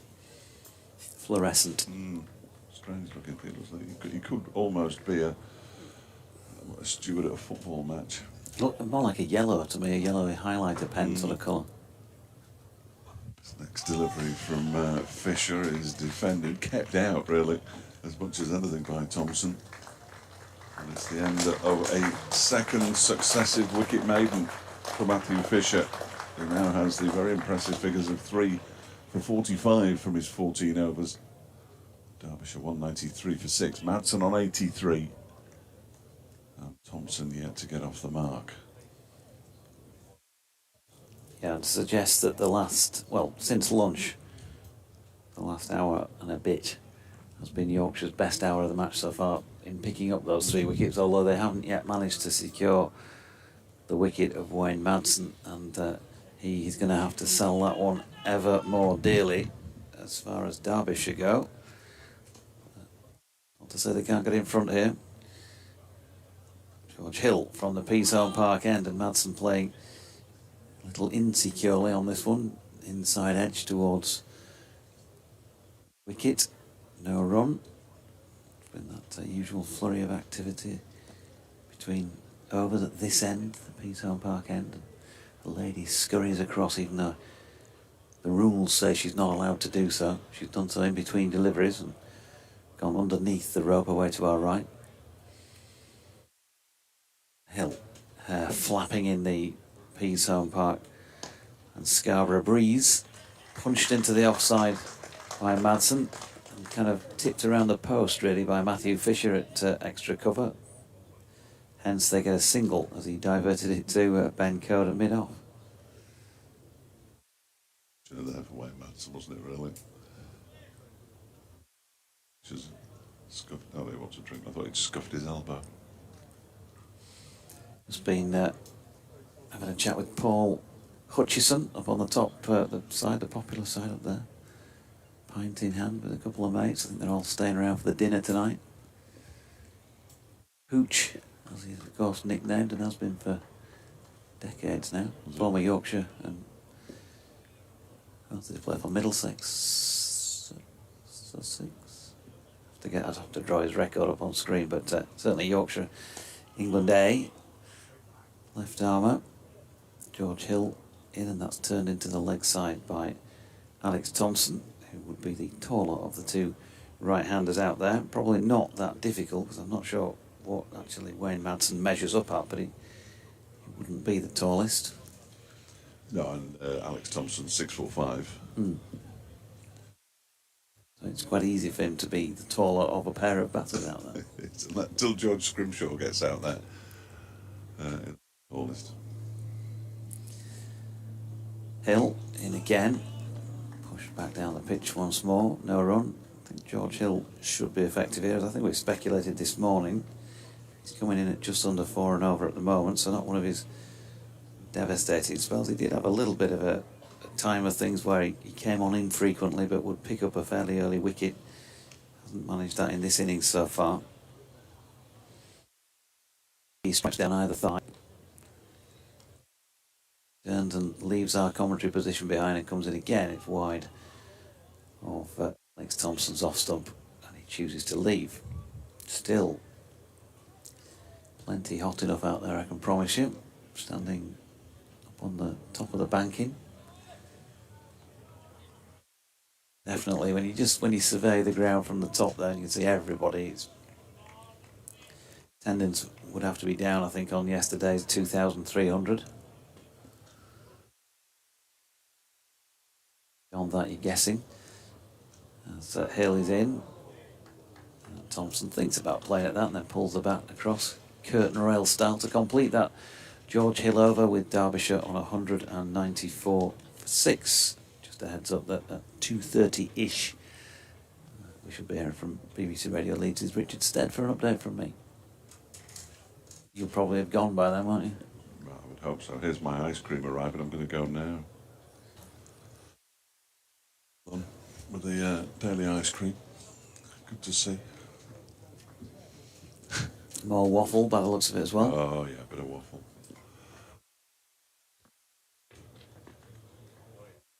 So just brushes away a little bit of something that, oh, Andy, look at that. Andy Lunn, thank you very much indeed. I don't know. All right. Right, for interesting commentary. Might improve the award-winning commentator. Always looking to improve, Fletch. Is this, have we had a change in the bowling? Or is it still Matthew Fisher? I'd be surprised if we had.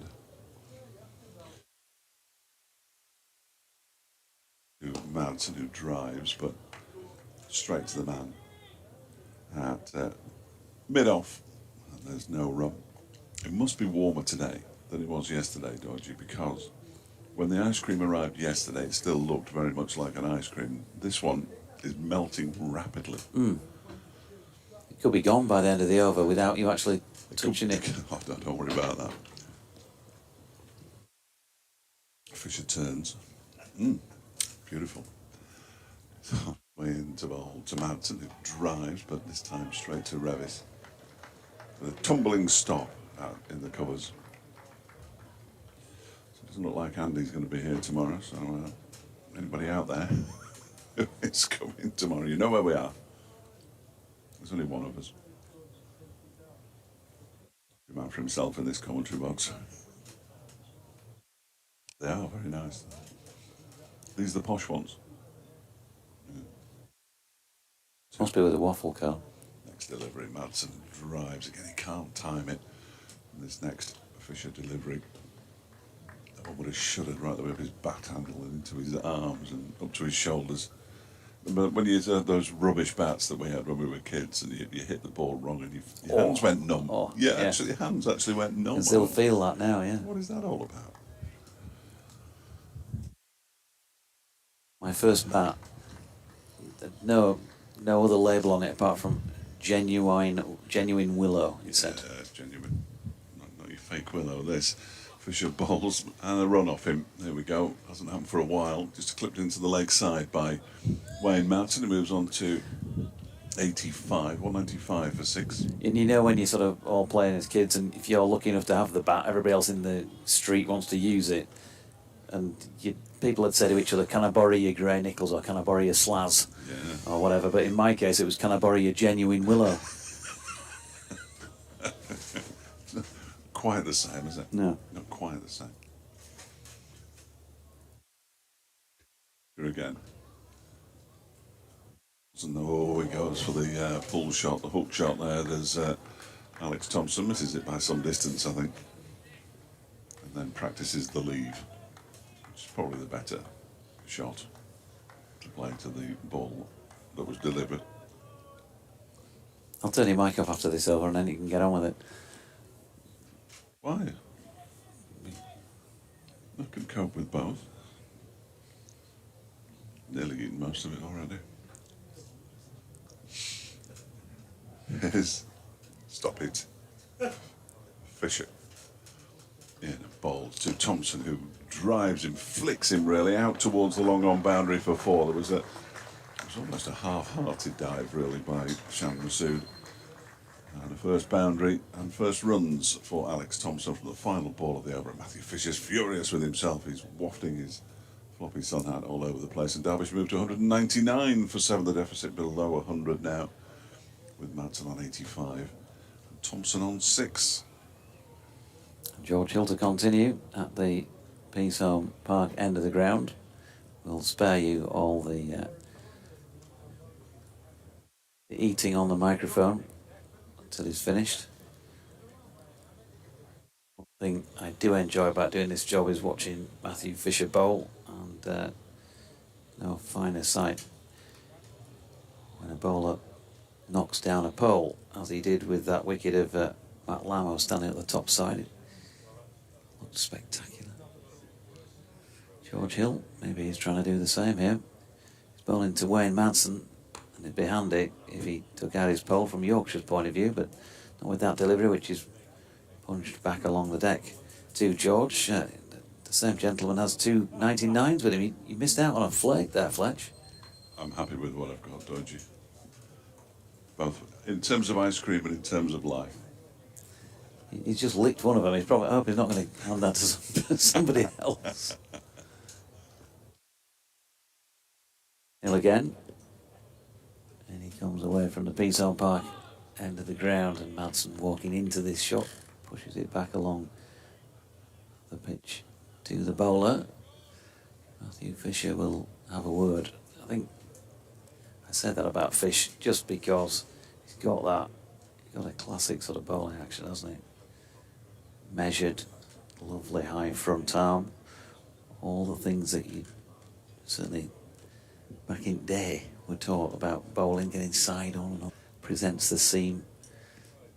Hill is in, and that's turned into the leg side this time. There's no run, and he is a very tricky customer to have to face as a batter when he hits one of those spells. He did it here against Somerset a couple of years back when Yorkshire won inside 2 days, and he took 4 wickets in couple of overs, something like that, from this Peasholm Park end. Absolutely red hot when he hits his straps. He's watching on at the moment. George Hill's trying to hit his. Not with this delivery, because Madsen presents the full face of the blade and pushes that one out into the covers, where Ben Cliff is on doing some substitute fielding, and 200 is applauded by the crowd here at North Marine Road. 206. Madsen now on to 86. And Thompson back on strike is on 4. That radio leads update in a few minutes' time, but Fletch will be off to do one of it as well now, presumably after the next over. As Hill scurries in again and then stops because Shah Massoud at mid-on. He's asking Ben Cliff to move somewhere. I think he wants him. Well, Ben has come in thinking that his captain wants him to come in towards from deep backward point, but in the end he's sent back. George Hill had a word with his captain and maybe wants some cover out there for some reason. Let's see what he's going to bowl here. It's a good delivery, which Thompson pushes forward out, and then in pushing forward also pulls the bat away. There's no run. Those rings that I referred to on the wire that were away to the left yesterday, quite some way away to the left, they're now more or less in my line of vision on I think it's the far wire. Further wires from our commentary box. Hill is in again, and that's pushed into the offside by Thompson to complete that over.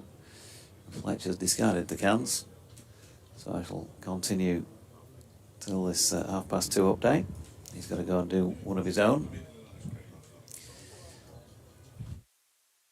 Still munching on his ice cream. Movement of people again, left to right, down beneath our feet.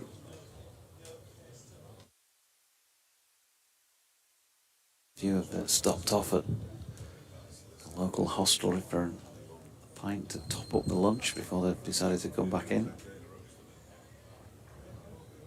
Getting on for what should be tea time, which will be taken, of course, when there are 32 overs remaining in the day. Matthew Fisher from the Trafalgar Square end bowling here to Wayne Madsen, who was solidly behind that.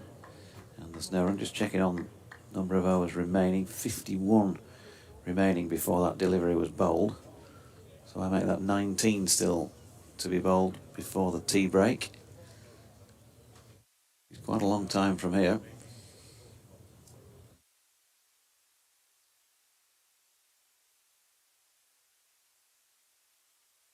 Some weights, open stance. Fisher in and bowling to Madsen once again, who drives firmly. Matthew Fisher fields in his follow through. Hearts in mouths because Fisher moves off the straight sometimes, there's an injury. But on this occasion, he's okay. I think it was just a bit of theatrics because the ball skewed out from his grasp. Madsen not interested in taking a single. 200 for 6.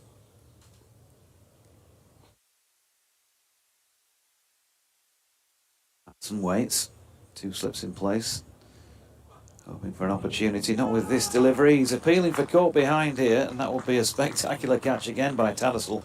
It was a spectacular take, diving away to his left. Fisher thinks he got his man trying to hook and mistiming it. Not sure I saw any bat hitting any ball. But it was one of those that kind of looked like it wasn't so far away. But at no point did you really feel like it got a little tickle on the top corner, shoulder of the bat, something like that. Steve Fisher seemed to be the only person really who believed that might be the case. So again, at the end of his run, running towards our commentary position, and Madsen much more solidly behind this good length ball. David Bates says Matthew Fisher has found a spot on the wicket that keeps the ball lower than 99.9999% of the balls in the match so far.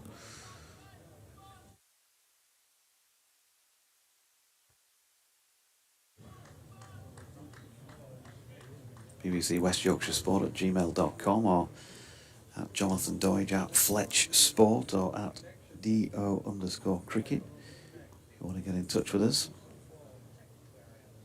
Fisher running in once again. Madsen this time hits on the up through extra cover. Probably the better part of 10 yards to the right of Matthew Revis, who's in the covers, went through extra cover. It was aerial, and if one of those were at a field had been positioned a little bit further round, might have got a hand on it. As it turns out, he got 4 down towards the suits. That takes him to 90, 204 for 6. Kate will be busy away planning for the 100 here. How many deliveries? Dropped into the offside, this time pushed to Matthew Revis, and there is no run. Update time on BBC Radio Leeds. Yeah, they're doing pretty well actually, Richard. Probably the best session of the match so far for Yorkshire since lunch, because they've taken 3 Derbyshire wickets, one of them being the key wicket of Leas Deploy, who was caught by George Hill at first slip. Good catch down to his left off the bowling of Jordan Thompson for 30, remembering Leas made 170 in the reverse match down at Chesterfield earlier in the season, the only match of course which Yorkshire have won in Division 2 this year. Since then the wickets of Matt Lamb for 10 and Anish Dal for 1 have been taken, both bowled by Matthew Fisher. Always good to see the stumps rattle when it's your team of course who are bowling those deliveries. Earlier today Brooke Guess was first man to go for 13, another Jordan Thompson dismissal. Johnny Tattersall taking the catch, and Mitch Wagstaff on just his second first-class match for Derbyshire made his highest first-class score, his first-class half-century, 52 from 105 balls before he was caught by Matthew Revis off Matthew Fisher. So some good stuff from the Yorkshire bowlers in this afternoon session. Derbyshire still behind. Remember, Yorkshire posted 297 yesterday. They felt that was probably 80 to 100 runs short of what they wanted, but they were put into bat. Derbyshire did choose to field, and they didn't fully capitalise themselves either, and they don't appear to be doing so just at this moment in time with the bat. But Wayne Madsen is out there in his 90 not out, the highest score in the match so far. Yorkshire want his wicket. If he hangs around and the tail wags a little bit, Derbyshire may still get into a lead. It's building up into an interesting game of cricket, Richard, and Derbyshire 204 for 6 in their first innings. George Hill, dot ball there to Thompson.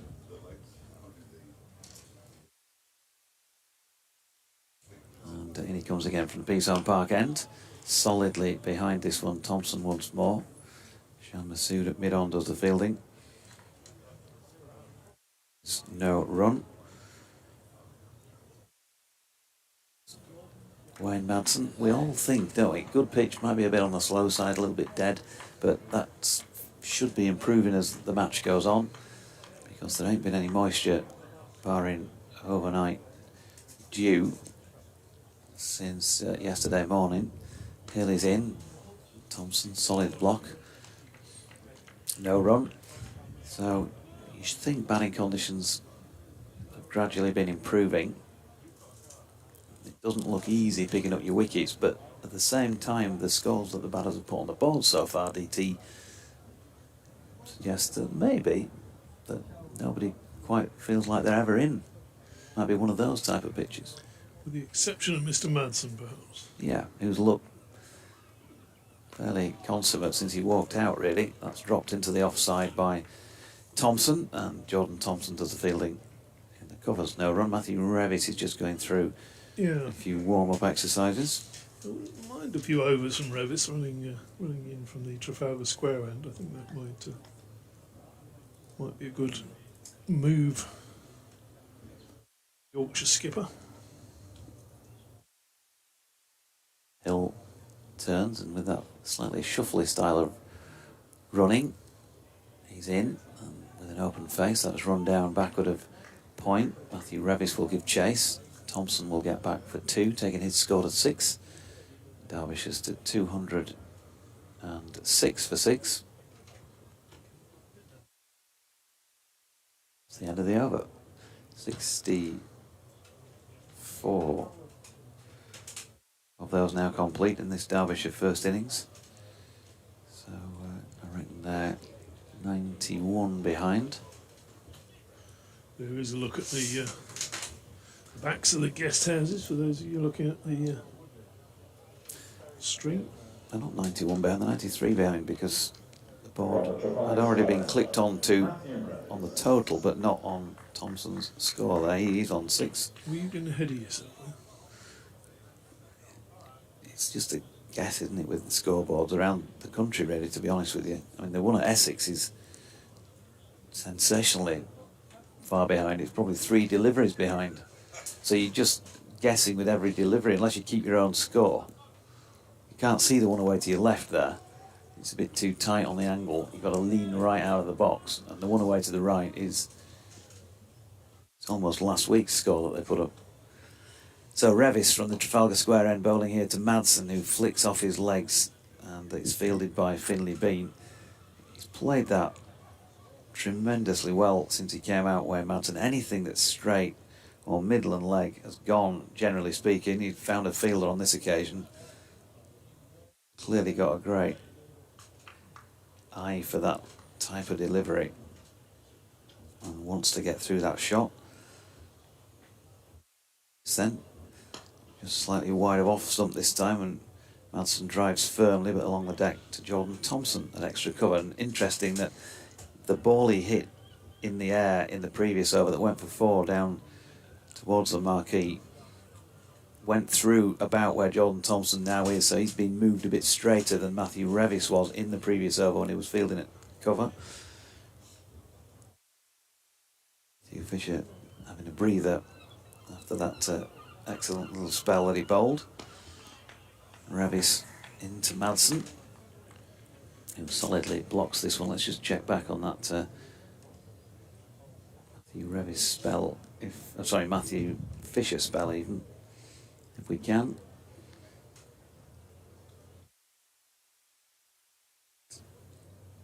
It turns out we can, but I can tell you that overall he bowled 16 overs, 3 maidens, 3 for 54. Sure if Kate keeps spells on her score sheet, as Revis is in again. 77 bowling to 77, who drives into the offside, and Fisher fields, no run. She's cast a few in her time. In fact, that was all the 7s, wasn't it? 77 bowling to 77, fielded by 7. Indeed. He's currently, what are you doing, the shopping list there? No? Planning a menu for tonight. Revis is in, and Madsen flicks that backward of square leg for a single, taking him to 91, 204 for 6. Might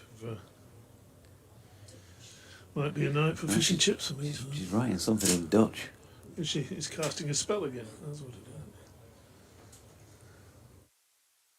it What is it? Are you deciphering DT's commentary? is. Just making Madsen hoey a little bit there, isn't he? He's not as a consistent bowler, of course, Matthew Revis, but if he gets one in the right place, it's very difficult to play, even for Madsen, who's been in for a while. Comes in bowls now to Thompson. Pushed up to middle.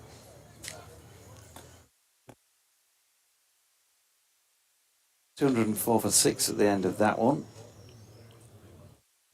Familiar figure walking round to our left there with his camera. Big David Griffin. He was in good form last night as well, wasn't he? We missed him. He's going behind the pavilion now. Mr. Derbyshire, as far as stats goes and photos goes and archives goes and history and all sorts. Enjoy his stuff on Twitter. Any of you out there on Twitter and you're not following David Griffin, he does a little talk, doesn't he? So, one of those little 2-minute sort of voice to camera pieces, which are good. Here's Hill, bowling to Madsen, who plays from the crease, dropping it out backward of point. Revis will field, they'll get one. 92 to Madsen, 207 for 6. Well, it is a little talk. What is it? A video something or other. Talk. It's voice to camera. What do we call that in modern parlance? Videos. Okay. Just 2 minutes. His views on the game, which are usually pretty sound. Loves his county cricket. Hill once again. Full length delivery this time. Thompson digging it out nicely enough to mid off where Code fires it back in, no run. Yeah, DT and technology, they're not sort of ready bedfellows, I don't think. Still just working out how to use a telephone. Well, are you still thinking about whether to buy a Ferguson VHS or a Betamax? So the telephone I've conquered, fax machine I'm struggling with. Hill in once again, good delivery wide of off stump. It's going past the outside edge of Thompson's bat on the rise through to Tattersall. Do you remember when faxes first came out, Deutsche? We were just sort of amazed, wasn't it, that you could send that much data down data or whatever we call it, down a line and it would come out and print and things. You say data, I say data. Let's call the whole thing off, yes. I do say data. I tend to say data. What do you say? Data. Ah, okay. Hill in again, and Thompson eases this one out to Revis at point, no run. Perhaps do the BBC still have a pronunciation department? What? It's the old joke, isn't it? Is that the pronunciation department? No, this is the pronunciation department. Did they have one, BBC? You could phone them up and ask them how to pronounce things. It's a good job, isn't it, that they do, because otherwise we'd have had an extra player in this game. An oldage, as Hill is in, and that's flicked to mid-wicket there by Alex Thompson, and there is no run. That's what is known as a spoonerism, isn't it? Or is it sort of a reverse spoonerism? Or is that something I saw on a film once? 208 for 6. It'd be quite fun, wouldn't it, to do a session of commentary with just reversing even the first letter of each person's name. Sort of, Ken Bode, for example, bowling from the Peace Park end. That would work, wouldn't it? Hodge Gill has not got a wicket with that delivery, fortunately, because that's dropped into the offside. And Jordan Thompson fields, end of the over. A little bit of bat, I think that would have been No, I was going down as well. So 66 overs now complete. Derbyshire 208 for 6. Somebody's persistent with the bleeps. how many more overs before tea, Doctor? Work that one out. Quite a lot. 15 says Fletch. 47 overs remaining in the day, so yeah, he's spot on there. 32 no doubt that he would be spot on. So they're going to do well to bowl those in 27 minutes, aren't they?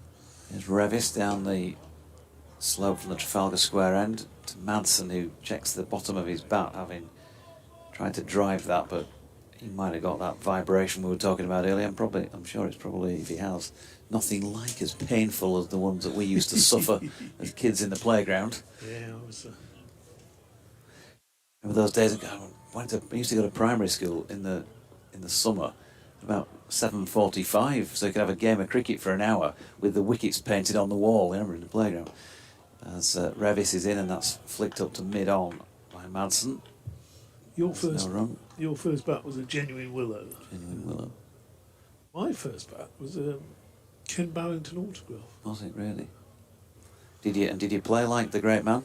I did. I was stodgy and hard to get out, just like Barrington. He was a great accumulator of runs, wasn't he? And whenever he got close to 100, liked to go to 100 with a 6. Revis to Madsen.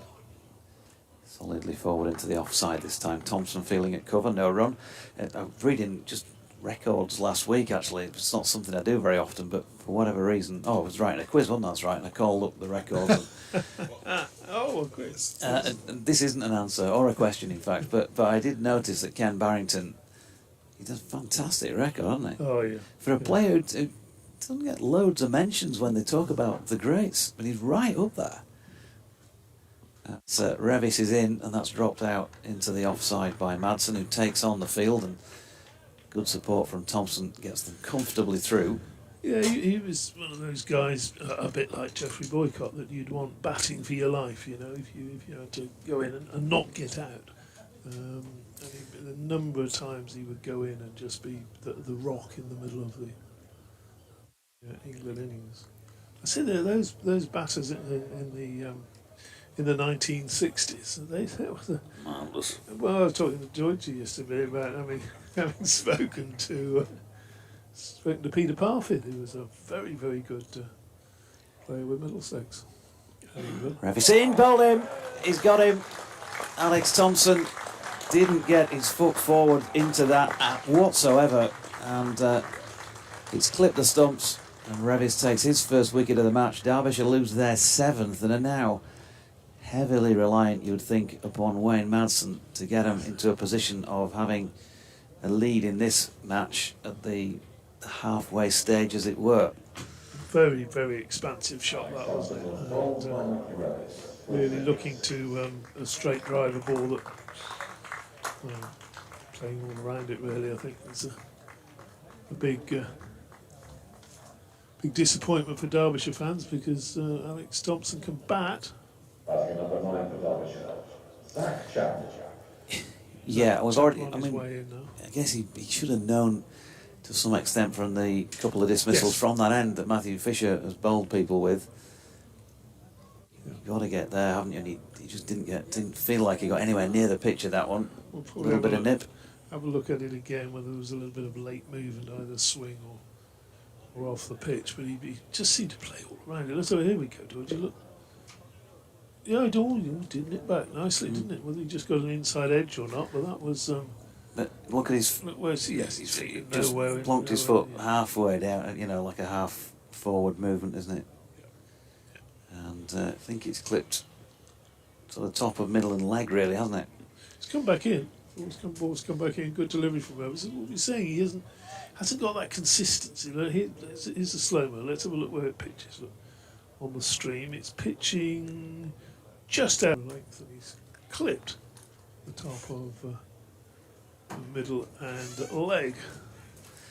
So, just the 6 to Alex Thompson.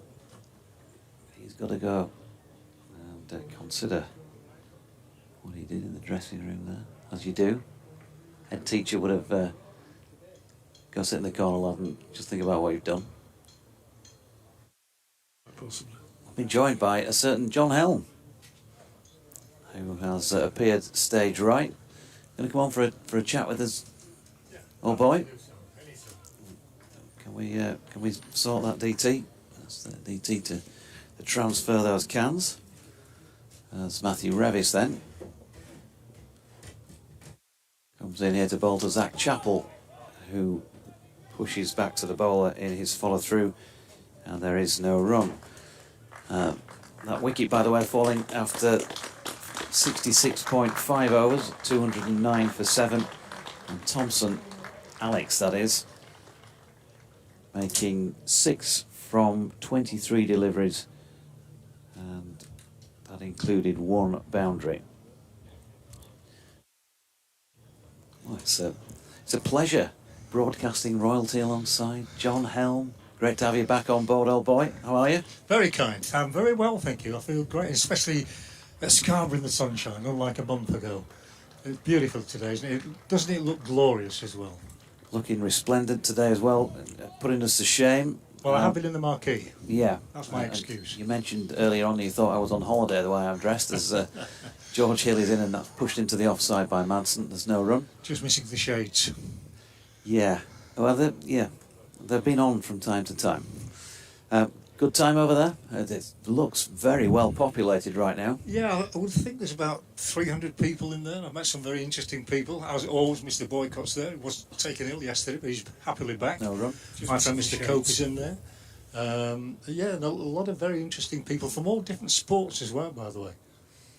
Here's Hill with Madsen pushing forward into the onside. Masood fielding, no run. Yeah, Tony Curry, former England footballer. Oh, it's Tony. Oh, great player with TC. Yeah, Ted Hemsley, also Sheffield United, and ex-Worcestershire, of course. He's in there. Nigel Wood, who runs Bradford Bulls these days. Gary Hetherington from Leeds. I saw Gary Rugby. walking past. Yeah, it's always great to come and meet all these people enjoying a day out. Put in the hard yards as they do in the marquee. Has to be done. The odd glass of wine has slipped through a few lips. Here's Hill to Madsen, who plays it top of the bounce back to the bowler. No run. And from a cricketing point of view, what have you gleaned so far? I guess there's been so many conversations going on that you might have not quite had your eye over it like you would have done if you were in here, John. I saw a bit earlier, Madsen looked to be playing ominously well.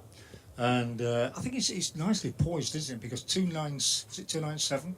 So 88 runs. The way the morning started, Yorkshire got that early wicket, and then they looked to be really settled. But the last breakthrough makes it. Oh, wicket. There you go. Got him. I've got you another wicket. Madsen has gone. George Hill with the delivery and the ball skewing out to gully, where the simplest of catches was taken, and Madsen has gone for 93. And Derbyshire now in some trouble, I think you'd have to say, at 209 for 8. Yorkshire with a fairly healthy lead with just those last 2 wickets. So can the tail wag? Well, either way, I think you've got to say that that's been a cracking knock from Wayne Madsen in a match in which nobody's got a century. Nobody previously got above 58. No, that's right. Wharton. And I have to say, Dickie Bird has been saying to everybody within listening this morning, Madsen's going to get a big score today. He's going to get a ton. He might even get a double ton. Well, he hasn't, but he's a good player. He's a very fine player. And acknowledges the applause from the crowd at Scarborough here. And that's a key wicket for Yorkshire. That just tilts the balance a bit their way. And 93 from 135 deliveries. He said, checking over his left shoulder to make sure. 140 deliveries. Okay, electronic equipment and Wi-Fi not updating sufficiently quickly. I'll blame that anyway. 1-6 and 15 fours was very much the tally in that respect. We can always blame technology, can't we? Yeah. Never us. So what? While we've got a moment, just update us on what the John Helm commentary diary is looking like at the moment. Well, it's China next week. I'm doing the Asian Games, and to my horror, I've just been reading out to Howard Ferguson some of the sports I've been alerted to that I might have to cover, including things like kabaddi, and one of shiwusu, things I've never even heard of. Who? Yeah, exactly. They've given me archery. I will be doing football, golf, badminton, a few sports like that. I've just come back from Japan where I was covering water polo, which was brilliant, absolutely brilliant, and artistic swimming. There you go. It's artistic swimming. Yeah, people used to call it synchronised, but it's now artistic, is it? Was it? it's Okay. very artistic. You know, blokes like us sometimes demean these sports, but I tell you what, it's very fascinating when you see it. It is artistic, and it's brilliant. It's great the way they perform in the water. I mean, with all Excuse me, Mr. kitted Hell. out for it. Yes, absolutely. No, it's brilliant. It really was good. And the water polo, I had a brilliant co-commentator, an American guy who's played in 5 Olympics and is the 4th highest goal scorer ever in water polo. And lovely guy. Here's Hill, and that is driven into the onside by Sam Connors, the new batter, but Masood Fields no run. So 209 for 8 at the end of another good over and a good session for Yorkshire. George Hill taking that wicket of Wayne Madsen, who was caught by Finlay Bean. I'm not sure actually gave him the nod in terms of being the catcher there when the wicket was taken, but it was Finlay Bean who snaffled that Wayne Madsen wicket. 93 off 140, as I say, 15 fours, 1-6. Was out there for 215 minutes of batting, but with his resistance gone, we'll see how good Derbyshire's late resistance is here. One of the other sports, Jonathan, by the way, in where I'm going in Hangzhou, is cricket. And I actually commentated on cricket in Korea, in Incheon a few years ago, so I'm looking forward to that. As Revis is in, bowling to Chappell, who pushes up to mid-off, no run. And you were saying when we were having a chat at the side, off-air earlier today, that we were talking about stadium capacity and how many people might be in here if it was full. Bill Musto was saying 9,000 capacity, and you were saying the largest stadium. The largest football stadium in the world is Pyongyang in North Korea. Not a lot of people get that. They all go Nou Camp, Barcelona or Aztec or Brazil, somewhere like that, Maracanã. Revis to Chappell, who flicks and misses this one. It's, I think, going to be leg buys down to the incoming Ben code from long leg. Yeah, that's confirmed as a leg buy, so 210 for 8. So 100. Yeah, don't quote me on it, but I think it's somewhere between 150 and 160,000 capacity. Full of a lot of army people and services people, but they'd pack them in Pyongyang.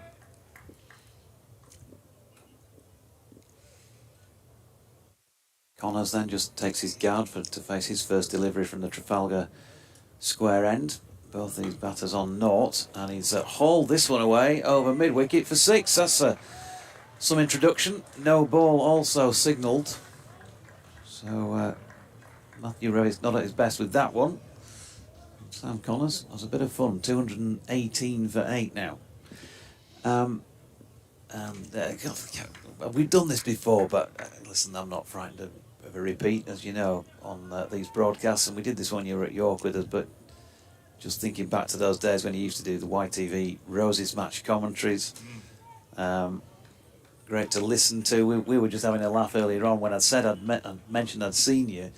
Fletch saying, they'd sort of do a couple of hours and then they wouldn't be able to do it because some other programme was on. Then they'd nip back over for a bit longer, and Revis is in, and Connors nearly plays over and round that one, but manages to get something on it. Dot ball.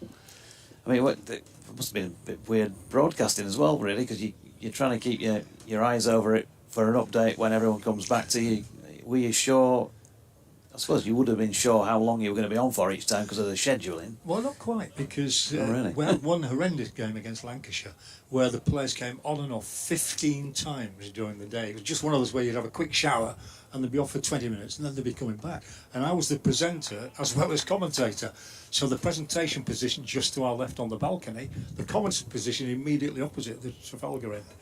And so every time it went, get back to the commentary position from the director, so I'd have to hair it across here, switch the camera on. Well, welcome back here to Scarborough, where Lancashire moved on to 118 for 4. The umpires are coming out, back across to the other side of the ground. And it was, I'll wait to see what happens with this delivery. You don't want to miss anything. No, Matthew Revis in bowling to Connors, who drives back to the bowler and is followed through. No run. The other great memory was Ian Botham was playing here, I think in Somerset days. And Geoffrey Boycott was my co-commentator, dressed in an all-yellow suit. You can imagine the reception he got walking around the ground.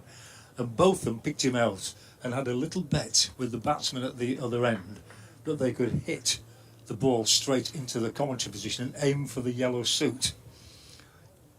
Revis, Trafalgar Square end again. Short ball, it's gone high. And not particularly handsome from the bat of Connors, but it's going to drop into no man's land down at fine leg. And Ben Code, I should say, is round to field. Got back for 2 there to complete the over at 218. 220 even for the loss of 8. Well, there you see the scoreboard's done me again. You're never quite sure if it's gone on or not. Technology. 220 for 8. Yeah, both of them smashed this delivery from Darren Goff, I think it was, straight back over his head, right up into the we could see it coming all the way. And Jeffrey actually dived out of the commentary box. So we saw this figure in yellow hurtling through the door all of a sudden. And both of them, the other batsmen, I think it was Wyatt, I think, absolutely falling about. The crowd had no idea what was going on, of course, but you should have heard Jeffrey's commentary. He's had the odd expletive in there. But no, great memories of the cricket up here. And we used to edit here as well in a little chuck outside inside the ground. And we saw some wonderful cricket here, really did. Good days. As Hill leaves our commentary position at the P-Zone Park end behind and bowling here to Chappell, who opens the face and runs it out to Revis at point, no run. And sad news the other day, one of your former colleagues, I remember watching Scrum Down on YTV, ITV, whatever it was back in the day. David Watkins passed the other day. Yeah, lovely, and I'm not just saying that. One of the nicest guys you would ever wish to meet. He was a great player in rugby league days when he moved from Union to Salford, and he was a great comrade of mine as well in Scrum Down days. Hill bowling here to Chappell once again, who gets an inside contact on this and diverts it out towards square leg, where I think for the first time today Isaac Light is out there fielding, one of the 12th and 13th men for Yorkshire. David made his debut as a Salford player at Featherstone Rovers at the famous Post Office Road, and on the day there'd been massive headlines in all the newspapers about this little star coming up from Wales. And he got buried in the first tackle by a couple of forwards called Jimmy Thompson and Mal Dixon. As they picked him up, they said, "Twinkle, twinkle now, little star." Hill in, and Chappell tries to flick it away square on the leg side, but it wraps him on the thigh pad, no run. Such a genuine man. He came to speak for you know I'm involved with Belden Cricket Club in the Bradford League. And David came all the way from Wales, didn't want a fee. Brilliant. He was just one of life's gentlemen. We always stayed in touch, and sadly he's not been well for several years now. You know, the dreaded dementia. But it's always sad, isn't it? I lost another friend recently, Trevor Francis, of course, the former great footballer. Another of the most honest guys ever. Hill here to Chappell, who flicks that away aerially through the leg side. He's going to get 4 down to the posh coffee tent, or shop, and down through Cow Corner. But he played it nicely enough, and it was not really in much danger of finding a hand. 224 for 8. Yeah, Trevor Francis. I've never met Trevor Francis, I've got to say, but he came over well. Such a nice man. And my first memory of Trevor, I was with England in Luxembourg when he was a player, and he rang me in my hotel room. And most of the players were either playing cards or doing something or other. And he said, "Can I come to Radio Luxembourg?" George Hill in again, and got an outside edge on this one. He's going to get 4.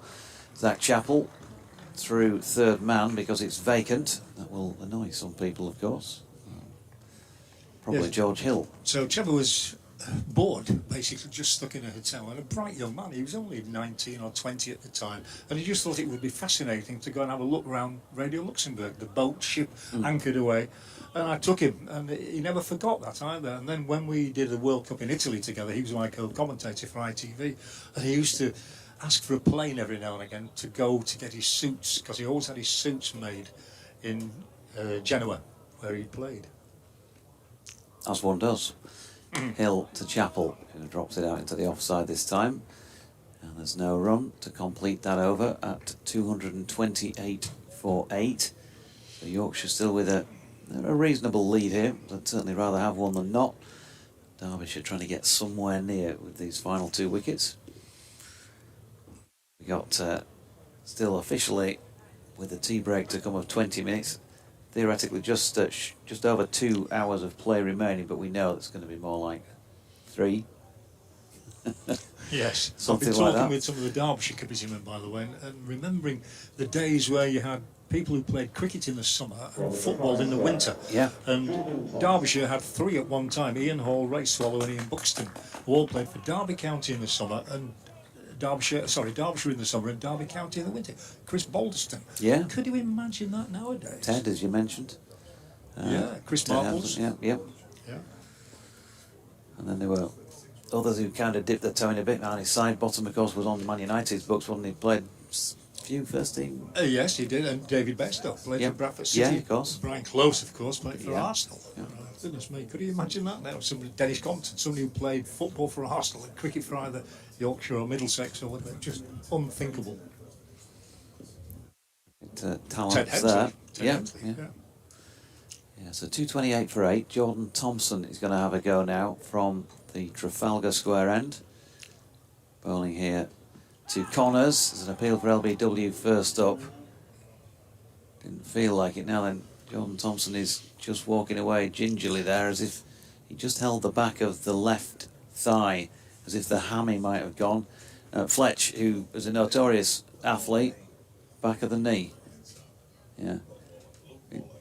Fletch just saying it reminded him of an injury he got during the 1984 Olympics. He wasn't participating at that point. He was heading for the fridge. Yeah.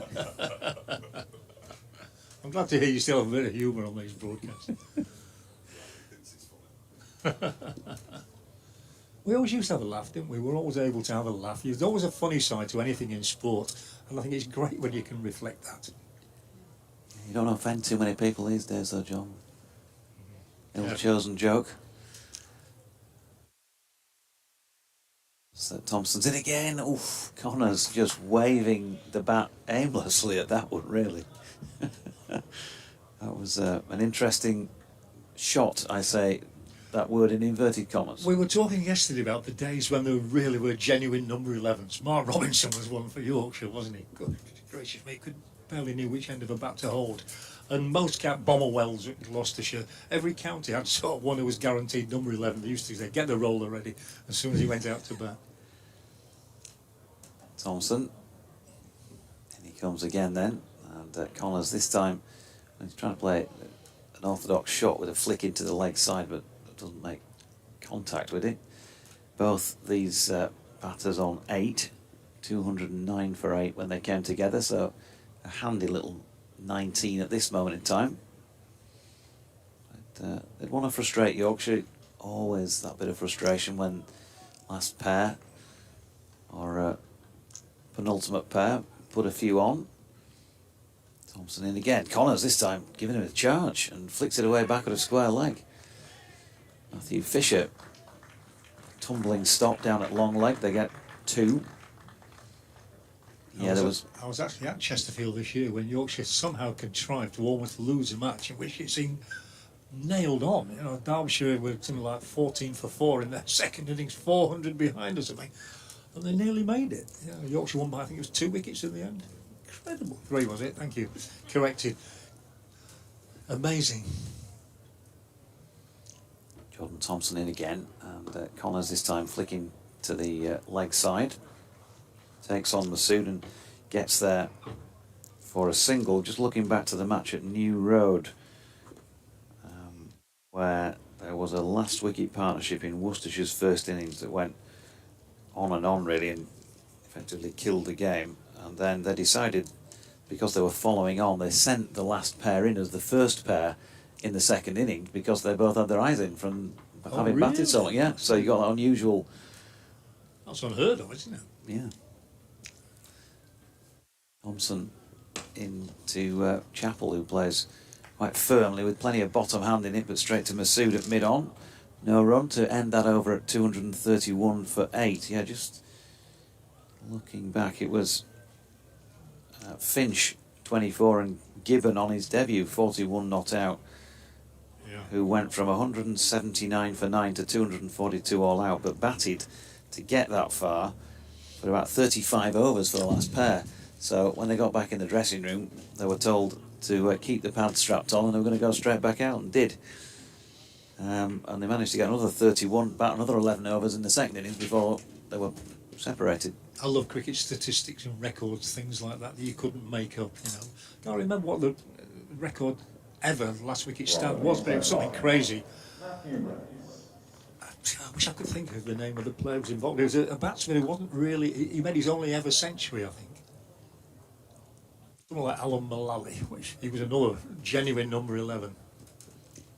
We're going to have a change of bowling at the the Peashorn Park end, which might allow us to have a change in the com box and bring Fletch back in, who I think might fancy a chat with you on air as well. So if you can pop your cans over onto Fletch's head, I'll give you mine. Keep Fletcher? Dave. No, I was joking. You're dodgy.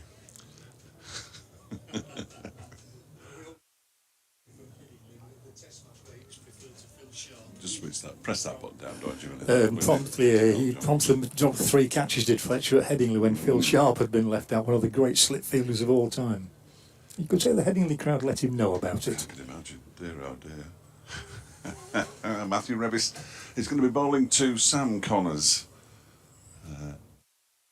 Looks quite correct. And then clips the ball nicely into the leg side where Finley Bean will do the fielding and pick up a single. He moves to 12, 232 for 8. They're reversing the batting order in those ridiculous pink ball games that the ECB tried out a couple of years, longer than that now, isn't it? Probably 5, 6 years ago. Derbyshire were playing at Cardiff, and their last pair, one of them got out, they were bowled out, they were asked to follow on, and they went back out again because there was no point, the whole thing was just a nonsense. I think it was Cardiff. Zach Chappell plays that one nicely off his toes out into the offside. He picks up a single, he wants 2, there aren't 2 there. He moves to 9, 233 for 8. When you go to the Asian Games, you will see Haider Ali, who isn't playing for Derbyshire anymore. He was one of their overseas. Yes, I remember. He's in the Pakistan squad for the Asian Games rather than the Asia Cup, because there's a T20 tournament, isn't there? Yes. Yes, in Hangzhou. I'll be there in 2 weeks' time. It'd be a good tournament, that, you would have thought. As Revis is in again, and that's cut away quite nicely, half stopped by the man. Is that lie that Gully, and they get through for another single, 234 for 8. As we were discussing yesterday, they're desperate, aren't they, world cricket, to get the United States and China involved in cricket because of the riches that would bring. Absolutely, yes. I also saw in the Commonwealth Games in Kuala Lumpur cricket, and Canada were particularly good as well.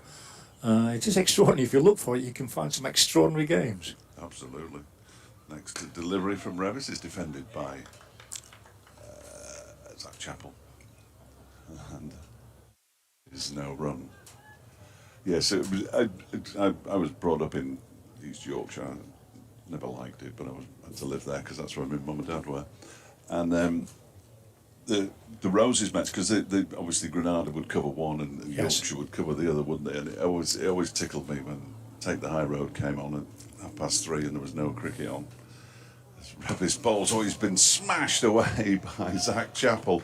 I don't think he's got all of it. It is going to go to the boundary eventually. Shan Masood out towards long on, went racing after it.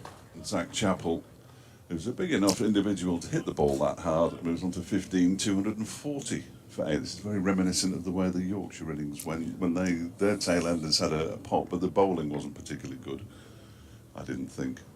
One of those bowlers who didn't bowl very well is going to come in next, and he is quite a genuine number 11, George Scrimshaw. You'll enjoy him.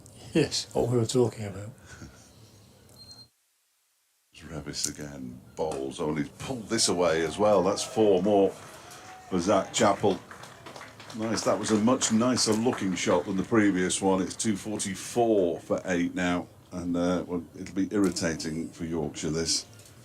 I remembered who that number 11 was. It was Jason Gillespie, who suddenly came up with 100. He got a double century, didn't He got a double century in a test match. Absolutely incredible. As a night watchman. Yes, Yeah. I think that is a record. That's the Yeah. only instance of that. Yeah. I'm glad I remembered that. The old brain's still intact. It's always good to keep it working. That's what I say. Well, there are times when mine just slows almost to a halt. When you're talking about those Roses matches, the other thing we did, we were the first company to institute microphones for the umpires. And the experiment was abandoned after 1 ball, where, I won't go into detail, but the umpire inquired of one of the Yorkshire players how he'd gone in the bar the previous evening. And the experiment was abandoned, 1 ball in. Yes. What happens in the bar stays in the bar. Yeah, exactly. No question about it. Sounded a good idea at the time.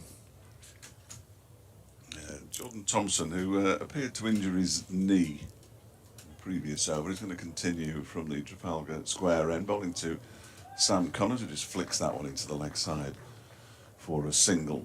There are fielders dotted about the boundary on the leg side for the number 10 Derbyshire batsman, although he's number 11 on the scoreboard. Of course, I wonder what number George Scrimshaw's down at then. Oh, I was talking about that earlier. You know, number 98 out there. You know, you and I remember, well, they didn't have numbers at all, of course, and cricketers were very identifiable, the Colin Milburns and Colin Cowdreys of this world. 1 to 11, what was wrong with that? Next delivery from Thompson is defended by Zach Chappell. I must admit, doing the ball by ball in county cricket is very useful with the opposition numbers. I tend not to have to look at the Derbyshire numbers necessarily, because obviously no, you see watch plenty them of every them. week, Yeah. but it can be useful. Route 66 is particularly good, isn't it? But his brother's just changed, hasn't he? He's gone back to 7 because Billy. he doesn't think the joke's funny anymore, apparently. Here's the next Thompson delivery. It's whipped into the leg side by Zach Chappell for a single, 246. I actually saw a 3-digit number on the shirt recently, something like 892. I thought, what a game. Well, Gale wore, what did he win? Number 3 something, wasn't it? Ludicrous. We're old-fashioned. Well, I was going to ask you about cricket transfers, because that never used to happen either, but now it's very prevalent now, isn't it? There are all sorts of movement. As Thompson bowls to Collins, who defends this one up to mid-on. Shan Masood, case in point, transferred from Derbyshire to Yorkshire last winter. Yeah, funnily enough, I was just talking about the first time I ever saw Derbyshire, and I think it was Hamer, Lee, Willett, Revel, Carr, and I just went Morgan, Jackson, Gladwin, Smith, and I've only missed out 2 there. You could name the Derbyshire team for every match of the season. Yeah. Not anymore. No, bit of squad rotation. As Connors up to Shan Masood, knows he can take him on and scampers through for a single. Moves to 15, 247. Oh, the scoreboard's wrong and I'm in all sorts of trouble now. Help me out, somebody. 244. See. I'm not getting much help here. 245. Connors has moved on to 15 now. Chappell doesn't have 20, I assume. He's on strike now on 18. Oh, and he's lifted that out into the leg side and he's caught. He's dropped. That is a remarkable drop out there by Matthew Fisher. He got underneath it. They've run through for a single. It was for all money one of the simplest catches you're likely to see. As simple as the catch that Zach Chappell dropped yesterday. And he's put it down. He picks up another single to move on to 19. It's I have no idea what it is. It's 246 for 8, possibly. Yeah, thank you, Kate. The reliance on a scoreboard in cricket. I mean, there are some big numbers. The numbers far too big for me, but you do need a scoreboard at a cricket match, don't you? Couldn't agree more. You know, we had the same at my club yesterday. A couple of times, ball went for 4 and they put 2 on the scoreboard. Hang on a minute, am I missing something here? And it niggles away at you, doesn't it, right to the end of the innings then? Have they missed 2 runs off? Ask you a question about how things have jumped, but they will have changed massively.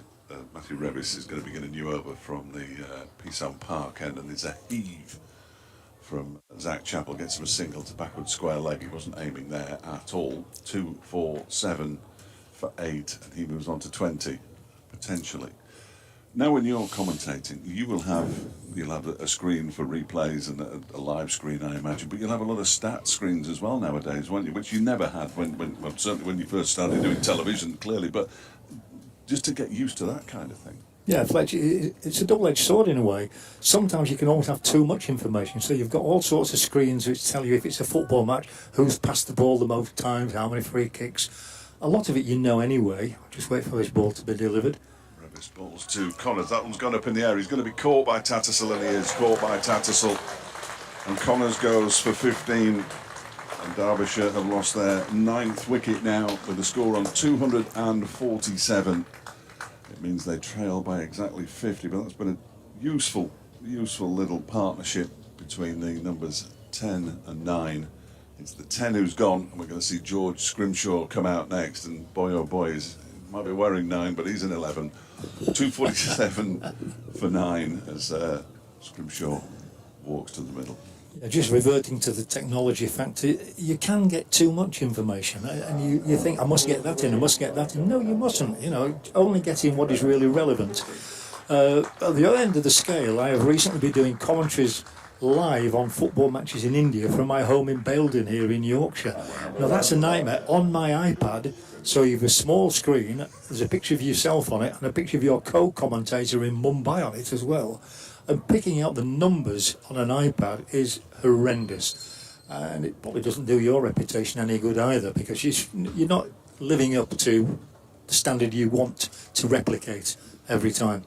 But a lot of the information is good. And of course, we depend far more on statistics now. I think it's become an American thing. It's like following baseball, isn't it? And in India, it's absolutely crazy. The number of things they tell you about. How many times he's been fouled. Can you believe they do a Man of the Match award to the most painful moment of the game? There's a player of the match, there's the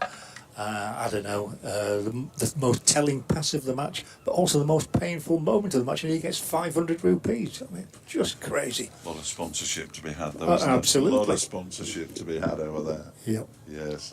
The football's good, actually. I enjoy the football. I've been going for 9 years now. And I get to watch a bit of cricket while I'm over there as well. Revis to Scrimshaw, here we go. And, well, he ducks underneath the ball. Well, he doesn't really duck under it because he's so tall, but he sort of flexed his knees as he went through to Johnny Tattersall. Here we've had Phil Brown on Radio Derby the last 2 weeks.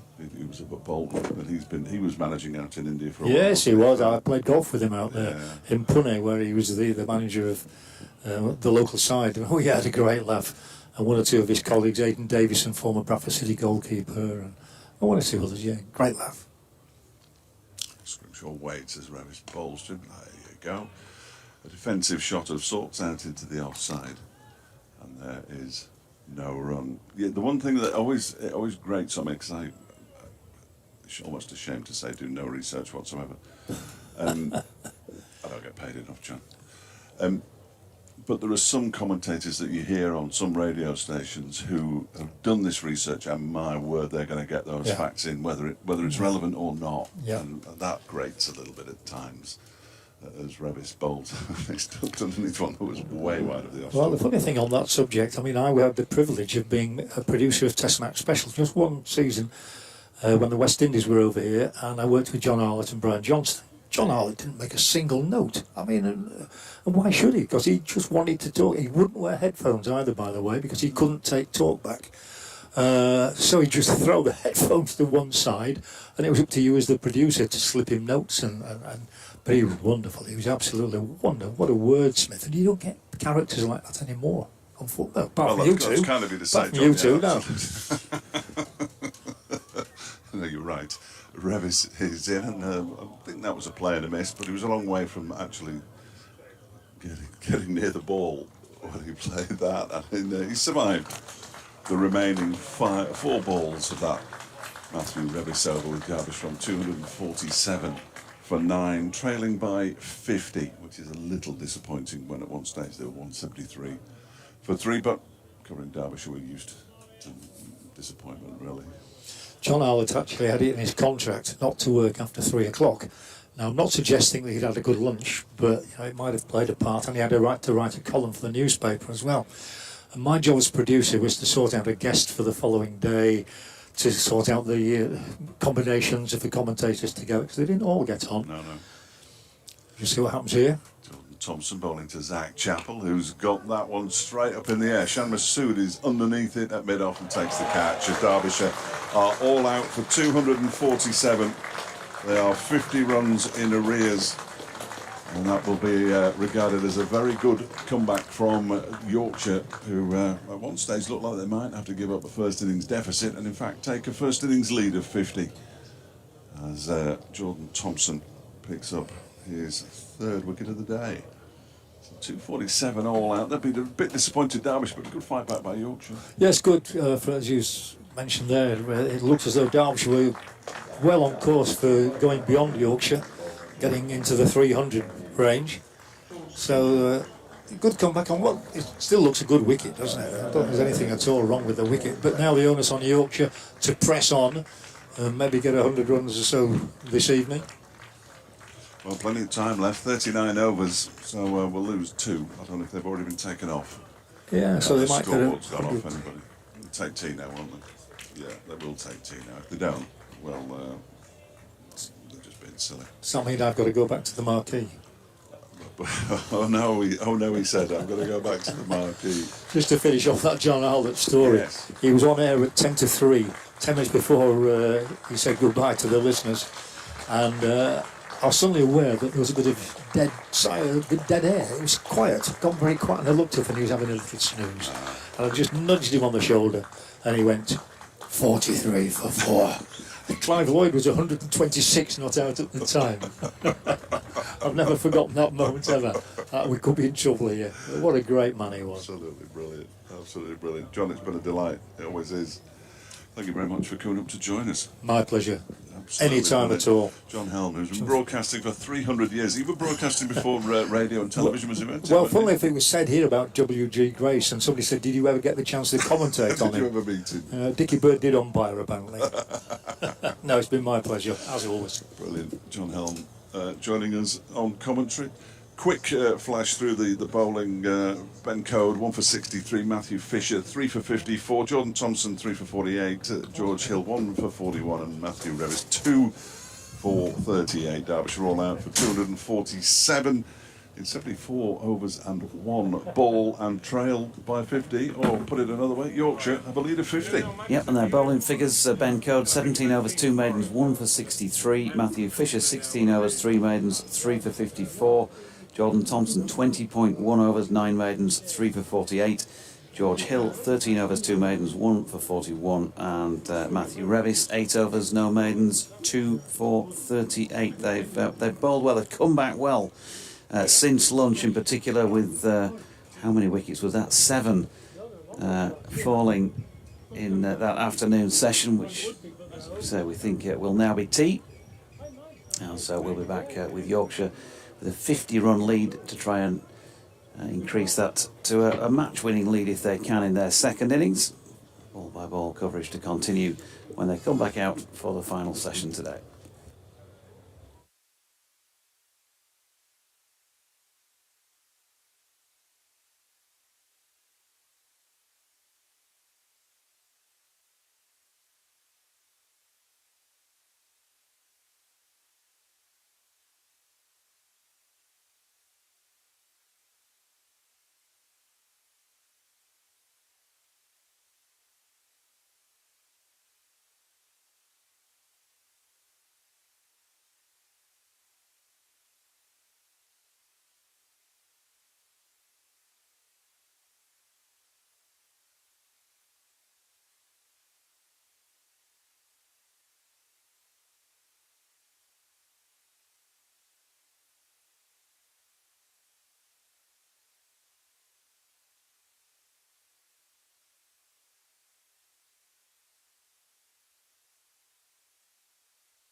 Back to North Marine Road in Scarborough Cricket Club. The evening session on day 2 of the county championship match between Yorkshire and Derbyshire. We have 38 overs. Of course, I'm going to cough now. 50 runs is Yorkshire's advantage on first innings, having bowled Derbyshire out for 247. And it looks like George Scrimshaw's not on the field, which isn't necessarily a good thing from a Derbyshire perspective.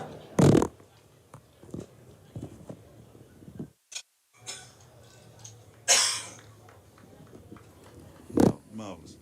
Thank you, DT. Yeah, so no George Scrimshaw, and Zach Chappell will bowl the first over of the second innings of this match from the Trafalgar Square, and he's going to be bowling it to Adam Lyth. And the first ball is left alone outside the off stump to go through to Brooke Guest. So 38 overs, DT. This game can move on apace from here, can't it? It certainly can, because if Yorkshire score, what should we say, 4 runs and over, bat well, then you're looking at 150 runs, 200 ahead going into tomorrow's play. If Derbyshire bowl well, Yorkshire could be 4 or 5 down by stumps, and likewise Derbyshire be cock a hoop going into tomorrow's play. Chappell bowls to Lyth, who clips that one into the leg side. There is Nick Potts doing the fielding. He's on in place of George Scrimshaw. He's out there, doing a little bit of warming up and stretching and that kind of thing, and then the next thing is he's not there anymore. So ailment is breath to find out. Philip Bean is at the non-striker's end. Chappell in and bowls to Lyth, who leaves that one alone. It cuts back a long way, but pitched there, it's never going to hit the stumps. And that, of course, is why Lyth has left it. He's just left it on length. All was there really?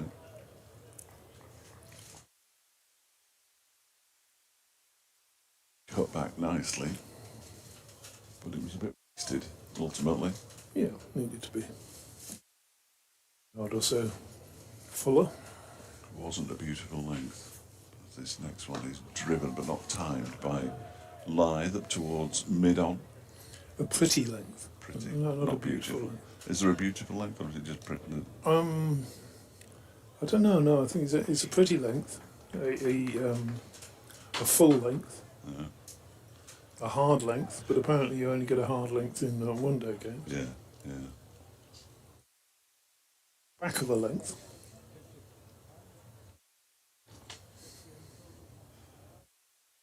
Chappell bowls to Lyth, who guides this down to third man. That'll be, well, yes, it will be 4 runs. Anujdal was chasing it, which made me hesitate because he's very quick, but it's not that far to that boundary. No loss. Not only is he very quick, he's very enthusiastic. Yes, he is. He is. Look at him go on that replay. He's very, very quick. I don't think I've seen a quicker cricketer. Fortunately, he wasn't quick enough to stop that ball from going to the boundary, but Derbyshire perspective. I'd probably back James Wharton against him. Yeah. Chappell bowls. That one is driven for 4 by Lyth. Despairing dive. It looks like Matt Lamb, but it's not. It's Mitch Wagstaff. George Scrimshaw is coming onto the field now, so Nick's brief spell as a 12th man is over for now. And at the end of 1 over, Yorkshire at 8 without loss. All of those runs coming off the bat of Adam Lyth. Yeah, I mean, the cricketers like Anujdal, who is all energy, isn't he? He's all arms and legs and running. But there are others like James Wharton, who just covers the ground like a amphibia sort of, Well, we had gazelle yesterday. We've Gazelle, got panther now. I don't know, some kind of animal, clearly. Yeah, but he's really quick. Really quick. I watched him particularly at York in the one-day games that they played there, and he just, yeah. Well, that's not a gazelle or a panther, is it? Not really, no. I'm not sure what that was. It's a phantom. It's a phantom. So start of the second over of the innings, Sam Connors. And that one's a back of a length and played into the offside. There's oh dear, there's a lad who's left his seat. Well, he's been shouted at rather alarmingly by the steward. Yeah, he's left his seat. He's now standing behind. Well, what he's doing to the gentleman who's screen. now following but behind. Oh no, stay where you are, sir. Stay there. Stay there. Hold on. You'll be all right. Wait for this delivery. Connors bowls, and that's been easing that one through the offside. More runs here. Probably just two. They might decide to come back for third. They probably will. No, it's not having it. Just the 2 runs. So now, why don't you now let them through? Yeah, they could do comfortably. couldn't Quite easily, couldn't they? Bean's off the mark. He's got two. Two gentlemen they? Verona. standing behind the sight screen, waiting for the end of the cricket's wonderful. There was a steward, presumably the steward's boss. A crowd safety officer, you mean? Yeah, and the photographer all screaming at him. Connors bowls, and that's just through outside the off stump. Bean offered a pad to it, no one. Stay there. So he's one of them's got a baseball hat on and a coat that it looks like one of those coats where you go shoplifting in, basically, don't you? You know, it's got all pockets inside. It looks my size as well, doesn't it? Yeah, no, there's nobody on the other rope, so Deutsch is getting animated now. he'll be shouting in a minute. Connors bowls pitched up and clipped to mid wicket. No, why they can't just let him out now? Got plenty of times. Yes, there you go. He's saying, "Look, I need to get to the. I need to get to the." Oh no, he can't move over the rope. Oh dear. The back of his neck's a bit red. It's the front of the pavilion now. The other lad's just stuck there, isn't he? What he's doing as he's told. Next to delivery, Connors, and that strikes Bean on the thigh pad. And they're very compliant, aren't they, these younger people these days? Fletch wouldn't have had that in our day. I'd have been climbing up the sight screen trying to see over the top. Paid money to watch this game. Big screen. Done for no wicket. Staggering. He's resplendent in his England One Day shirt. Anyway. Next to delivery, that goes away from Connors. That's pitches and leaves Bean, who has nothing at all to do with it. Oh, he can go now, and he's gone the other way. Well, he came from that side. He only went to the bin. Oh. So he was being a good lad by putting his rubbish in a bin and got absolute dog's abuse from everybody near him. Dear, oh dear. Marvellous. Absolutely marvellous. 10 without loss after 2 overs. Derbyshire will want to make sure that doesn't continue. That's too many runs. So we've got 3 slips. Zach Chappell bowling to Adam Lythe. And Lythe just turns that into the leg side. It'll be fielded there by Thompson. And there's no run. Georgie's gone off again. He does enjoy meeting his people though, doesn't he? He does. He does. When you're as popular as Doherty, you have to spread the love around. Exhausted all the walking he does. Day's play. Dinner tonight, quiz tomorrow. Busy man.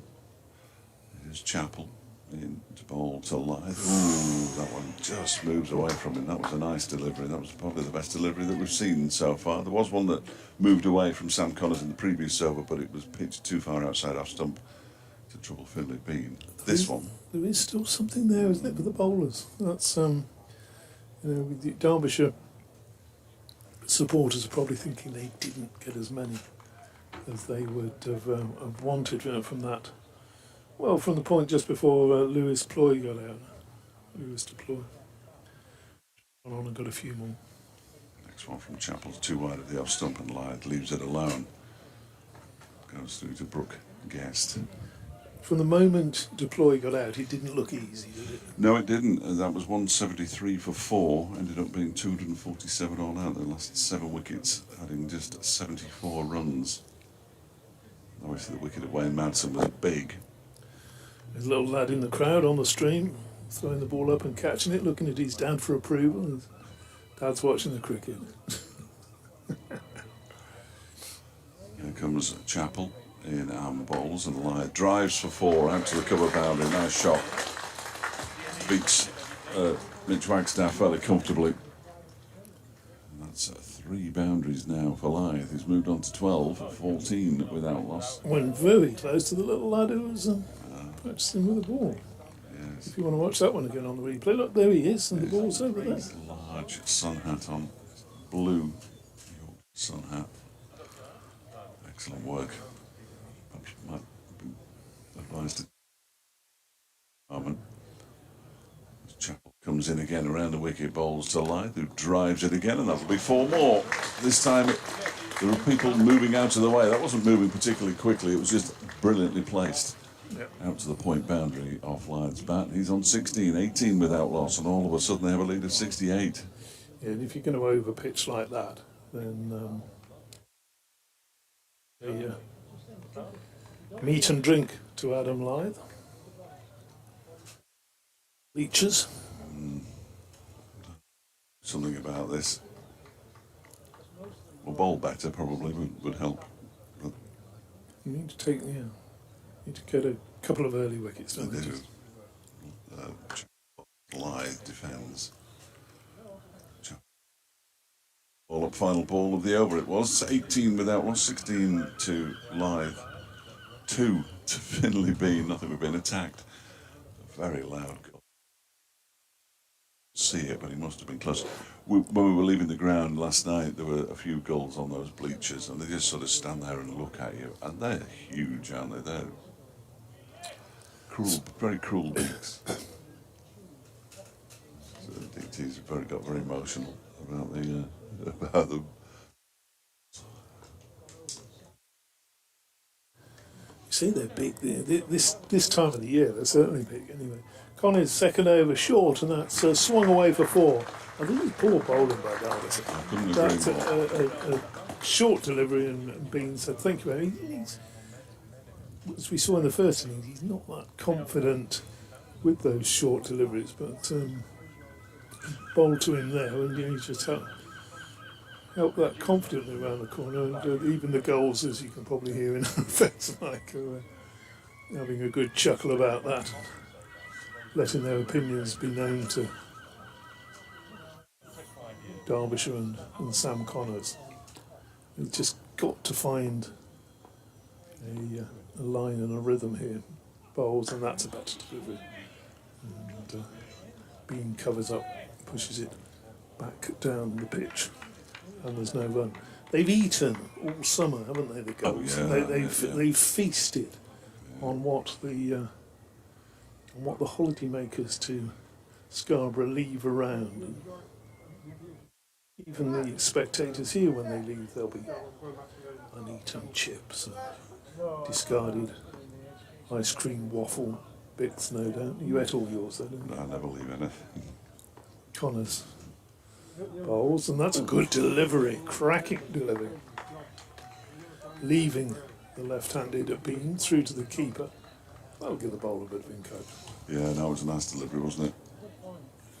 And he's a good bowler, Sam Connors. I don't think he's got the pace just to bang it in, though. It sort of sits up a bit, doesn't it?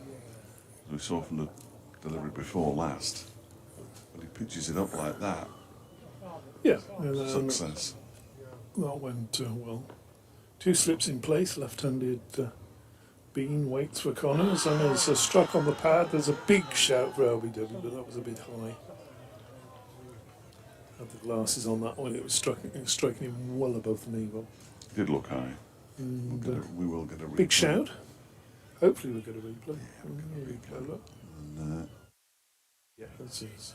yeah, you can see why he was excited, but he was in line. The stumps would have had to have been another foot taller. 1 for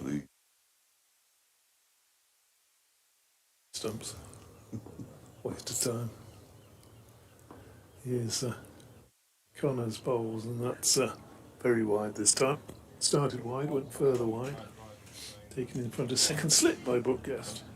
That's the end of a, well, he would over really. Conceded 4 runs, but good shout for LBW. Other than that, a bit. He just needs a little bit more consistency. Yeah. There's one good delivery, wasn't there, that went away from Bean. Just having a look there at on the stream, a few spectators on the balcony. Don't have to pay to watch up there. On the bleachers side of the ground, and a good, you're not that far away today, are you? No. If you're at the back of the West Stand or the Ken Dodd Stand on the other side there, you're probably further away from the pitch than you are outside the ground on the balcony. Just slightly absurd. Here comes Zach Chappell beginning a new, coming over the wicket this time, not once we clipped away down to long leg. And they go through 4 A's. Watching watched a test match from up on the ramparts at Gaul. Oh yes, was that good? Yeah, fantastic, fantastic. You have to, you get there reasonably early to get I think there's a bit of a drop. It's it goes down in stages, but Chappell balls to Bean, who defends it back towards him. for those who are not quite sure what I'm talking about, probably most of them. Yeah. The ramparts, the old Gaul fort, which is actually just the other side of the road, and some way back, some distance back from the pitch. The Gaul ground itself is quite small, so you go outside, little road, and then the thing. So it is a distance, and you do need these things. They're binoculars, ladies and gentlemen. Binoculars, yeah. Sorry, I was commentating with the stream. There's been clipping this one away down to long leg, and he's going to get 2 runs. Good bit of fielding out there in the deep, and that just brings him 2 runs, which is got to go off and update the good burgers of Derby. Tell them the score is 25 for no wicket. Derbyshire having been bowled out for 247, so just missing out on a batting point, as indeed Yorkshire did. Next delivery turned past square leg for 1. They'll think of a second, they'll come for a second. So, did by Thompson, little slide from him. 2 more runs. Yes, I think I mentioned it this morning, it's a cracking place to watch cricket. Gaul. If you go there when England are playing, it's hard to get tickets. I had to rely on the great Don Topley to get me in one day to actually watch from inside the ground. But if you've got a decent pair of binoculars with you, certainly watch from up on the ramparts and enjoy the game. There's one annoying tree in the way, and I don't need to add that. It's next delivery has been covering up, and there's no one there.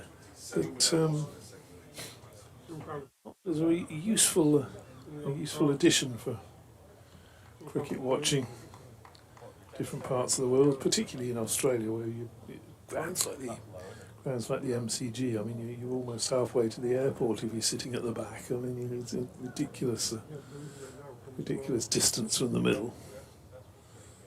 It's a great arena, of course, but not an intimate arena. Next delivery from Chappell is just again helped around the corner by Bean for a single this time. That's the end of the over. Yorkshire making steady progress. 28 for no wicket. I think it's more than steady, it's slightly alarming from a Derbyshire perspective.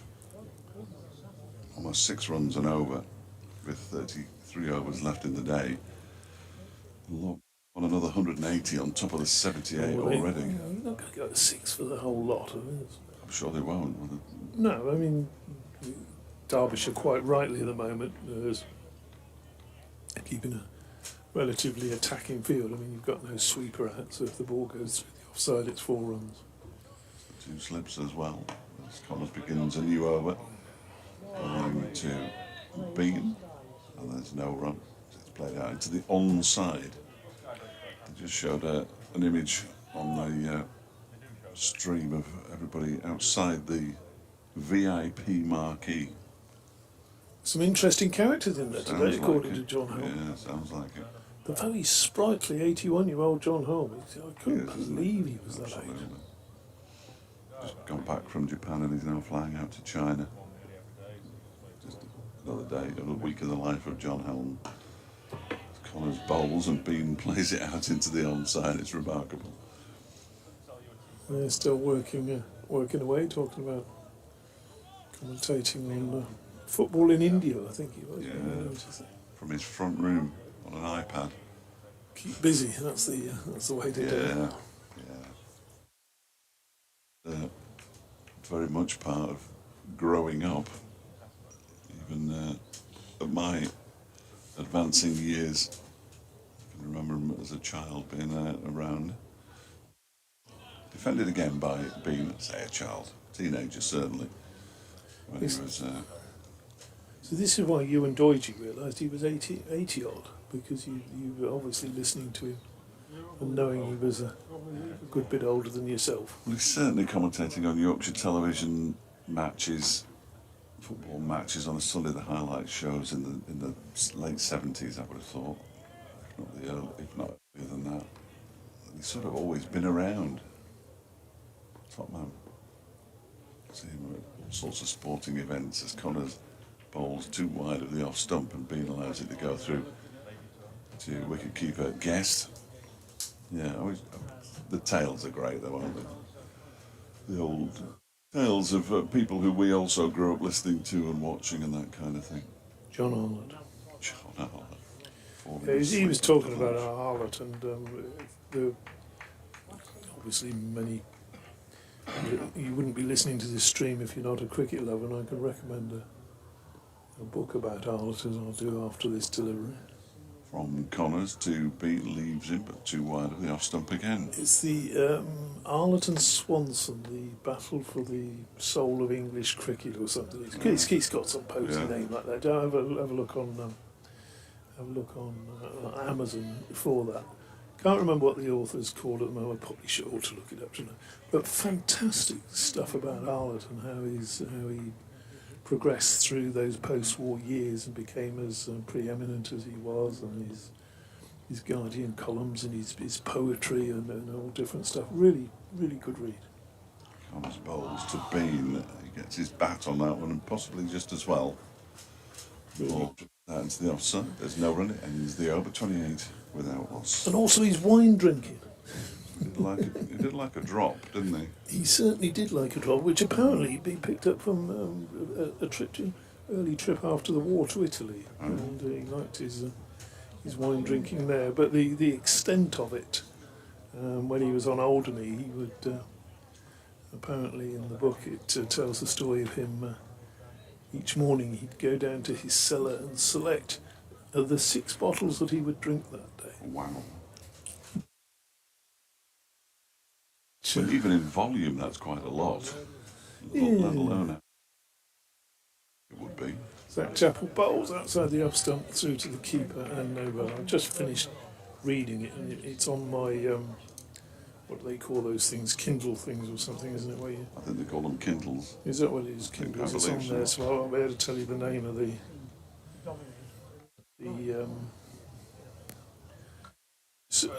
actual title of the book in a minute, which would be far more professional when you actually start to talk about a book and recommend it, wouldn't it?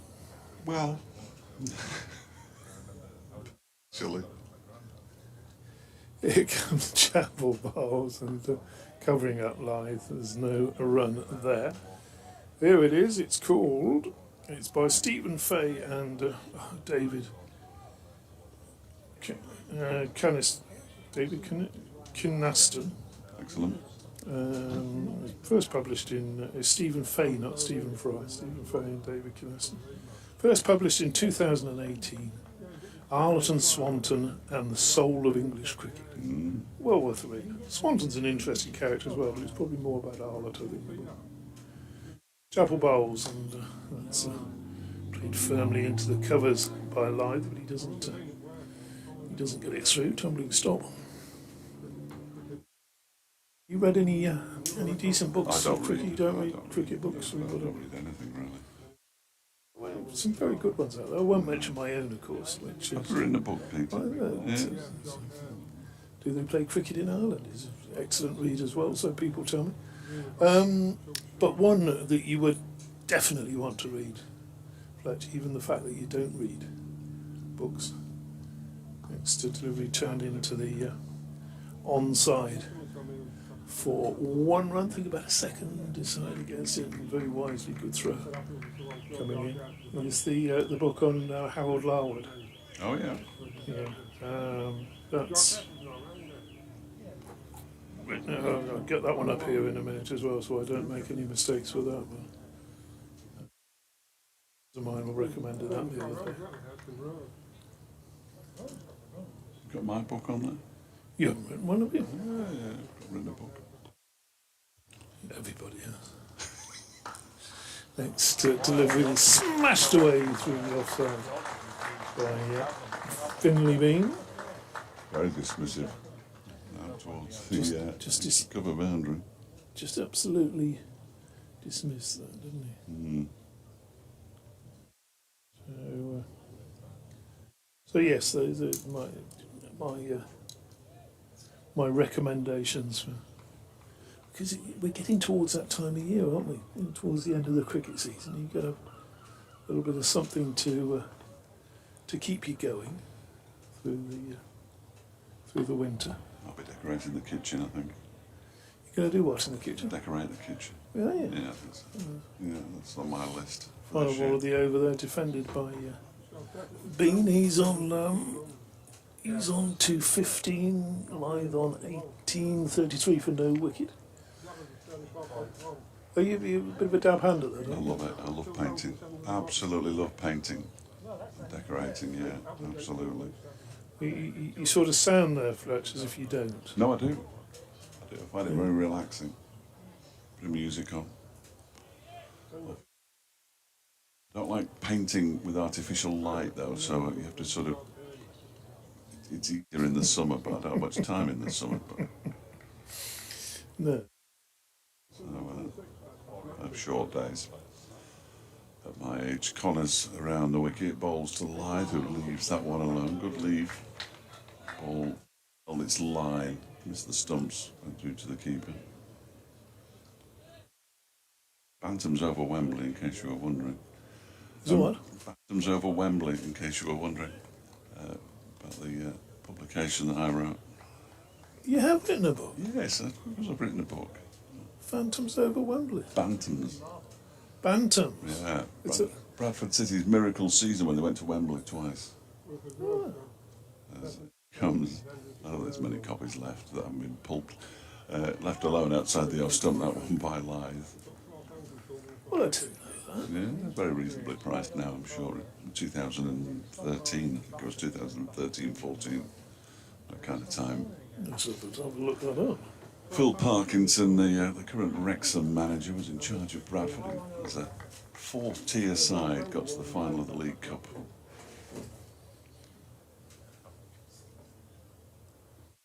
Here's Connors.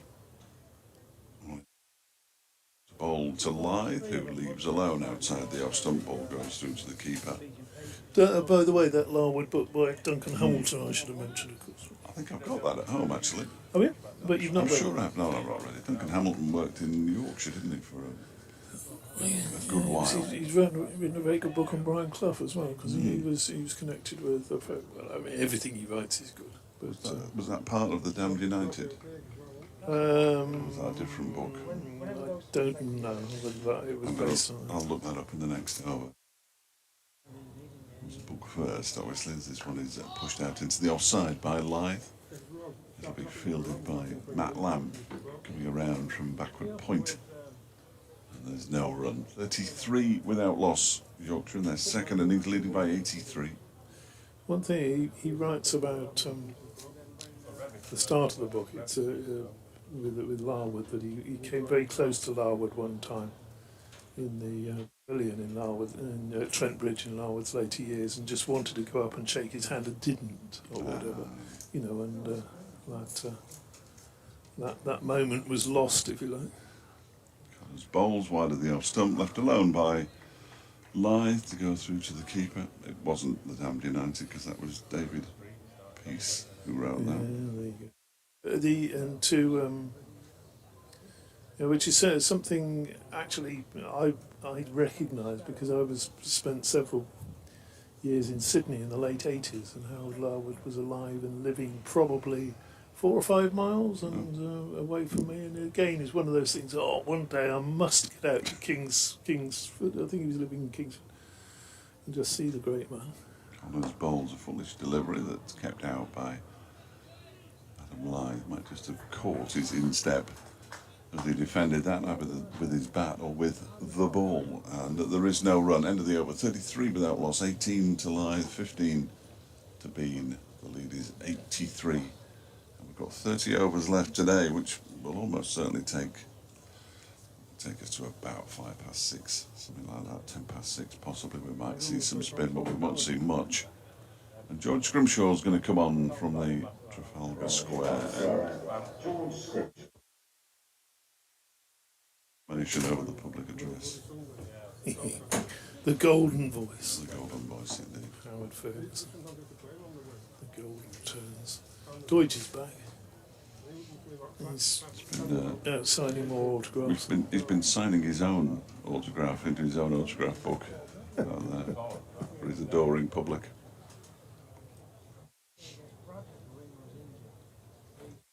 Oh, I'm staying on, I'm not going anywhere. George Scrimshaw from the Trafalgar Square end. Zach Chappell has come off the field after that spell, presumably to put his more comfortable boots on. Car alarm goes off again, and in comes Scrimshaw and bowls to Bean, who turns that rather uncomfortably into the leg side, where it's fielded by Matt Lamb, and there's no run. Still warm out there, Dodgy? Yep. Excellent, thank you for that. In the tea room talking to Kevin Hill, George's father. You get about, don't you, in these 20-minute breaks? Put myself about a bit, you know. Gotta do. Desperate for friends out there. Next delivery from Scrimshaw's clipped away nicely by Bean for a single. There is a man out there. It's Alex Thompson on the backward square. He comes in, does the fielding.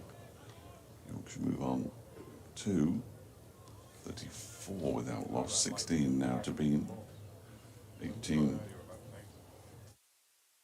Lythe. Yes. I don't worry about people like that. Okay. George Scrimshaw. Scrimmy? Nickname? I think so. Yeah. Yeah, I think so. Yeah, I don't think there aren't many with exciting nicknames, as this one is defended, turned into the leg side. Could have been Scrimmo, I suppose, possibly. We've got Scrimmy and Mads, Guesty, Kamey. I have no idea if that's true. Nudges, Anishdal is Nudge. Yeah. Duppy for Leah's deploy, I know that. Lammy. Sam Connors is called Youngman, which seems to have stuck, I think, as this next delivery is pushed out into the offside by Lythe, and there's a comfortable single there as it goes backward a square on the offside. Lythe moves on to 19, 35 without loss. There's the big one, which is, it still probably won't be, but Ben Aitchison, who's out for the season with a broken back, I think his run-up altered and his action. He's called the big one, but he's by no means the tallest of the bowlers. Is that a bit of irony then, perhaps? I think he was here before. Well, he was here at Derbyshire before Chappell and Scrimshaw, as this next one is defended by Bean, and there's no run. I think we've gone through them all now, have we? It was Tomo, of course. Imagine that Wagstaff's called Waggy. And yeah, there we go. Fairly dull, really. Well, killed 90 seconds anyway. And this commentary. These two called Beanie and Lythy. So Scrimshaw bowls to Bean, who turns that nicely into the leg side. Lamb will do the fielding. Beanie, I think, yeah. Lythy. He's got a different. He's Possibly gets called Budge as Budge. well, and Peanut, Got a bit to do with his head. maybe.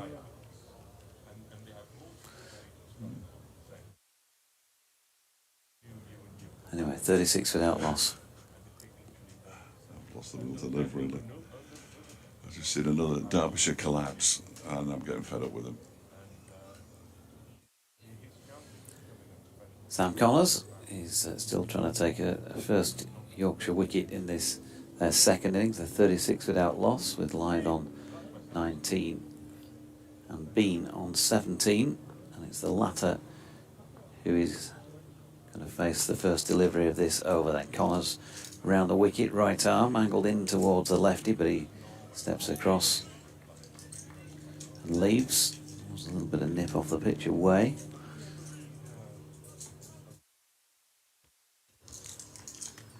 There's some red people on the top bank.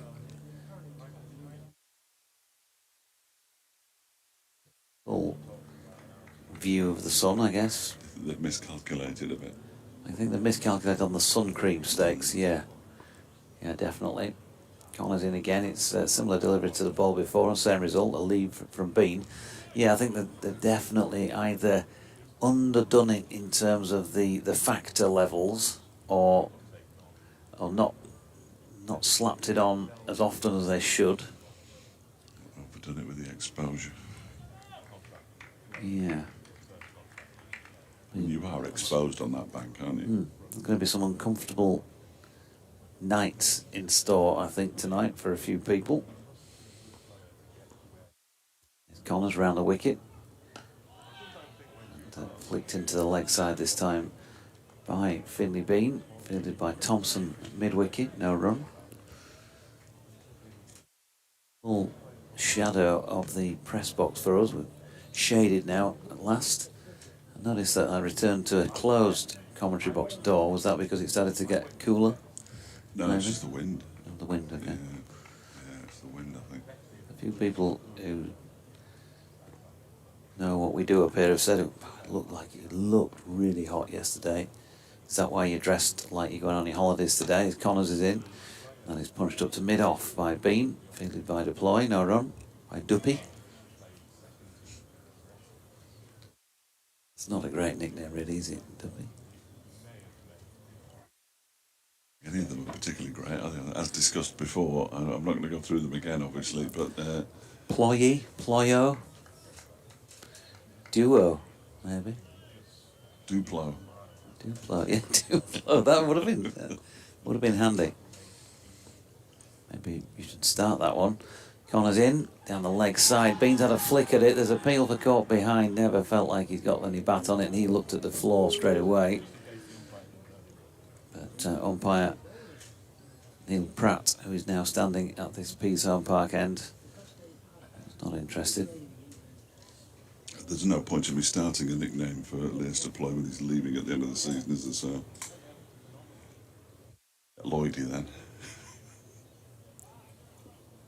Lloydie. David? David. He'll be Derbyshire's captain next season. Leos on his way to Middlesex. In search of second division cricket. Connors coming in to bowl to Bean, who punches that one square on the offside. Nice shot. Does play very well square either side of the wicket, and that one races away for 4 down to the foot of the west stand. 40 without loss. Bean now just slipping ahead in the personal battle for top scorer. His first pair stakes. 21 to him, 19 to Lythe. All 40 runs having come off the bat. to this point. Yeah, second division cricket for Middlesex. Well, Kevin Hand, our colleague from BBC Radio London, was pretty confident when he spoke to me the other week that they would avoid the ignominy of an immediate return to Division 2. Northampton are down, aren't they? Effectively. Kent have played a game more, which doesn't help them.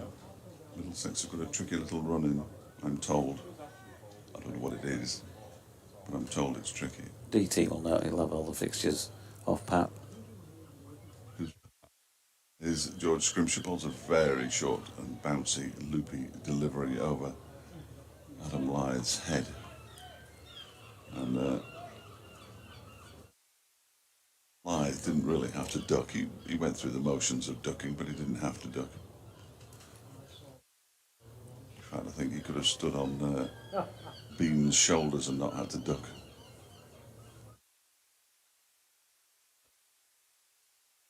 They're getting a bit frisky.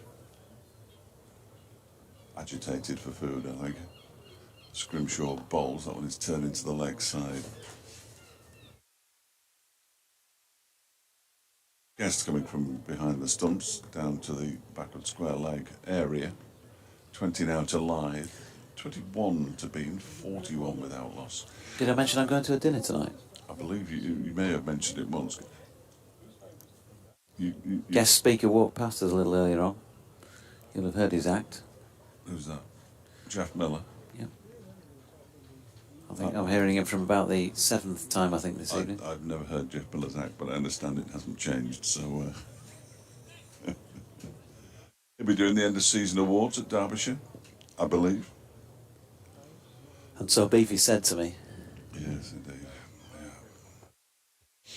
They didn't want anybody too negative to do it, so... Here comes Scrimshaw around the wicket, bowls, and that was turned by Bean down backward square leg. They've run one, they'll settle for one as well as it's fielded there by Nick Potts away to our right-hand side. What brings a helmet on? Zach Chappell's ready to come back on at some point. I think he's going, they're all going round the wicket, push it across them. Anyway, sorry, Dodgy. I'd like to be present at a Derbyshire presentation evening that you hosted. I did a couple. Yeah, it'd be good though. And then they were really woeful one season, and there was nothing good to talk about. And they said I was too negative. So, alone going down the leg side by Adam Lythe. Negative. Stop it. Just saying it how it is, really, rather than saying that they're having a really unfortunate season as they languish near the bottom of the table without a victory. It's difficult to be positive, isn't it? I presumably you set up some of your own awards, like the lowest partnership of the season award and things like that. I don't go seeking negativity. It is there before me, as this next one is again so short. Banged into the pitch by Scrimshaw and loops over Lythe's head. Did you have the award for letting go of a game when you had it under control, that sort of thing? You know, there were 4 occasions this season when the worst of them, the worst of these. Yeah, it'd be difficult to pick out the worst. That's the problem, isn't it? That is the problem. Some commentators on the circuit I know are very much cheerleaders for their teams. From Scrimshaw is a better length and tucks Lythe up. Perhaps a lesson there. End of the over from Scrimshaw, 2 from it. Derbyshire 42 without loss, leading by 92. 22 to Bean and 20 to Adam Lythe. Professional integrity and all that.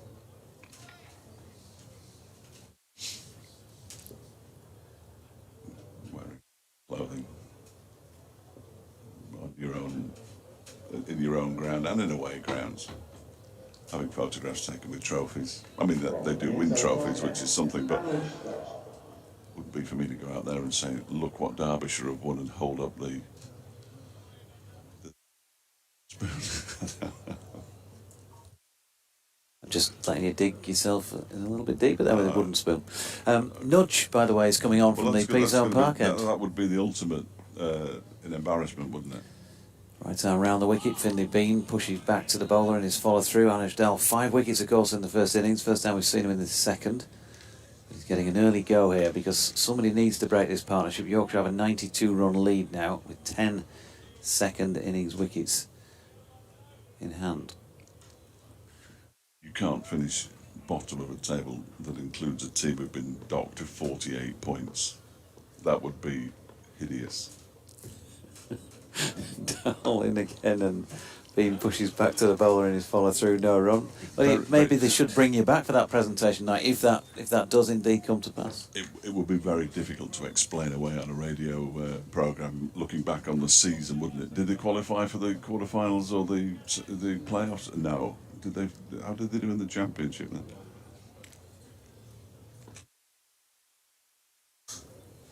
Here's Dal in, short ball pulled very nicely by Finley Bean. It was not so far from being a 6 through mid-wicket, but it has bounced just short. Good job some of the youngsters out that side of the field were keeping a close eye on things.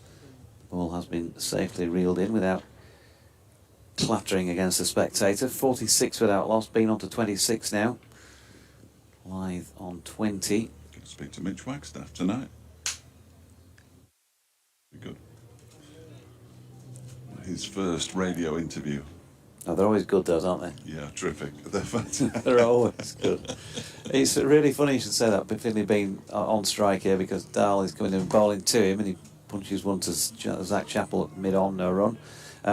Brooke Guest, by the way, standing up here to Anuj Dal, which has drawn Bean back. But when Finley played his one of his first games at Old Trafford last year, got a few runs. One day we did a piece with him, and the difference between him now, just in the space of doing 3 or 4 interviews from then, huge really. But here is Dal to Bean, and there is no run.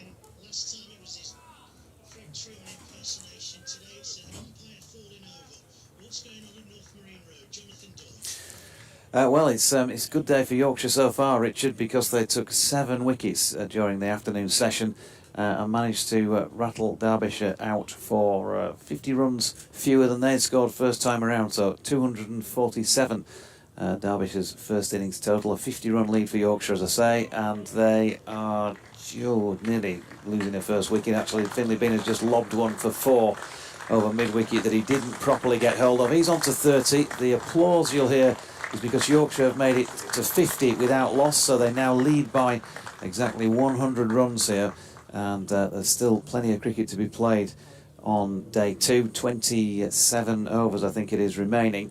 Matthew Fisher took 3 for 54 in that Derbyshire first innings. Jordan Thompson 3 for 48. 2 wickets for Matthew Revis, 1 apiece for Ben Code and George Hill. And you know, sometimes you get that collective in team sports, don't you, where everybody's pulling in the same direction, and that's what happened today. Wayne Madsen was the one Derbyshire batter who, if you like, got away, but he still didn't manage to make it to 3 figures. 93 from 140 deliveries, including 15 fours and 1 6 before George Hill took his wicket with a ball lobbed to Finley Bean at Gully. So they're doing well. It still looks to me like it's a decent pitch.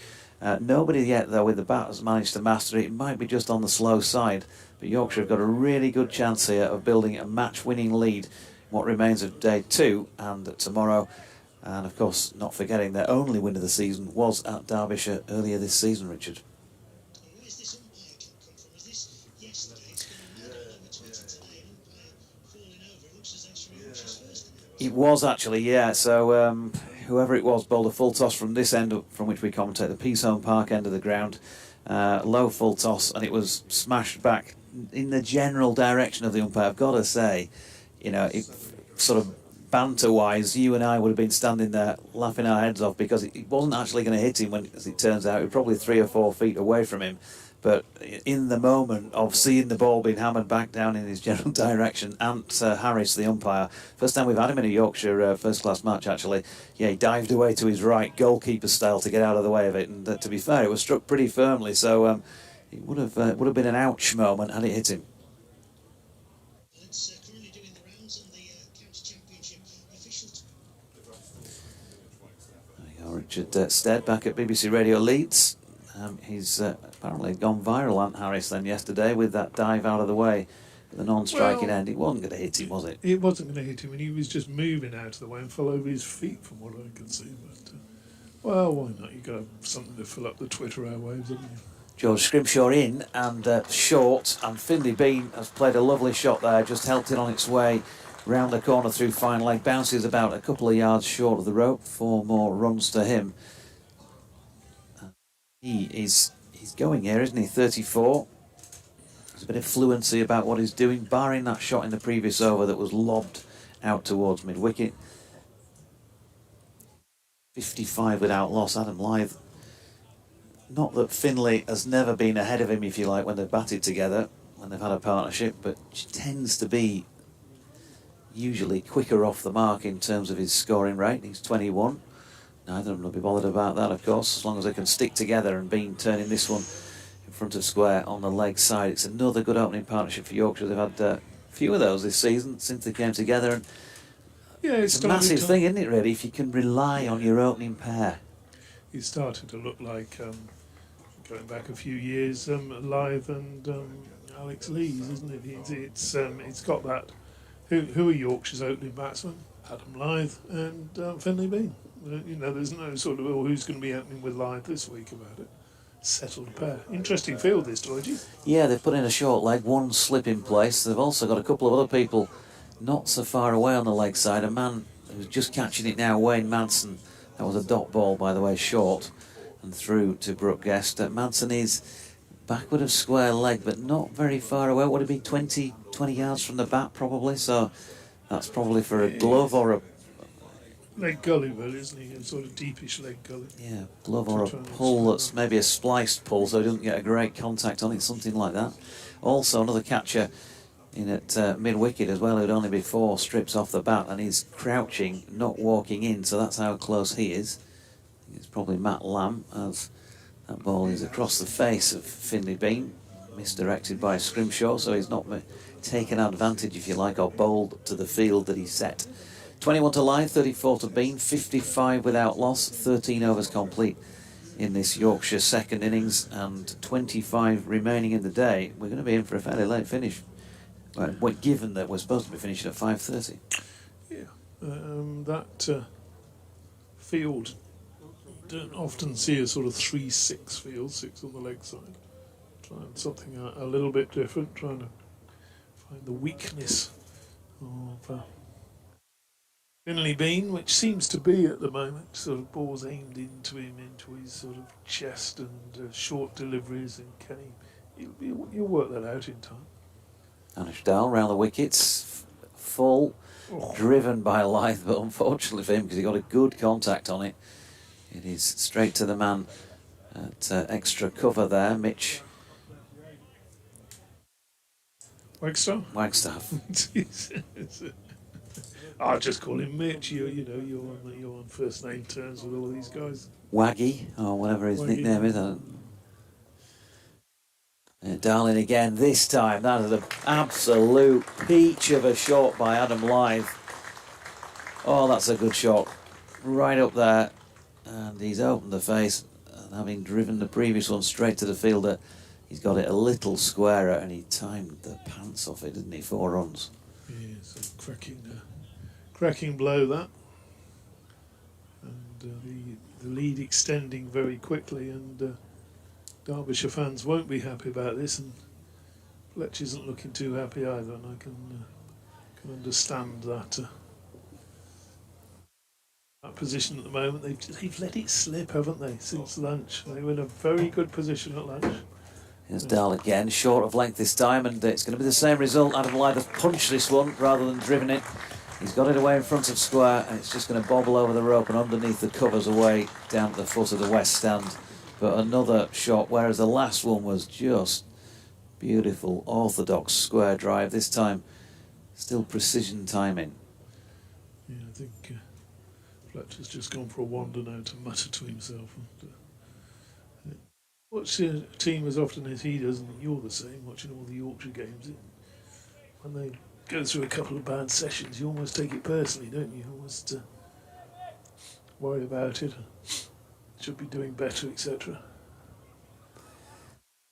63 without loss, 113 run lead, and all 10 wickets standing. It didn't feel, did it, for long enough this morning like we'll be looking at anything like this at one stage. No.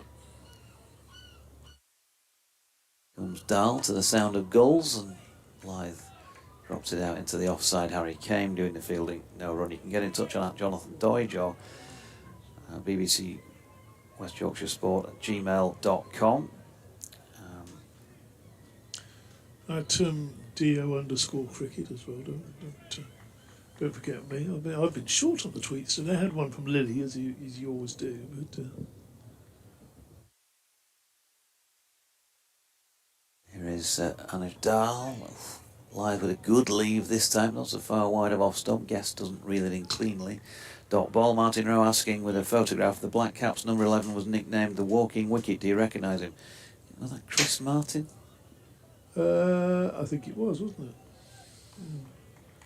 Andy Walker said, just wonderful to hear from the mighty John Helm, one of the all-time great sports commentators. Real treat. He's just a really top bloke, is John. He's great to talk about. Very good to talk about any sport with, really. He's probably covered most of them. Final ball of the over was wide of off stump, and Blythe chose to leave. Tony Sweeney similarly pleased to have heard John, and also that he brought us luck with that valuable wicket of Wayne Madsen, he says. And Robert from Yonks earlier, when I was talking about my genuine willow, says, one of the very bats you were talking about, Jonathan, I've still got circa mid-60s origin, probably the mini market Chapel St Leonard's even, near Skegness, stamped best selected willow and double spring. I give you the boundary driver, spelled Boundry, brackets their spelling, best wishes from Little Over Derby. Thanks, Robert. Boundary driver. It's field in place again, with 6 on the leg side, and there's a sort of line of 3, about 20, less than 20 yards on the bat, 18 yards on the bat, something like that. Interesting, isn't it? Yeah, here's Scrimshaw then. Bean keeps that down sufficiently to get it away past short leg, and they stay put. Lindsay O'Regan also mailed in a little while ago, says, hi Jonathan, as Buddy Holly sang, I'm just sitting here reminiscing. My very first visit to a professional cricket match was Yorkshire versus Derbyshire in the county championship at North Marine Road, September 1965, as a boy of 9. Fantastic. More in a moment, because Scrimshaw is at the end of his run, running towards our commentary position. Tall figure of Scrimshaw, right arm round the wicket, is short of length, and Bean opens the face and runs it to Dahl at point. No run. So Lindsay goes on, holidaying as we always did in Scarborough in September. I spent many other happy days there watching Yorkshire. TN Pierce's 11, of course, we got a mention in for yesterday, or the visiting tourists who traditionally played their last match of the tour at Scarborough. The Yorkshire team was a bit stronger in 65, being as it was pre-central contracts. So Jeffrey opened the batting, Fred the bowling. All right, blooming good at that, I wasn't all. Plenty of other stalwarts in the ranks. And Scrimshaw bowls, short delivery, and Bean happy to sway out of the way. He says that the other stalwarts, Hampshire, Paget, Binks, Nicholson, to name a few, they were on an upward trajectory too, with the glory years of 66 to 68 just around the corner. Let us hope the same is true for the current crop. One thing's for sure, they can't sink much lower, can they? Now here I am, back to earth with a bump. Yeah, fair enough, Lindsay. Thanks for that. A few memories there. That great Yorkshire team in the 60s. Oh, so You were wonderful kind. players there. Scrimshaw in, and Bean gets over the top of it sufficiently to make sure it drops short of Lamb at mid-wicket and wide of short leg's hand. Fred would have been in the sort of twilight of his career then, but still pretty quick, I would have thought. Swinging it round corners. Swinging around corners. 63 without loss here, 29 to live. Bean's seen all the deliveries in this over so far, and is 34 not out. Scrimshaw in, wide and short, and smashed away, backward of point by Finlay Bean. You can't really bowl that to Finlay Bean at Not with 6 on the leg side. early on in his innings. when he's probably not got his iron, but he certainly has at the moment, and he's just gone to 38 as a result. Meat and drink fodder ready to him. You're bowling a short delivery, on off stump or outside off stump, and you've got a slip and two men on the offside. Complete nonsense. Yeah, especially bowling from round the wicket to bowl it out there. Here he is again, that straightens things up, and this time he's driven down the ground. It was too full this time. There is a chase on for Zach Chappell. Is he going to win the race? He is, and they're going to have to settle for 3. But nonetheless, having played patiently earlier in the over, he was rewarded, Finlay Bean, with a couple of hittable deliveries. 7 off the last 2 balls, 7 off the over, 70 without loss. Lead of 120. He's on to 41 and Lyth 29. Howard Ray emails in again, says Doidge, a decent day so far for Yorkshire. Need to keep building on this position. Plenty of time left in the game. 26 overs, that could be almost 2 hours, Doidge, from here. He's telling me not to overdo it tonight. Give the North Riding a miss and go to the President's dinner. Well, he's read that one pretty well. We got that wrong. 20, 15. Ah, yes. Yeah, well, could be 23 overs left. 1 ball. Well, that's caught up now. 23 overs, including this one from Managed Dole. Who's in round the wicket to Bean. Punches out into the offside for Harry Kane to do the fielding. No run. They've not set the same field to Finlay Bean when Anish Dal is bowling. Of course, different type of bowler and different height of bowler as well. Anish Dal was better, wasn't he? I thought in the first innings when he was coming down the hill from the down the very gentle incline in the Trafalgar Square. Dal in, Bean punching back to him, no run.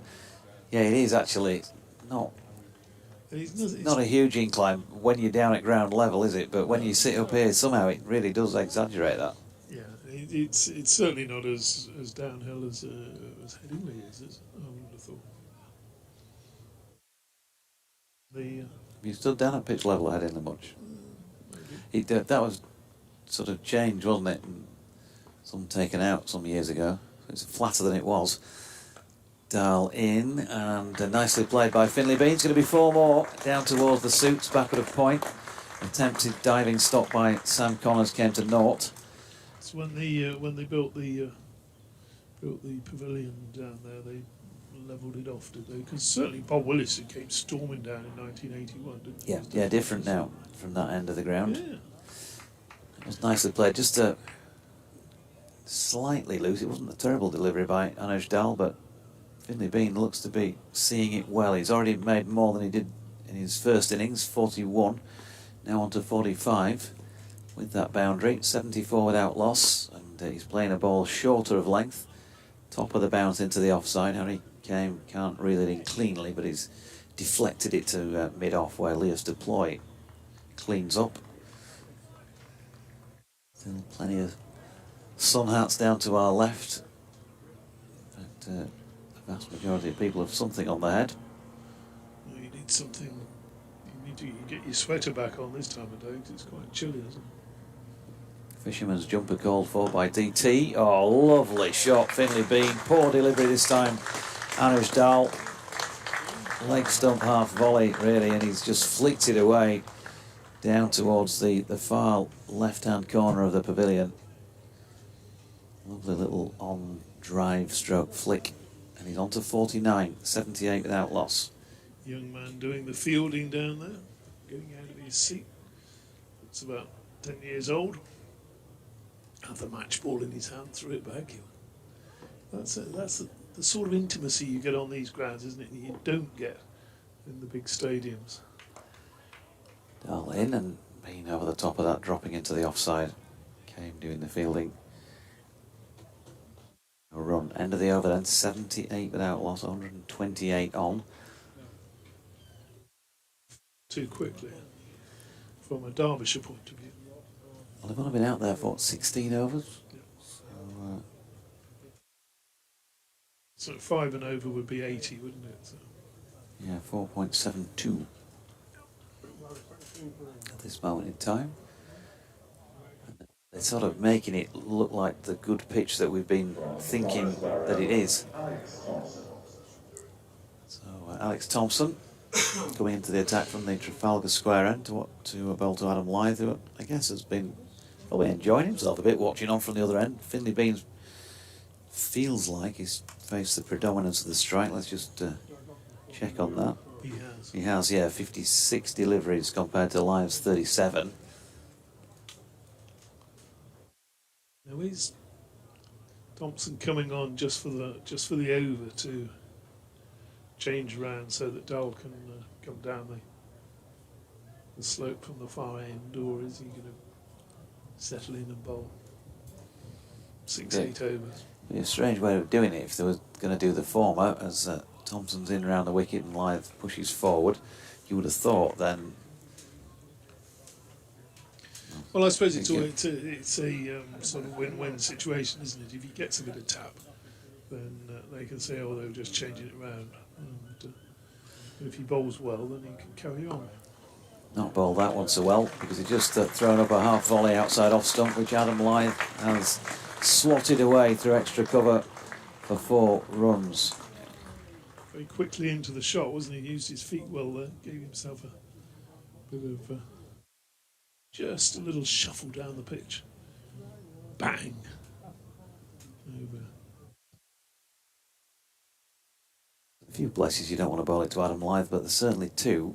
That being one of them, is he gets a full length delivery and flicks it to Kame at straight mid wicket, no run.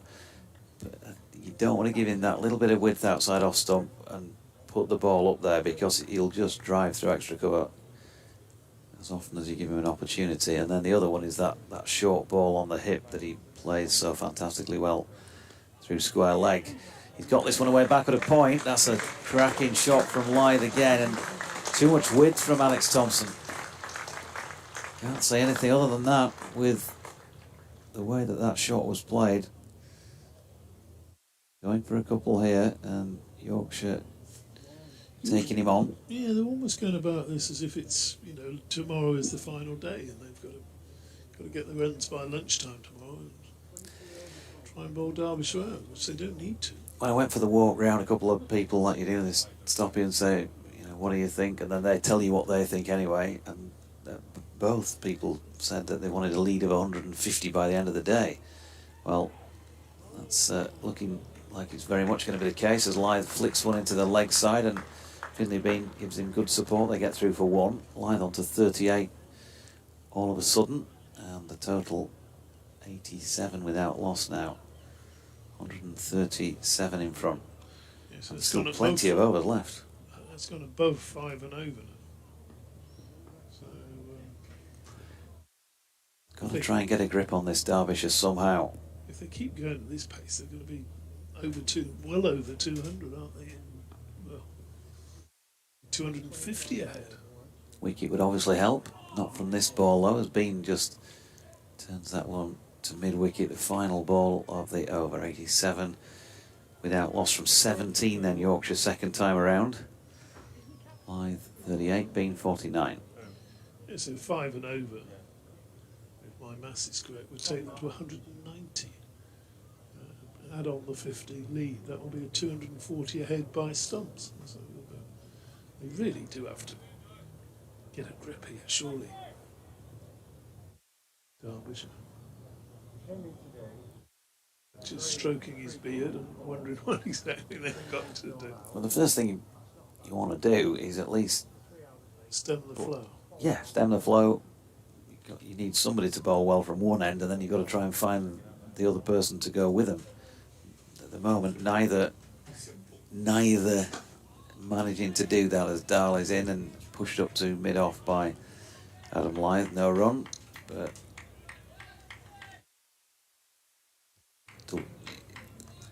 I don't know what the thinking from the skipper is out there. This moment in time, I think he's probably just thinking, please just bowl me a tidy, tight over. Let's get us started on that route. This ball from Dahl, short of length, is just dabbed down to gully. Well, this is the sort of field he wants, isn't it, to Lythe, and just bowl that just slightly back of the length, and you've got a slip gully cover, extra cover mid off, and a sweeper out at deep point. So Darling, lovely shot by Adam Lythe, who's just stroked that past the bowler down the ground. We can't tell if the ball has crossed the boundary or not because the sight screen obscured the view. It hasn't, and they've got back for 2. So Lythe onto 40, Yorkshire 89 without loss. But yeah, Leas Deploy just craving somebody who can bowl him. You just got to start with that one tight over, and then you try and get to your second tight over, and just pull that scoring rate round. Do you go more defensive to start with? You're already behind it on the board, but it might just dry things up as far as Yorkshire are concerned as Lythe pushes 1 out square on the offside. 90 without loss now, being back on strike. Tough at the moment, but it's one of these. We've seen it plenty of times in the last couple of seasons when Yorkshire have been in the field on the other end of these. Just need somebody to put their hand up. Dahl in, Bean over the top of it, dropping into the offside, no run.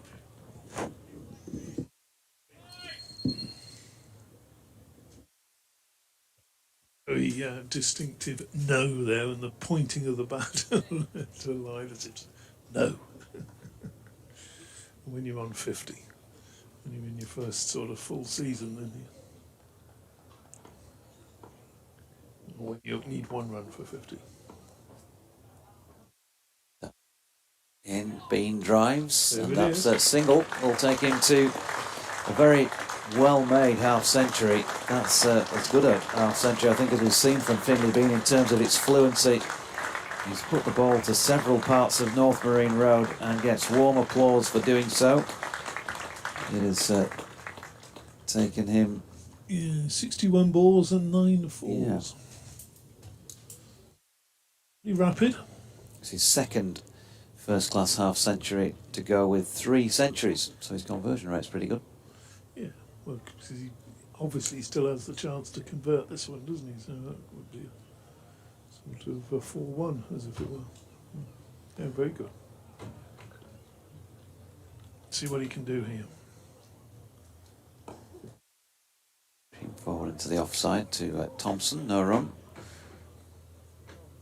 Hetherington, Leeds Rhinos chief executive, passes by.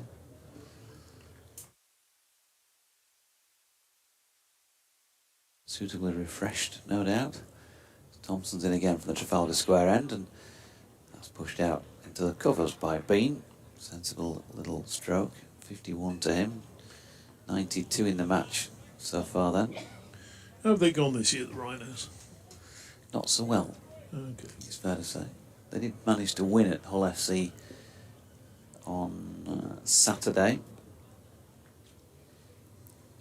Clinging on to, I think it was outside hopes of in the playoffs. Full length delivery this time from Thompson, and right over the top of that, Lythe drives wide of mid-off. We'll get through for 1. My old neighbour in Leeds, Sandra, she was a big Rhinos fan, probably still is. Used to have a season ticket right behind the coach's dugouts. Bean pushing back firmly to Thompson's latest delivery, no run. Gave plenty of advice. Really? She's not the only one, of course. No. Family trait. As Thompson is in, and over the top of that, Bean pushes back to the bowler once again, no run. Short leg remains in place. They haven't got as many fielders in the leg side to Finley Bean as they had when George Scrimshaw was bowling, but of course very different pace here. There is a sweeper out square on the offside, plus 3 fielders in the ring and Madsen at slip. So Bean steps back to this ball.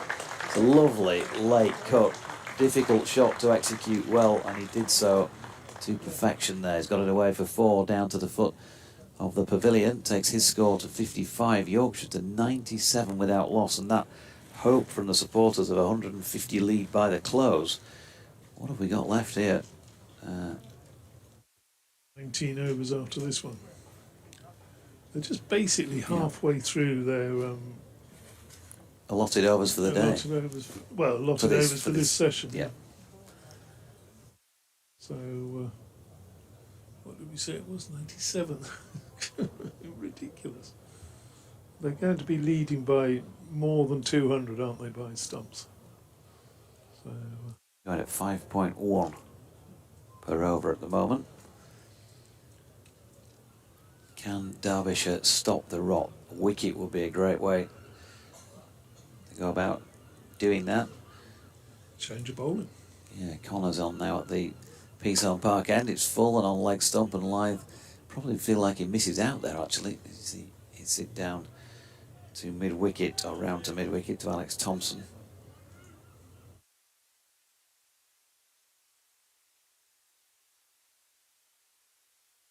Nielsen suggesting the scoreboard on the stream seems to have stuck. As you know, Ben. Who's this? Ben Crossland? Nothing to do with the stream. Not even, apart from the fact that we can see it on a screen in the box here. Not being run from this box. Connor's in. It's wide of off stump and Lyth shoulders arms. Stephen Badger Jackson says, going well Yorkshire. Hopefully win it tomorrow when we'll be there. Better than the live stream score, which is 38 runs behind apparently. Oh dear. Well, you always need to listen to the BBC. Get these graphics sorted out. At Jonathan Doidge, at DO_cricket, at Fletch Sport, or BBC West Yorkshire Sport at gmail.com if you want to get in touch. Connors is in and bowling here, and Lyth flicks it off his legs down to long leg and will pick up another one. His score moving to 43 as a result, and Yorkshire's to 98 without loss.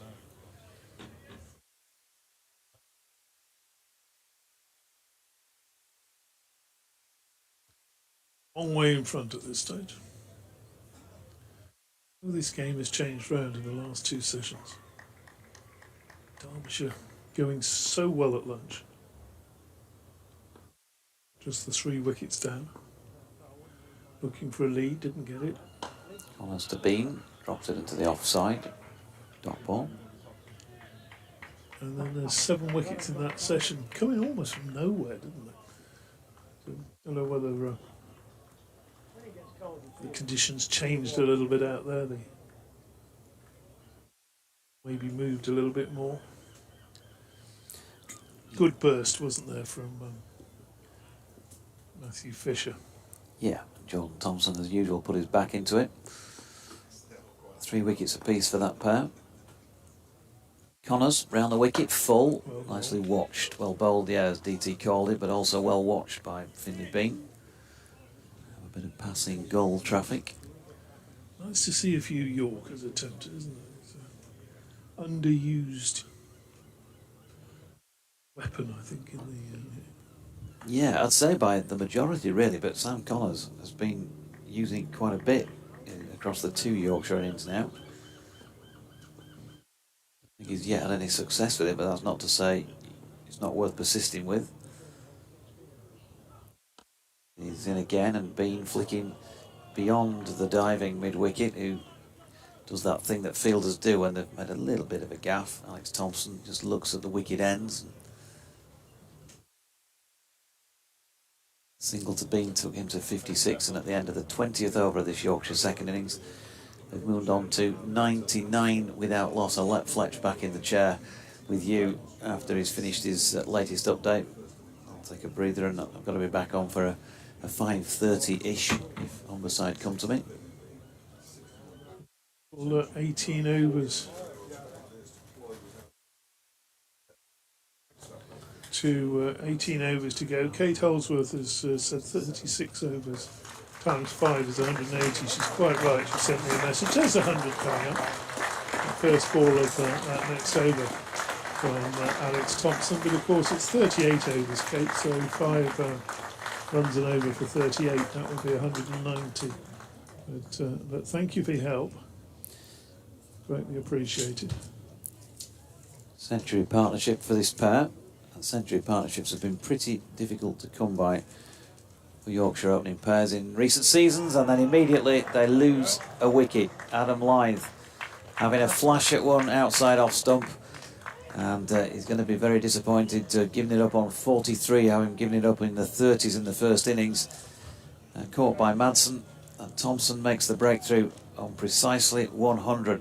Lythe walking off, punching the back of his bat in disgust with himself, but he and Finlay Bean have laid the foundations here for Yorkshire second time around. 100 for 1. Yeah, they've done it quickly as well. He's down the pitch, and he did that previously, just giving himself a bit of room a couple of overs ago, and struck the ball for 4. This time it's turned. He's got a little bit of an edge. Had a catch from Madsen. That would have gone quickly to him, taking it above head height. I'll just hand my headset over to Fletch. So, well done to Alex Thompson. Managed to break that partnership after a bit of loose stuff when he first came on at the Trafalgar Square end. James Wharton coming in for Yorkshire at number 3, and not Shan Masood, interestingly. Here's Fletch. I'm only here for the glory. They need a breakthrough. 100 for 1, a lead of 150. Exactly. Yes, I don't think even Kevin Hand had problems with those those sums. I was right, I think, wasn't I? Yeah. So. I'm not very good at maths. I am quite good at maths, but not in my head while I'm talking. You're good at maths if you've got a calculator, is that what you're telling us? Or a bit of paper. I can do it with a bit of paper. Alex Thompson to the new batsman, James Wharton. And this one out to the leg side. All of a sudden, it's a minefield. That would have experienced batsman like Lythe. He's made a bit of room to clatter that one through the offside, so it must have turned just a little bit. Otherwise, he'd have got more bat on it. Middle of the bat. Thompson again, he goes back into his stumps to Wharton. That's not always advisable to a spinner. And turns it into the leg side where it's fielded by Deploy. Derbyshire could have done with that wicket about an hour ago. Still 17 overs left after this one. Gives that one a bit of air, and it's driven out into the extra cover region. It's been chased down by Harry Kane. Wharton is off the mark, and he's going to come back for a third. He is, as the ball is pulled back by Kane in the far distance between us and those 17 window panes. Yeah, I was starting to get a bit worried about you, Fletcher, about half an hour ago, because there's a big drop down the outside there, and keep a Fletch watch going to make sure the old fella's all right. Well, that's the ball that's turned down towards long leg for a single by Bean, who goes to 59, and it's the end of the over. 3-2. Has he got a 59? No, he's moved to 58. 3-2. Wharton, 104 for 1. I get frustrated for them. I get angry on occasions. Most at times as well. Well, no, not really. I just tell the truth. But I don't actually support the team, if you know what I mean. So I'm not. Well, I don't know. No. I will defend them, but I'm not, and never have been a Derbyshire supporter, the same way that I'm not, and never have been a Burton Albion supporter. Gentleman enjoying his tea in the crowd there. Century partnership this season, for I've been told. For the openers. Well, this is from a bit of info here from Doige. Yes. Connors bowls. That's angled away down to third man by Bean. He's going to pick up 4 runs, pops up over the rope, and that's another boundary to the opener. So I think we can rely on this start as it's come from Doige. Really? So 77 against Worcester, 113 here against Durham, and 100 exactly against Derbyshire. So 2 of the 3 opening century opening partnerships coming here at Scarborough, which is to see from what now looks like a settled opening pair for Yorkshire, doesn't it? Previous 2 in winning causes, I imagine. Oh no, Durham was rained off. Don't know what they did against Worcester down there. Next delivery is just eased into the onside. There's oohs and ahs from Connors, and he's, in a sense, he's right to do that because they're playing that ball off the stumps, but you know, it's been middled. Yes, I'm just going to say off the middle of the bat. Yeah. From the yes. From Okay, the stumps. okay, it is taking it off the stumps, but if you're going to middle it, then there's, it's a dangerous shot you'll ever play. Field coming in now for the new batsman. A couple of slips in a gully. Men saving the one on the offside. Regulation leg side field, so we're back to sort of normal stuff now. There's a chap with a mop down there. That's quite exciting. Young chap with a mop. Is it? Just beyond the high security guard. Connors over the wicket to the right hand, and that's through. No run. It's a mop, is it? I don't know what.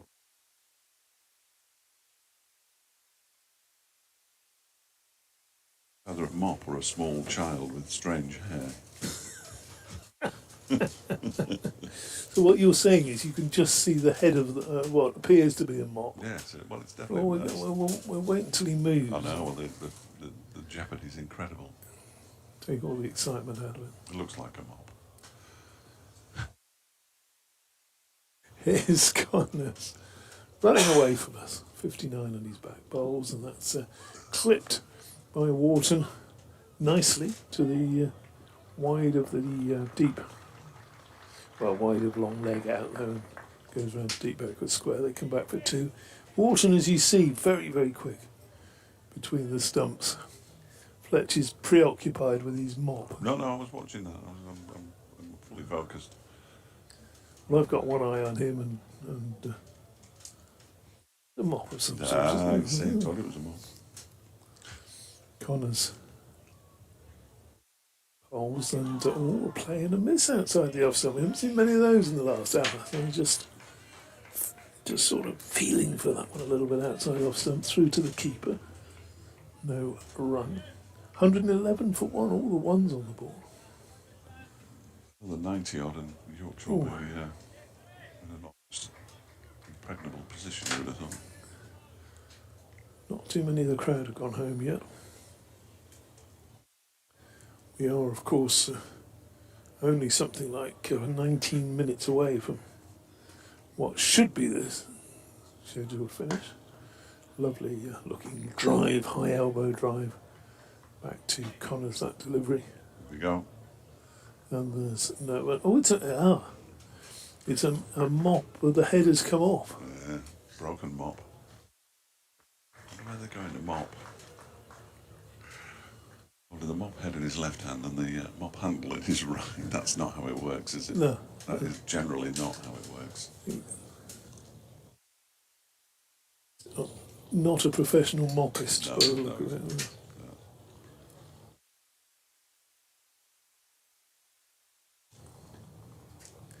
Going to be the off spinner to continue. Thompson in and bowls to Bean, who defends the ball straight back to him. 111 for 1. This will be, effectively an hour's worth of cricket left, but it might go beyond that, given Derbyshire's propensity for bowling slowly. Around the wicket comes Thompson again. And that's most teams, in fairness. Mistimes the ball forward. He's gone off to see his public. Never known anybody go into a crowd as much. Oh, he loves it. Yeah. Just gone off to see, Somebody's dad. somebody's dad, yes. He's played by Bean up to a wide mid-off. He might be listening to us though, so he's got his earpiece in. I'll tell you who he introduced me to last night. It was somebody's dad. Was it? Yeah. Don't know whether you'll remember him. He played for Yorkshire and went down to Gloucester. I think Ian Fisher. You remember? I remember from a Ian little while Fisher, ago. yeah. Next delivery is clipped up towards a wide mid-on by Wharton. There's no run. Whenever you see Doidgy talking to a gentleman of a certain age, you just sort of, well, whose dad's this then, Doidgy? Oh, he knows more. Remarkable. Thompson bowls. That one is driven out into the offside by Wharton, but it's straight to Harry Kane and there's no run. It was who will be talking to at York? George Hill's dad, I think. Oh, He knows yeah. George Hill's dad. Who's down to come across? This one is turned into the leg side by Wharton, fielded by Deploy. There's no run. I think Yorkshire have got a plan here of potentially trying to keep up the attack, which would explain why Wharton came in ahead of Shan Masood, I think. And can play some beautiful shots, but as mentioned previously in this commentary, when he tries to hit the ball too hard, he goes horribly out of shape, Yeah. which will ultimately mean that his chances in the Pakistan T20 side and 50 over side will diminish, which is a real shame because he's a performer. Start of a new over by Connors through outside the off stump and no run. 15 overs left in the day. The lead at the moment, 112 for 1, lead 162. Beautiful. Another 12 overs left, 4 runs and over, 162, 210 ahead. 15 overs left. 15 overs left, oh, so another 60. Yeah. Maybe another 60 runs. As it rains. It's not good. No, it's not. Connors bowls. Bean defence. Had the forecast for tomorrow, which obviously is a Derbyshire and Staffordshire that I was hearing, but hotter tomorrow than it was today. Well, warmer tomorrow than it was today. Yeah, hotter. Warmer for you, ridiculously hot for us. I've got my sweater back on. It is cooling down now, I'll Yeah. give you that. It's pleasant now. Round the wicket to the left-hander bowls, and that's a through. Bounces a couple of times, didn't really take off outside the off stump there. Just the one slip and the gully in at the moment. Might have been a slower delivery. Certainly didn't have any carry, did it? Couple of extra cover mid-off saving one. There's a deep backwards square, deep point really, isn't he? Say deep backwards square, sorry, deep. Is that sort of Duncan Ferguson position, as I always call it? Next delivery, Duncan Fletcher position. Okay. Thank goodness for that. It's late in the day. I thought That there was was. played defensively. I just thought there was some clever play on words with the former Everton striker. Yeah, we were doing Duncan Hamilton earlier, weren't we? Yes. Duncan Yeah. Fletcher and Duncan Ferguson. There's a sort of somewhere in between. That's probably as many Duncans as have been mentioned in a single sentence for a while. It's a name that seems to be going out of fashion. Not many young Duncans, are there? No. Connors to Bean slashes at that one outside there. That's an ugly shot. He's played better than that. Misses it, goes through to the keeper. No run.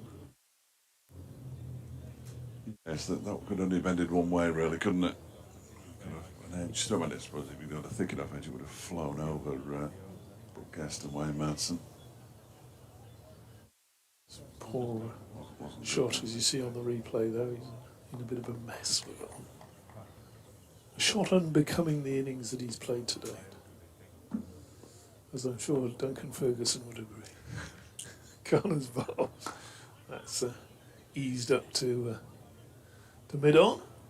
That's the end of a tidy enough over, and since the line's got out, Derbyshire just ringed it back a little bit, haven't they? Yes, yeah, fair play to them. They have good bowling in that first hour or so of the after tea, which really did allow Yorkshire to pile on the runs and pile on the pressure. Alex Thompson's going to continue from the Trafalgar Square end. He's bowled 4 overs, 1 for 21. His first 2 overs were very expensive, and he's clawed it back a little bit as well, following the wicket. He's in and bowls to Wharton, who defends this one up to mid-on. Scrimshaw comes in to do the fielding. Long way down for George. Long way down for George. Few people starting to make the way home. This one is slammed back down the ground over the head of Alex Thompson. A couple of bounces and 4 runs, and then it hits the rope and bounces into the seating, which is unoccupied because it's part of the sight screen at the far end of the ground. That was a nice shot. Wharton moves on to 9, 116 for 1. Struck very cleanly. Next delivery is pushed up to mid-on, where Scrimshaw eventually bends down when the ball arrives. Mid-on and mid-off are fairly wide, aren't they? So he's got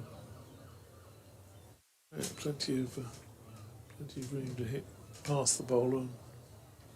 Thompson in again. That one is smashed and caught. Run out, caught. What's happening here? Has he caught that? The ball has cannoned into the stumps, and it's a run out of the non-striker, and that is a horrible way to get out. And Finlay Bean smashed the ball back towards Alex Thompson. It's cannoned into his hands, I think, and burst through them and straight onto the stumps at the far end, and that goes down as a run out of James Wharton, who goes for 9, 116 for 2. Smashed back, and it's actually Finlay Bean who's gone, isn't it? At the Was it Bean who's gone? non-strikers end. Yeah. Apologies. And, Finlay Bean goes, and that is a big wicket for Derbyshire.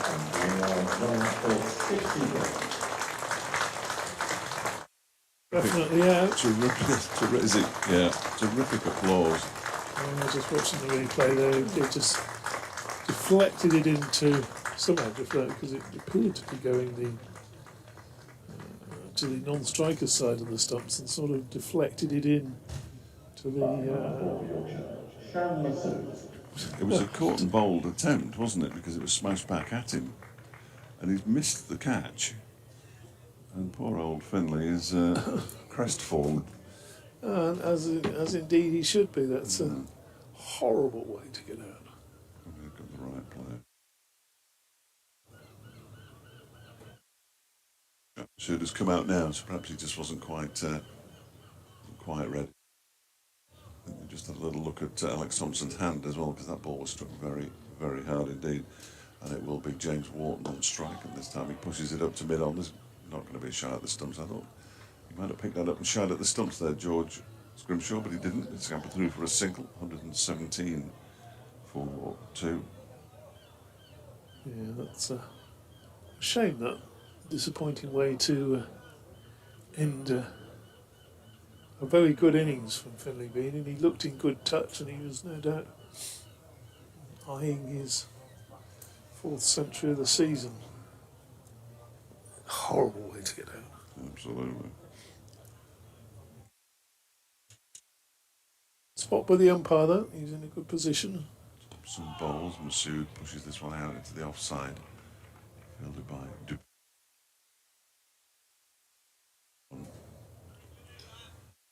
End of the over. 117 for 2. 10 to James Wharton, and Masood faced just one delivery yet to get off the mark, and Derbyshire will take their wickets however they come. And will that just lift them enough for the final 13 overs of the day to pick up 2 or 3 more? The lead currently 166, 67. That's not a difficult sum at all. And can keep the scoring down, which has been a problem until the last few overs, and pick up a few wickets. They might yet get themselves back into this game. Yeah, the way the pitch is batting, you'd think if they were chasing 300, 320, they'd fancy they wouldn't think they were out of the game. Starting a new over from Connors, who's over the wicket to the right-handed Wharton. Wharton definitely owes Bean a pint, doesn't he? I mean, obviously not his fault, but... It's exceptionally unfortunate. I mean, he should have been out himself, caught and bowled, Yes, and he ends up with his mate on the way mate back. at the other end on the way back to the pavilion.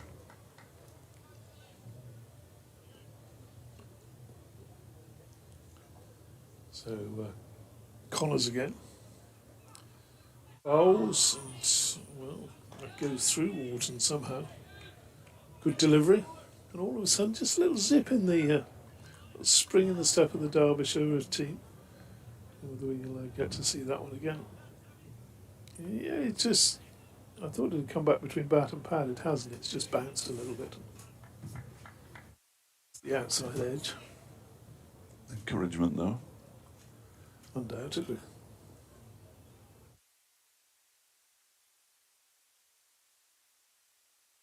Next delivery from Connors. He goes a little bit sort of wide with his body, doesn't he? He angles wide when he delivers. What? His actions changed a little bit over the last 12 to 18 months. He used to have a little skip in his run-up, but that's been removed. It's been coached out of it. I think he's lost a bit of pace as a result, and he shouldn't have done because, but he has lost some pace from last season. Yeah, but that's got nothing to do with the skip, has it? No, but it's the whole remodelling of an action. Right, so next delivery on the stumps, just defended solidly out square of the wicket. You know, when you're comfortable and you run up and you go through and you get into your delivery stride and all the rest of it, but you start fiddling with things, as we've seen over the years. It doesn't necessarily mean you get better. No, in fact, it's almost invariably you don't. Next delivery is attempted Yorker again. Didn't quite get that one right. Dug out anyway by James Wharton. 12 overs remaining after this one.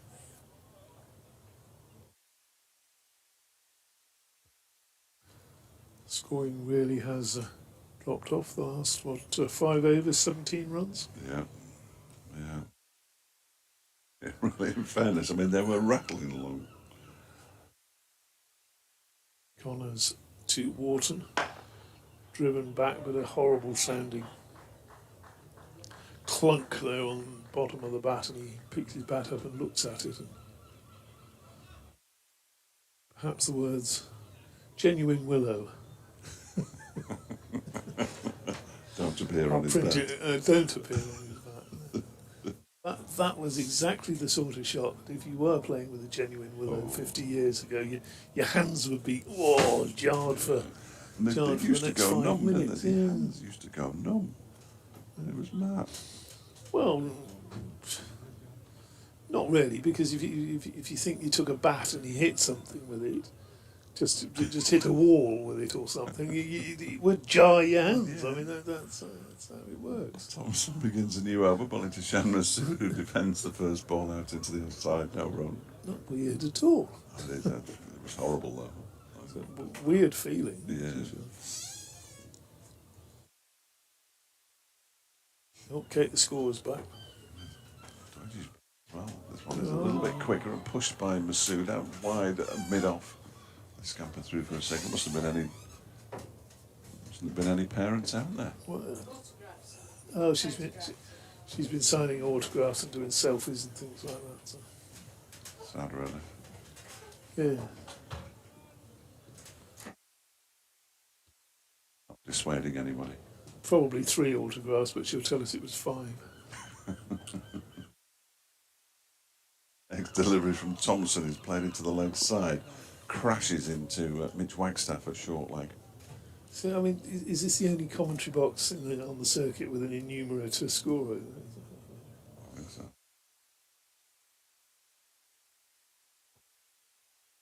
Thompson balls to Wall. Fans it into the onside again. Picked up by Duploy.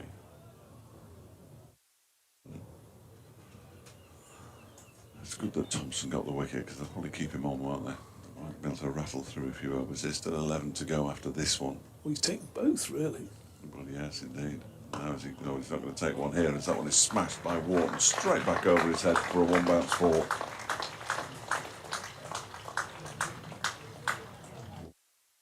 Team 122 for two. He's identified that as a very safe shot, hasn't he? With the mid on and mid off wide and in. Well, it one day turns them inside the circle, aren't they? The mid-off's currently on all fours. It's Zach Chappell going through his stretches.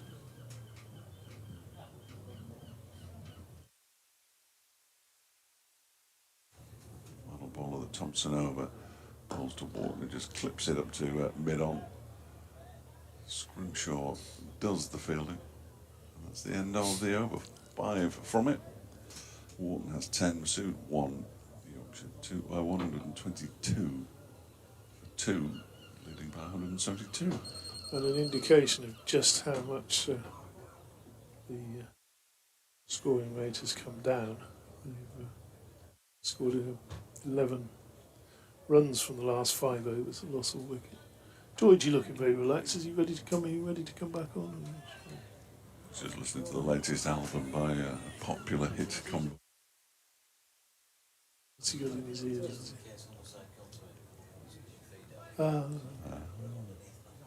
Clever. Very clever. Yeah, give those to Dodgy and I'm going as well.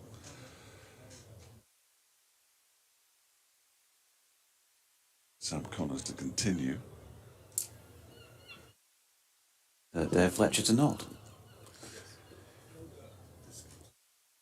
Connors then from the Peasholm Park end of the ground. It's that period of the day where it gets a little bit busy if everybody decides they want an update. Connors round the wicket, bowling to his former teammate Shan Masood, who flicks it down to the long leg for 1 run. It was pretty bizarre, wasn't it? And unfortunate for Finlay Bean, that dismissal. He was very annoyed, and you may have heard from up here he banged the green bin.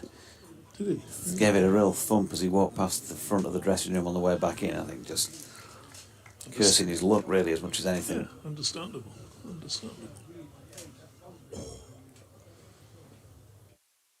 Connors then over the wicket, bowling to Wharton, who of course was the man who played the shot that led to Finlay Bean's demise. That was pushed out towards Gully this time, no run. He drove it back firmly. There was a moment, wasn't there, after he touched it onto the stumps where Finlay stood there. The players all celebrated and he had to wait. He made the umpire put his finger up to give him. Yeah, the umpire was, we watched on the replay, and the umpire actually was watching Finlay being out of his crease, if you know what I mean. He was in a good position, he hadn't moved. Connors in, driven by Wharton, but no further than deploy at mid-off, no run. But it's one of those where you've got to make sure you've got something grounded. We talk about this a few times a season, don't we, when something like that happens. But once the ball's been released and you go, there's no way you can get back that. Yeah, the last thing you're expecting really is the ball to be driven straight back. Yes. But it does happen, so I suppose you have to have that in mind. It's not like it's the first time it's ever happened in cricket, or indeed this season, to somebody that is pushed into the offside by Wharton and deployed fields at mid-off, no run. But you wouldn't be. reaction time for that it's impossible. So you just have to accept it begrudgingly if you're going to walk out of your ground, or you have to ensure you keep your bat in until you are sure where the ball has gone after it's got to the other end. Was it a Worcestershire player who's been run out 3 times in a... No, it's Ali Orr, I think, was... Adrian Harms was referring to this with me when I was down there right towards the start of the season, as Collins' latest delivery is wide of off-stump and Wharton leaves. That's right, yeah. Because that's what then led to the viral comment, if you remember. So he was talking about him being run out by a delivery diverted onto the stumps when he was at the non-striking end. It happened in that match, I think. And then he was talking him up as being a really good player, and that was the one where he said, you know what's going to happen, he'll get out next ball, and he did. Connors, meanwhile, in and bowling here to Wharton, a ball short of length, and he's flicked that nicely from probably above waist height, which in his case is quite a high waist, and they've got back for 2. Say quite a high waist because he's quite leggy, isn't he, James Wharton? So just looking back through the records, yeah, he was run out by Ben Code backing up in the Sussex second innings for 26, and in the first innings that was it. So he'd already talked about that at Harmsey in the first innings. He didn't get out that way, but he was caught by Finlay Bean off Jordan Thompson the very next ball after Harmsey was telling him he was going to be a very good young player, but then also saying, you know what's going to happen next ball, don't you? Yes. Can happen sometimes. Doesn't look like Humberside have come for a 5:33. Probably don't realise that there's a match on. York, I'm sure, will be around in 10 minutes for a 5:45er.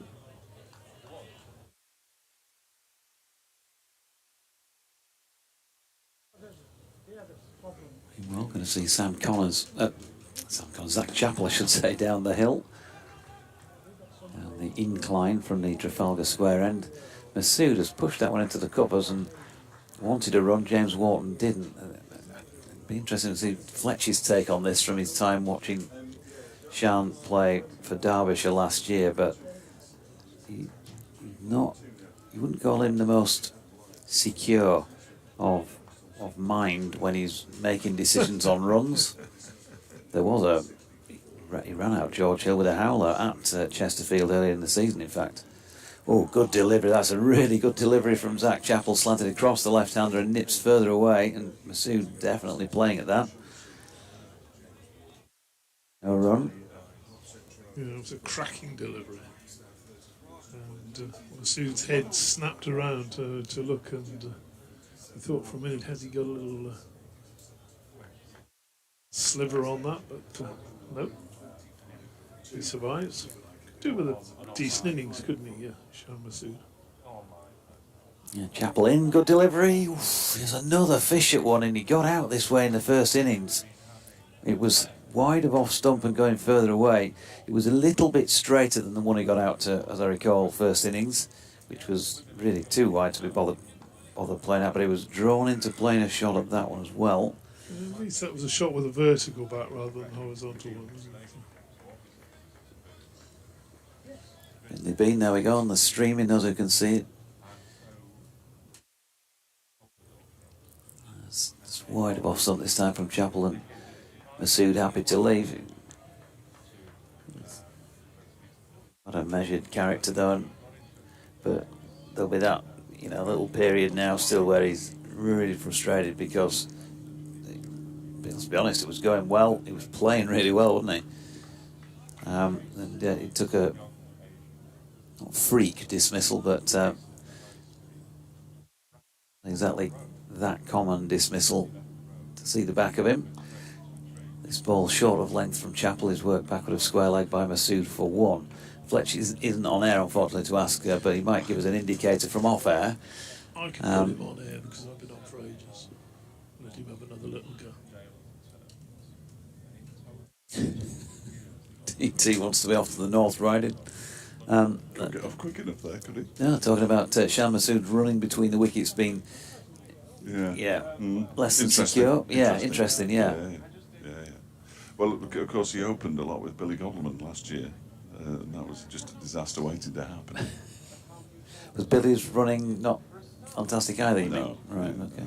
Yeah. Not great. Comes Chappell once more to Wharton, wide of off stump. Happy to leave that one. So 126 for 3. It's quietened things down, hasn't it? That 2 wickets 18 minutes ago since the second one. They've added just the 10 runs. 29 overs complete. They needed to, though, like you were saying, Jonathan, and the speed at which Yorkshire were scoring was almost ridiculous. And that probably part of Finlay's frustration, because the way he was going, he was going to have 100 today, wasn't he? If he bats continues, he's got 100. No question at all, no. It's a horrible way to get out. Alex Thompson swapping ends. So he's going to bowl from the Peason Park. And time in this innings, he's picked up one wicket and was directly responsible for the other, as he failed to take the catch to dismiss James Wharton. And the ball went through his hands, burst through his hands and hit the stumps. And he ran out, Finlay Bean. Very unfortunate. 6 overs, 1 for 31 from the Trafalgar Square end of the ground. Got a slip and a short leg. There's a man close in at mid-wicket. That's Mark Watt, the substitute fielder.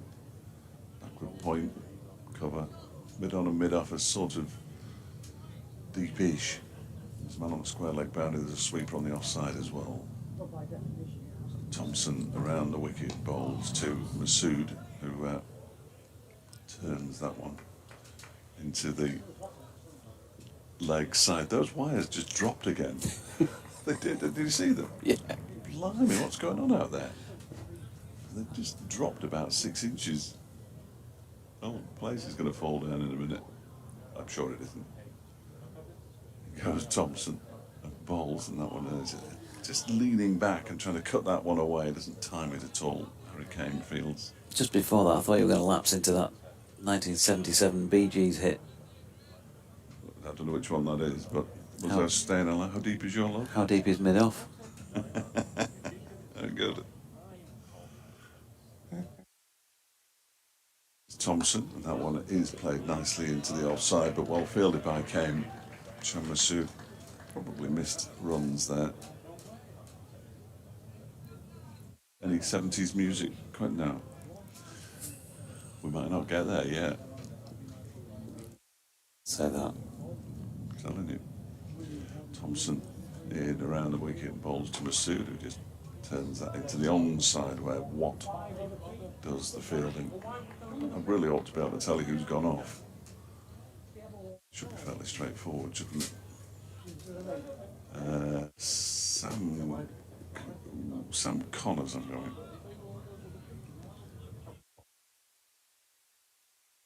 Pots out on the cover boundary. 12 men, that wouldn't be good. I'll have to find somebody else. There's a sweep here from Masood, and it's a chase around the boundary, a full-on chase around the boundary for George Scrimshaw. And it's 4 runs to the Yorkshire skipper, who moves on to 7. Yorkshire 130 for 2, leading by 180. I only do it when it's easy, the lead. Yeah, I think that is pops out there, so that means there are 2 players off the field at the moment.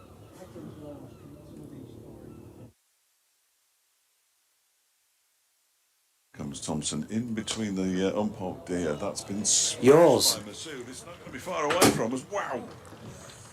That was hitting the roof of the press box next to us, and I think it's gone down that very steep drop. It's certainly not come back. They're going to need a new ball. That's exactly what Liz Deploy is saying, and that was hit with some ferocity by Sham Masood. Straight down the ground. It couldn't have been much straighter. DT never one to miss an opportunity. He's going to go over the wall and look for the ball by the look of it. Over the top again, DT. Yeah. Yeah. I've seen the replays. Picked it up beautifully, straight. And, yeah, top of the press box, ricocheted onto the side of our commentary box. And with that bit of we could have got on trajectory, pick of the week now. We could have got on top, pick of the week. Roll. Seeing shots of DT for some reason coming back in the door. But there you go. Wayne Manson's come and collected the briefcase, and it will mean a change of ball. And who knows, that might mean a greater change of fortunes in favour of Derbyshire. They've already picked up those 2 wickets anyway within the last 40 minutes or so. That was a cracking shot by Sham Masood. The other player who's off the field, sorry, is Anuj Dal. While it's in my head, I can't see Anuj out there either. It would just disappear again. Can you not written it down, that? I could have done, but yeah. Seen the good shot of the back of Wayne Manson's head as well as by Neil Pratt, and we're seeing more shots of Sham Masood's 6, but I fear because of the sunlight, we probably haven't actually seen the specifics of where it landed. The gents just down to our right on the back row. They sort of turned around and pointed. Yeah. So we didn't know where it was. They were the gents who were moved on earlier, of course, by Leos deploy, but decided, like naughty schoolboys, to return to the place that was clearly... All right till tomorrow, aren't they? Yeah. So clearly not the place to sit when Leos was batting. Nobody else seems to have been too bothered by it. Now then, there's some more pointing going on here, or more further pointing. I think that the roof of the press box might also need some further pointing after that. Well, I can't quite work out where they're pointing. We all know where the ball went, and now they're pointing in the direction of where the ball went. And we just get on with it, really. You've got a different ball. Let's play some cricket. That's the last thing you want now, is for a ball to come through the press box window or the commentary box window. All this expensive equipment and my lack of reflexes. Well, I can say you sat and watched it. I know, and you're saying yours, and I'm thinking, no, blimey, it is. Yeah. It's a big hit. It's a big hit. Zach Chappell, he's going to continue at the Trafalgar Square end. Stand by because maybe getting a call from BBC Radio York, although it is 17:45 and normally they would have been on by now. So maybe they've forgotten I exist as well. Chappell coming in to bowl here to Walton, who is leaving a ball wide of off stump. We've had a few people moving on. A sight of Mr. Code down to our left. He's having a stroll around, getting his steps in as well. Be at the festival dinner tonight, no doubt. Will be properly dressed, won't he? Unlike some. His Grace on the family commentary box team, and most of all letting herself down, of course, as Chappell is in and it's full. Wharton angles the bat and plays it out to Gully, no run. A week's notice might have helped you out. Yeah, that would have been handy, wouldn't it? Last week I sent somebody a message about this rugby breakfast thing on Thursday saying, I'm going away for a week from tonight. Can you let me know what's the dress code? Chappell coming in, bowling to Wharton, wide of off stump, and he leaves. I seem to remember last time turning up in a three-piece suit for a breakfast, and I was kind of giggled at and looking for being overdressed. But I thought I'd better check, so I sent this text saying, can you let me know, is it smart casual, whatever. You always intend on taking a jacket sort of thing, but it's what you know, whether you dress that down or level it up if you like. Anyway, no response. I set off on the road for the first couple of nights away before I came here to get a text. That's what Wharton is forward and pushing back to the bowler. No run, saying smart casual, but no jeans. Brought anything but So what are you wearing then? jeans. He said, sorry mate, was on a flight back from Australia. Oh, yeah. So he'd not received my text for ages. Could be drummed out to the breakfast. Do let us know. He knows who he is. We know 136 for 2, Chappell here to Wharton, full, flipped nicely to mid-wicket though, unfortunately for him. And Leos deployed into fielding, no run. Could you not just have packed everything? Just bring your entire wardrobe, stick it in the back of the car. Cover all bases.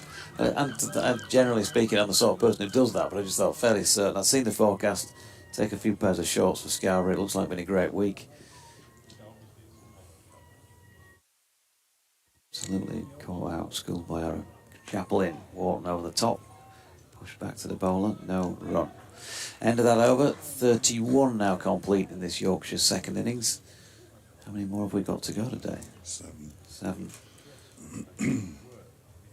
5, says Kate. 7 on my computer. We'll see who's right. Computer says 7. We'll see who's right in 5 hours' time, won't we? It says 7 on here, yeah. This is the NV play comes directly from the scorers as well, isn't it? The proper scorers. They know how many overs there are left.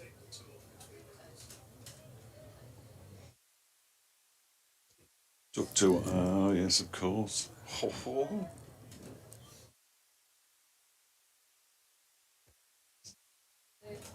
Schoolgirl error.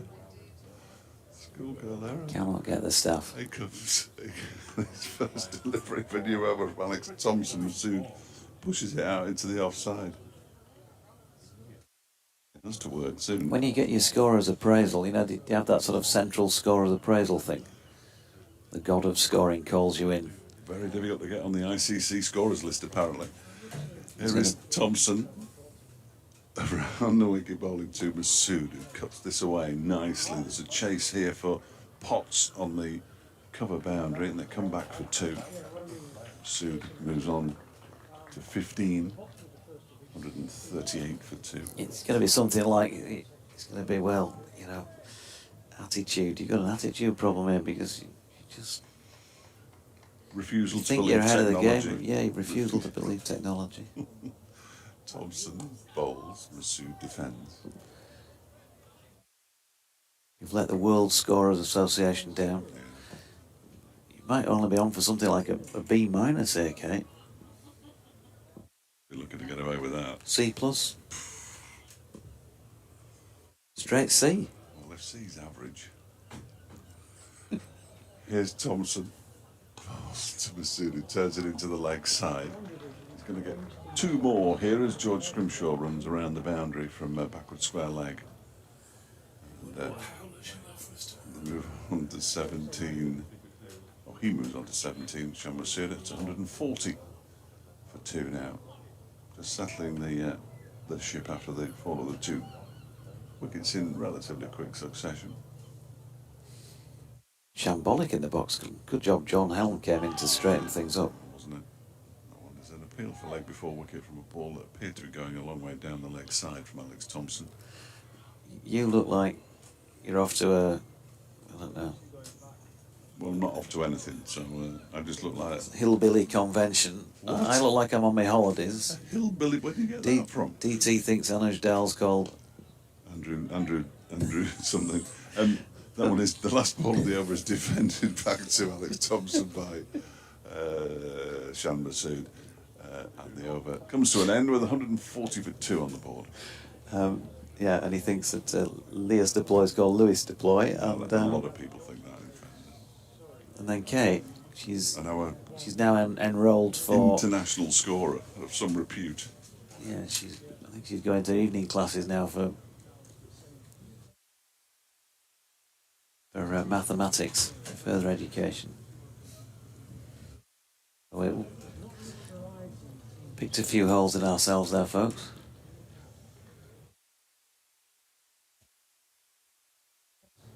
Good shots. Bleachers.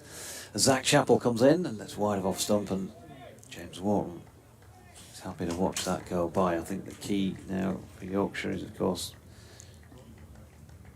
try not to lose any further wickets before the end of the day's play. Miriam in Brighton, good afternoon to you. Says she was wishing she was here. Thanks for keeping me company at work. You asked yesterday where to sit. My seat is by the scoreboard and lovely tea room opposite the con box. Next bit will make you laugh as Chappell comes in. And bowls to Wharton as an appeal for LBW. It's out. She continues, Miriam in Brighton, by saying, for the lovely commentator from Derbyshire. Now, did you have a substitute while I was out of the box or something? Folk from Barnsley are called tykes. Yes. A question that you apparently asked I yesterday. did ask what people from Barnsley were called. You're right. Certainly that's what the football team's known as, isn't it? The Tigers. So yeah, that makes sense. Thank you. Chappell. In again. Wharton solidly behind this delivery, and there is no run.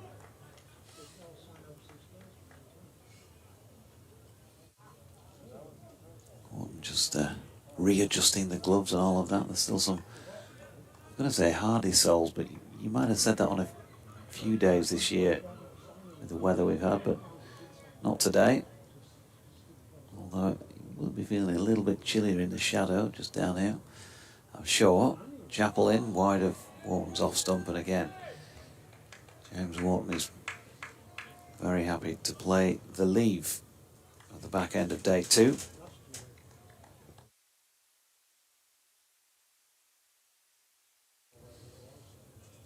Backward square leg on the boundary edge, having a drink. And further round at long leg on the boundary edge in front of the pavilion. 2 slips, gully cover, mid off, mid on, and a mid wicket fairly tight on the one. As Chappell comes in, that is an outside contact from James Wharton's bat. Chased down by Harry Kame. He's not going to go for 4 through third man, but he will get 3 for it. Taking Yorkshire to 143 for 2. James Wharton should move on to 22 as a result of that, with Shan Masood on 17.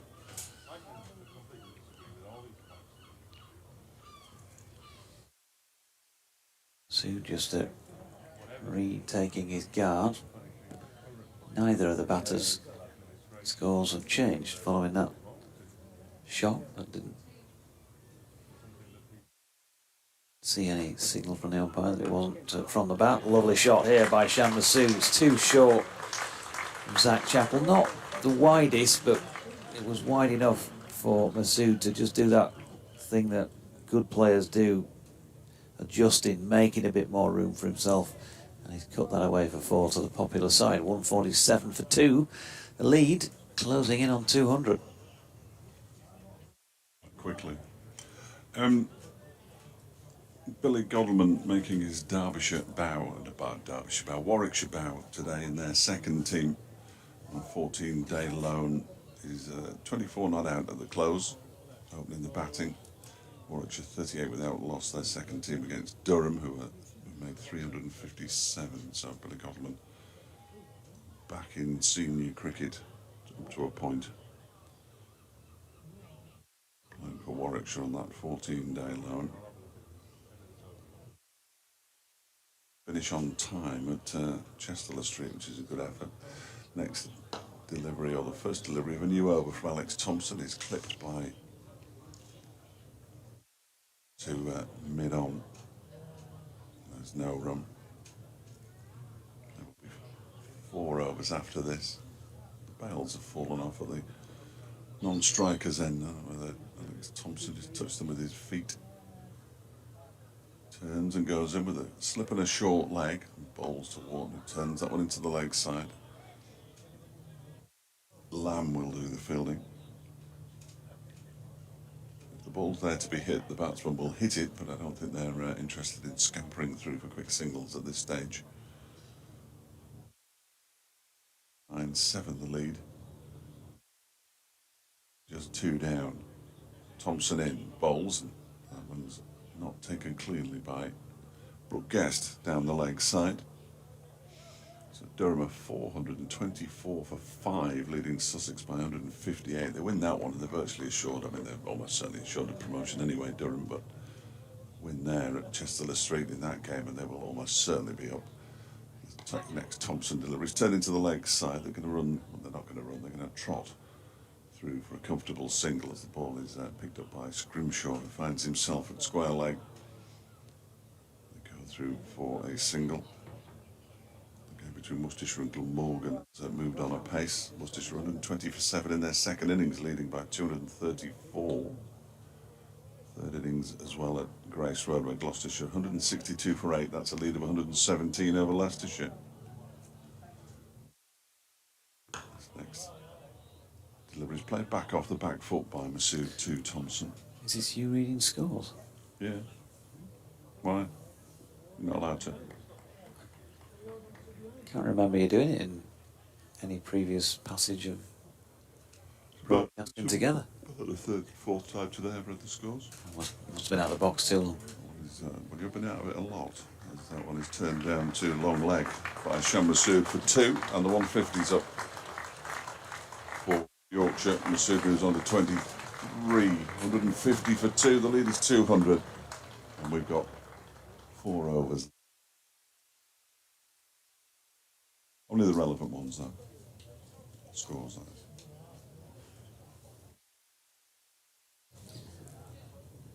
Looks like Zach Chappell is going to continue from the Trafalgar Square end then. James Wharton, yeah, well, he's certainly playing patiently here. Maybe, not sure why he would, but maybe that's exaggerated by the fact that his shot was driven down the ground and Finlay Bean lost his wicket, but not his fault, clearly. He's played a lovely shot, though, back at a point. And we'll pick up 4 runs off the first ball of the over. Zach Chappell is going for a few here. Going at more than 5 and over. Anuj Dal went for 7 and over. Alex Thompson is going at more than 5 and over as well. George Scrimshaw at more than 4. Only Sam Connors has bowled tightly, 10 overs for 22. And really given Elias Deploy anything to work with. Chappell into Wharton, who drops it out into the offside, no run. James Wharton,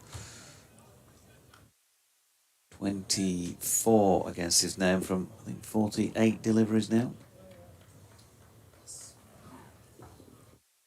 Doing a couple of boundaries. Well, Kate says a convincing yes, having checked her charts. It's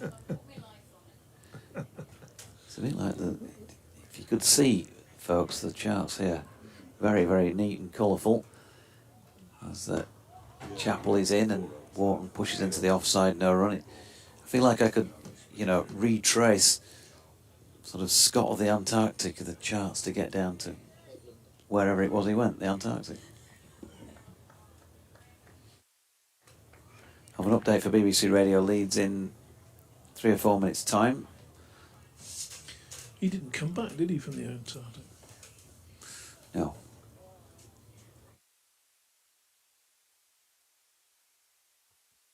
Chappell into Wharton, who's got a straighter delivery and flicks it to leg. Fielded there in the floppy by Connors. No run.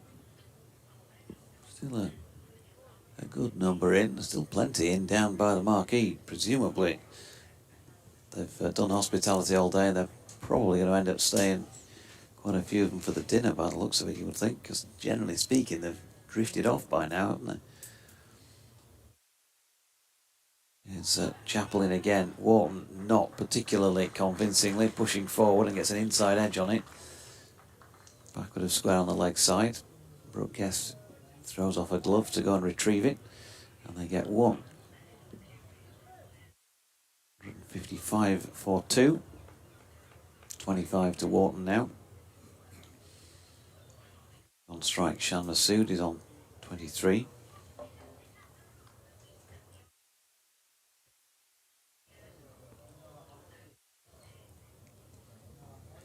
Chappell. Last umpire Harris is very short. Masood shapes as if he's going to go into a pull shot. And it's recorded, Mark. Leaves it alone. And no ball is called. So 57 for 2.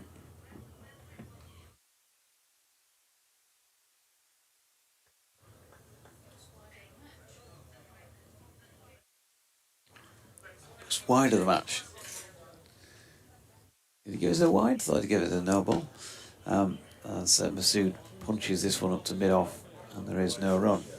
Did he give that as a wide or a no ball? No, he gave it as a no ball. Yeah, I thought he did, yeah. So it's definitely not the first wide of the match.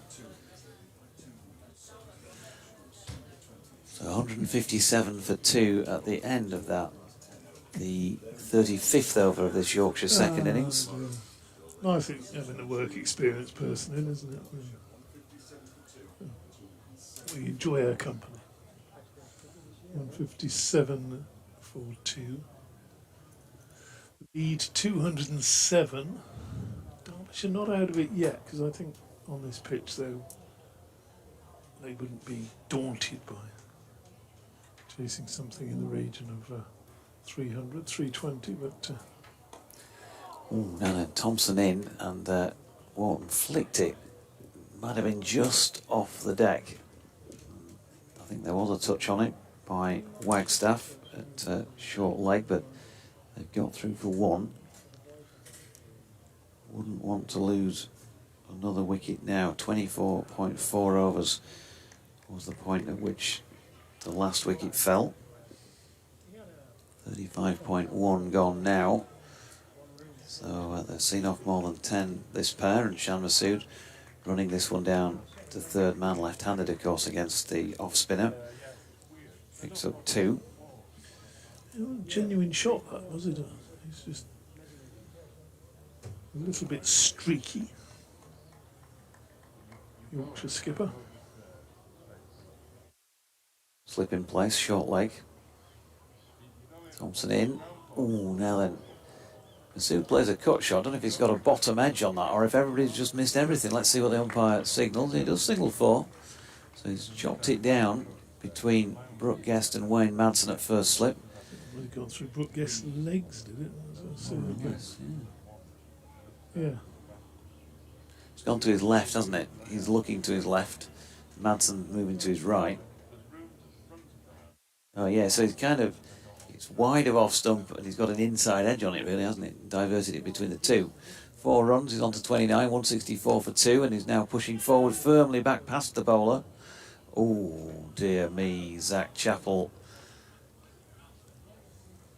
with his right foot has stopped that. Where's the nearest village? It's late in the day and he's just put a lot of effort into a spell and he's bowled a short ball that was called a no ball. Thompson in, and that is worked around the corner backward of square by Wharton for 1 more. I mean, when you get to sort of our age, you know, and older, playing walking cricket these days, as we were talking about last night in the North Riding, you would you kind of expect that, but Zach Chappell. Round of applause there for the 50 partnership between this pair. And they're celebrated by another huge blow, which hits right on the back seat of N7, the family stand away to our left, section N7. Shan Masood, well, he fancies getting after Alex Thompson. We've seen a blow just to our right, now one just to our left. It takes him on to 36 and 172 for 2. The lead, 222. We're going to get one in here before the end, aren't we? Oh, don't go closing the window, that'll make it worse. Must be shatterproof glass, hasn't it? Update time. Go on, Deutsche.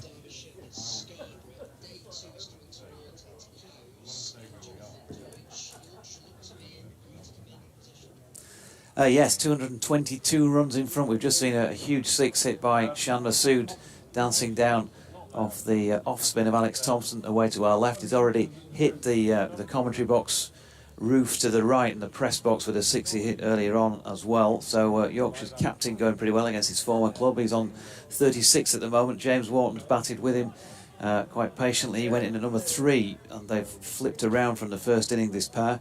Wharton on 27. They've just brought up the 50 partnership with the in the previous over.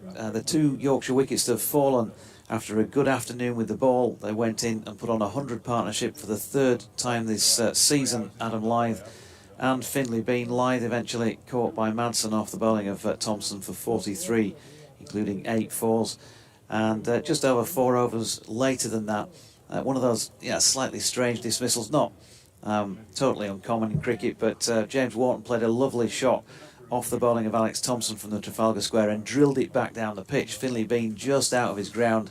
It was touched onto the stumps and Bean had to go run out by Thompson off his own bowling for 64 off 82, 11 fours, and I've got to say he will definitely see this, Jamie, as a missed opportunity for 100. It was there for the taking. He was playing so well and so fluently on a good pitch here, but that little bit of luck against him today. Hopefully I'll be speaking to him when play comes to a conclusion, but at the moment they're 174 for 2. That is a lead of 224 with 2 days and a couple of overs remaining.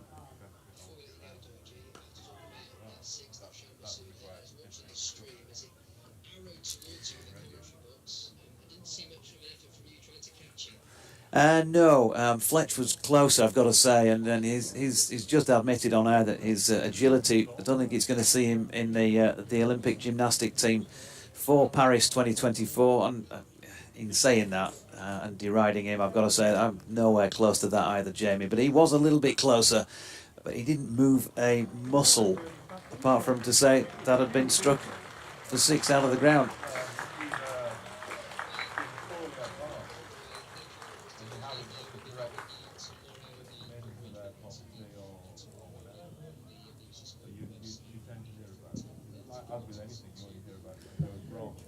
Elias Deploy, by the way, has brought himself on while all that chat with Jamie Rayner at Radio Leeds was going on. He's bowling from the Trafalgar Square end. I thought the line had disappeared for a moment then. We got all sorts of funny noises going on, but pleased to say we are continuing, and Shan Masood is doing so with a single. End of the over, I think that is one more to come. It will be done for day 2. 178 for 2, or -1 as far as Kate's concerned. Masood now on to 40. This is looking, I've got to say, just about his most fluent so far for Yorkshire. He's had more runs in a couple of knocks, but he's used his feet well here. Clearly enjoys playing against spin the way he has done so far. And they're going to keep Alex Thompson going from the Peasole Park end, and maybe DT hope that Shan Masood might play one shot too many. Final over of the second day then. Thompson round the wicket, Masood pushing forward into the offside. The bowler to collect in his follow through. The ship now worth 62.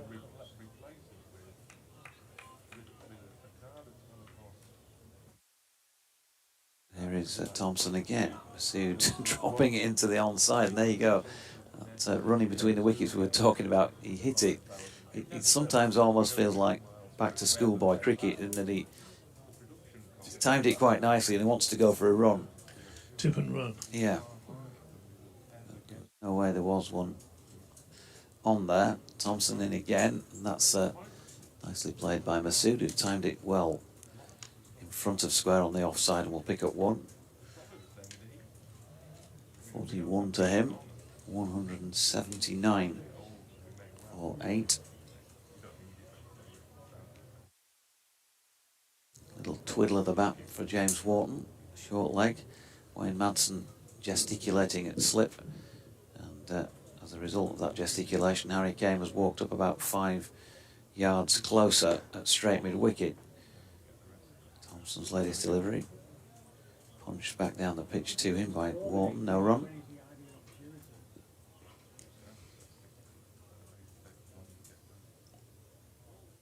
So here he comes again, floats this one up a little more, and it's turned to Harry Kane.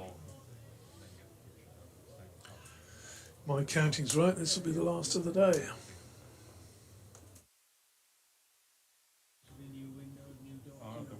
Madsen comes out of slip, and just for his final delivery, has come just off the cut strip with a straight mid-on, static catching position, so no slip in place as Wharton punches this delivery to Zach Chappell. And that will be it for day 2. Yorkshire will finish on 179 for 2 and make that a lead of 229 with 8 second innings wicket standing, and very much their day today, DT. Very much their day. From lunch, really. The morning, not hugely successful. We did see a couple of wickets.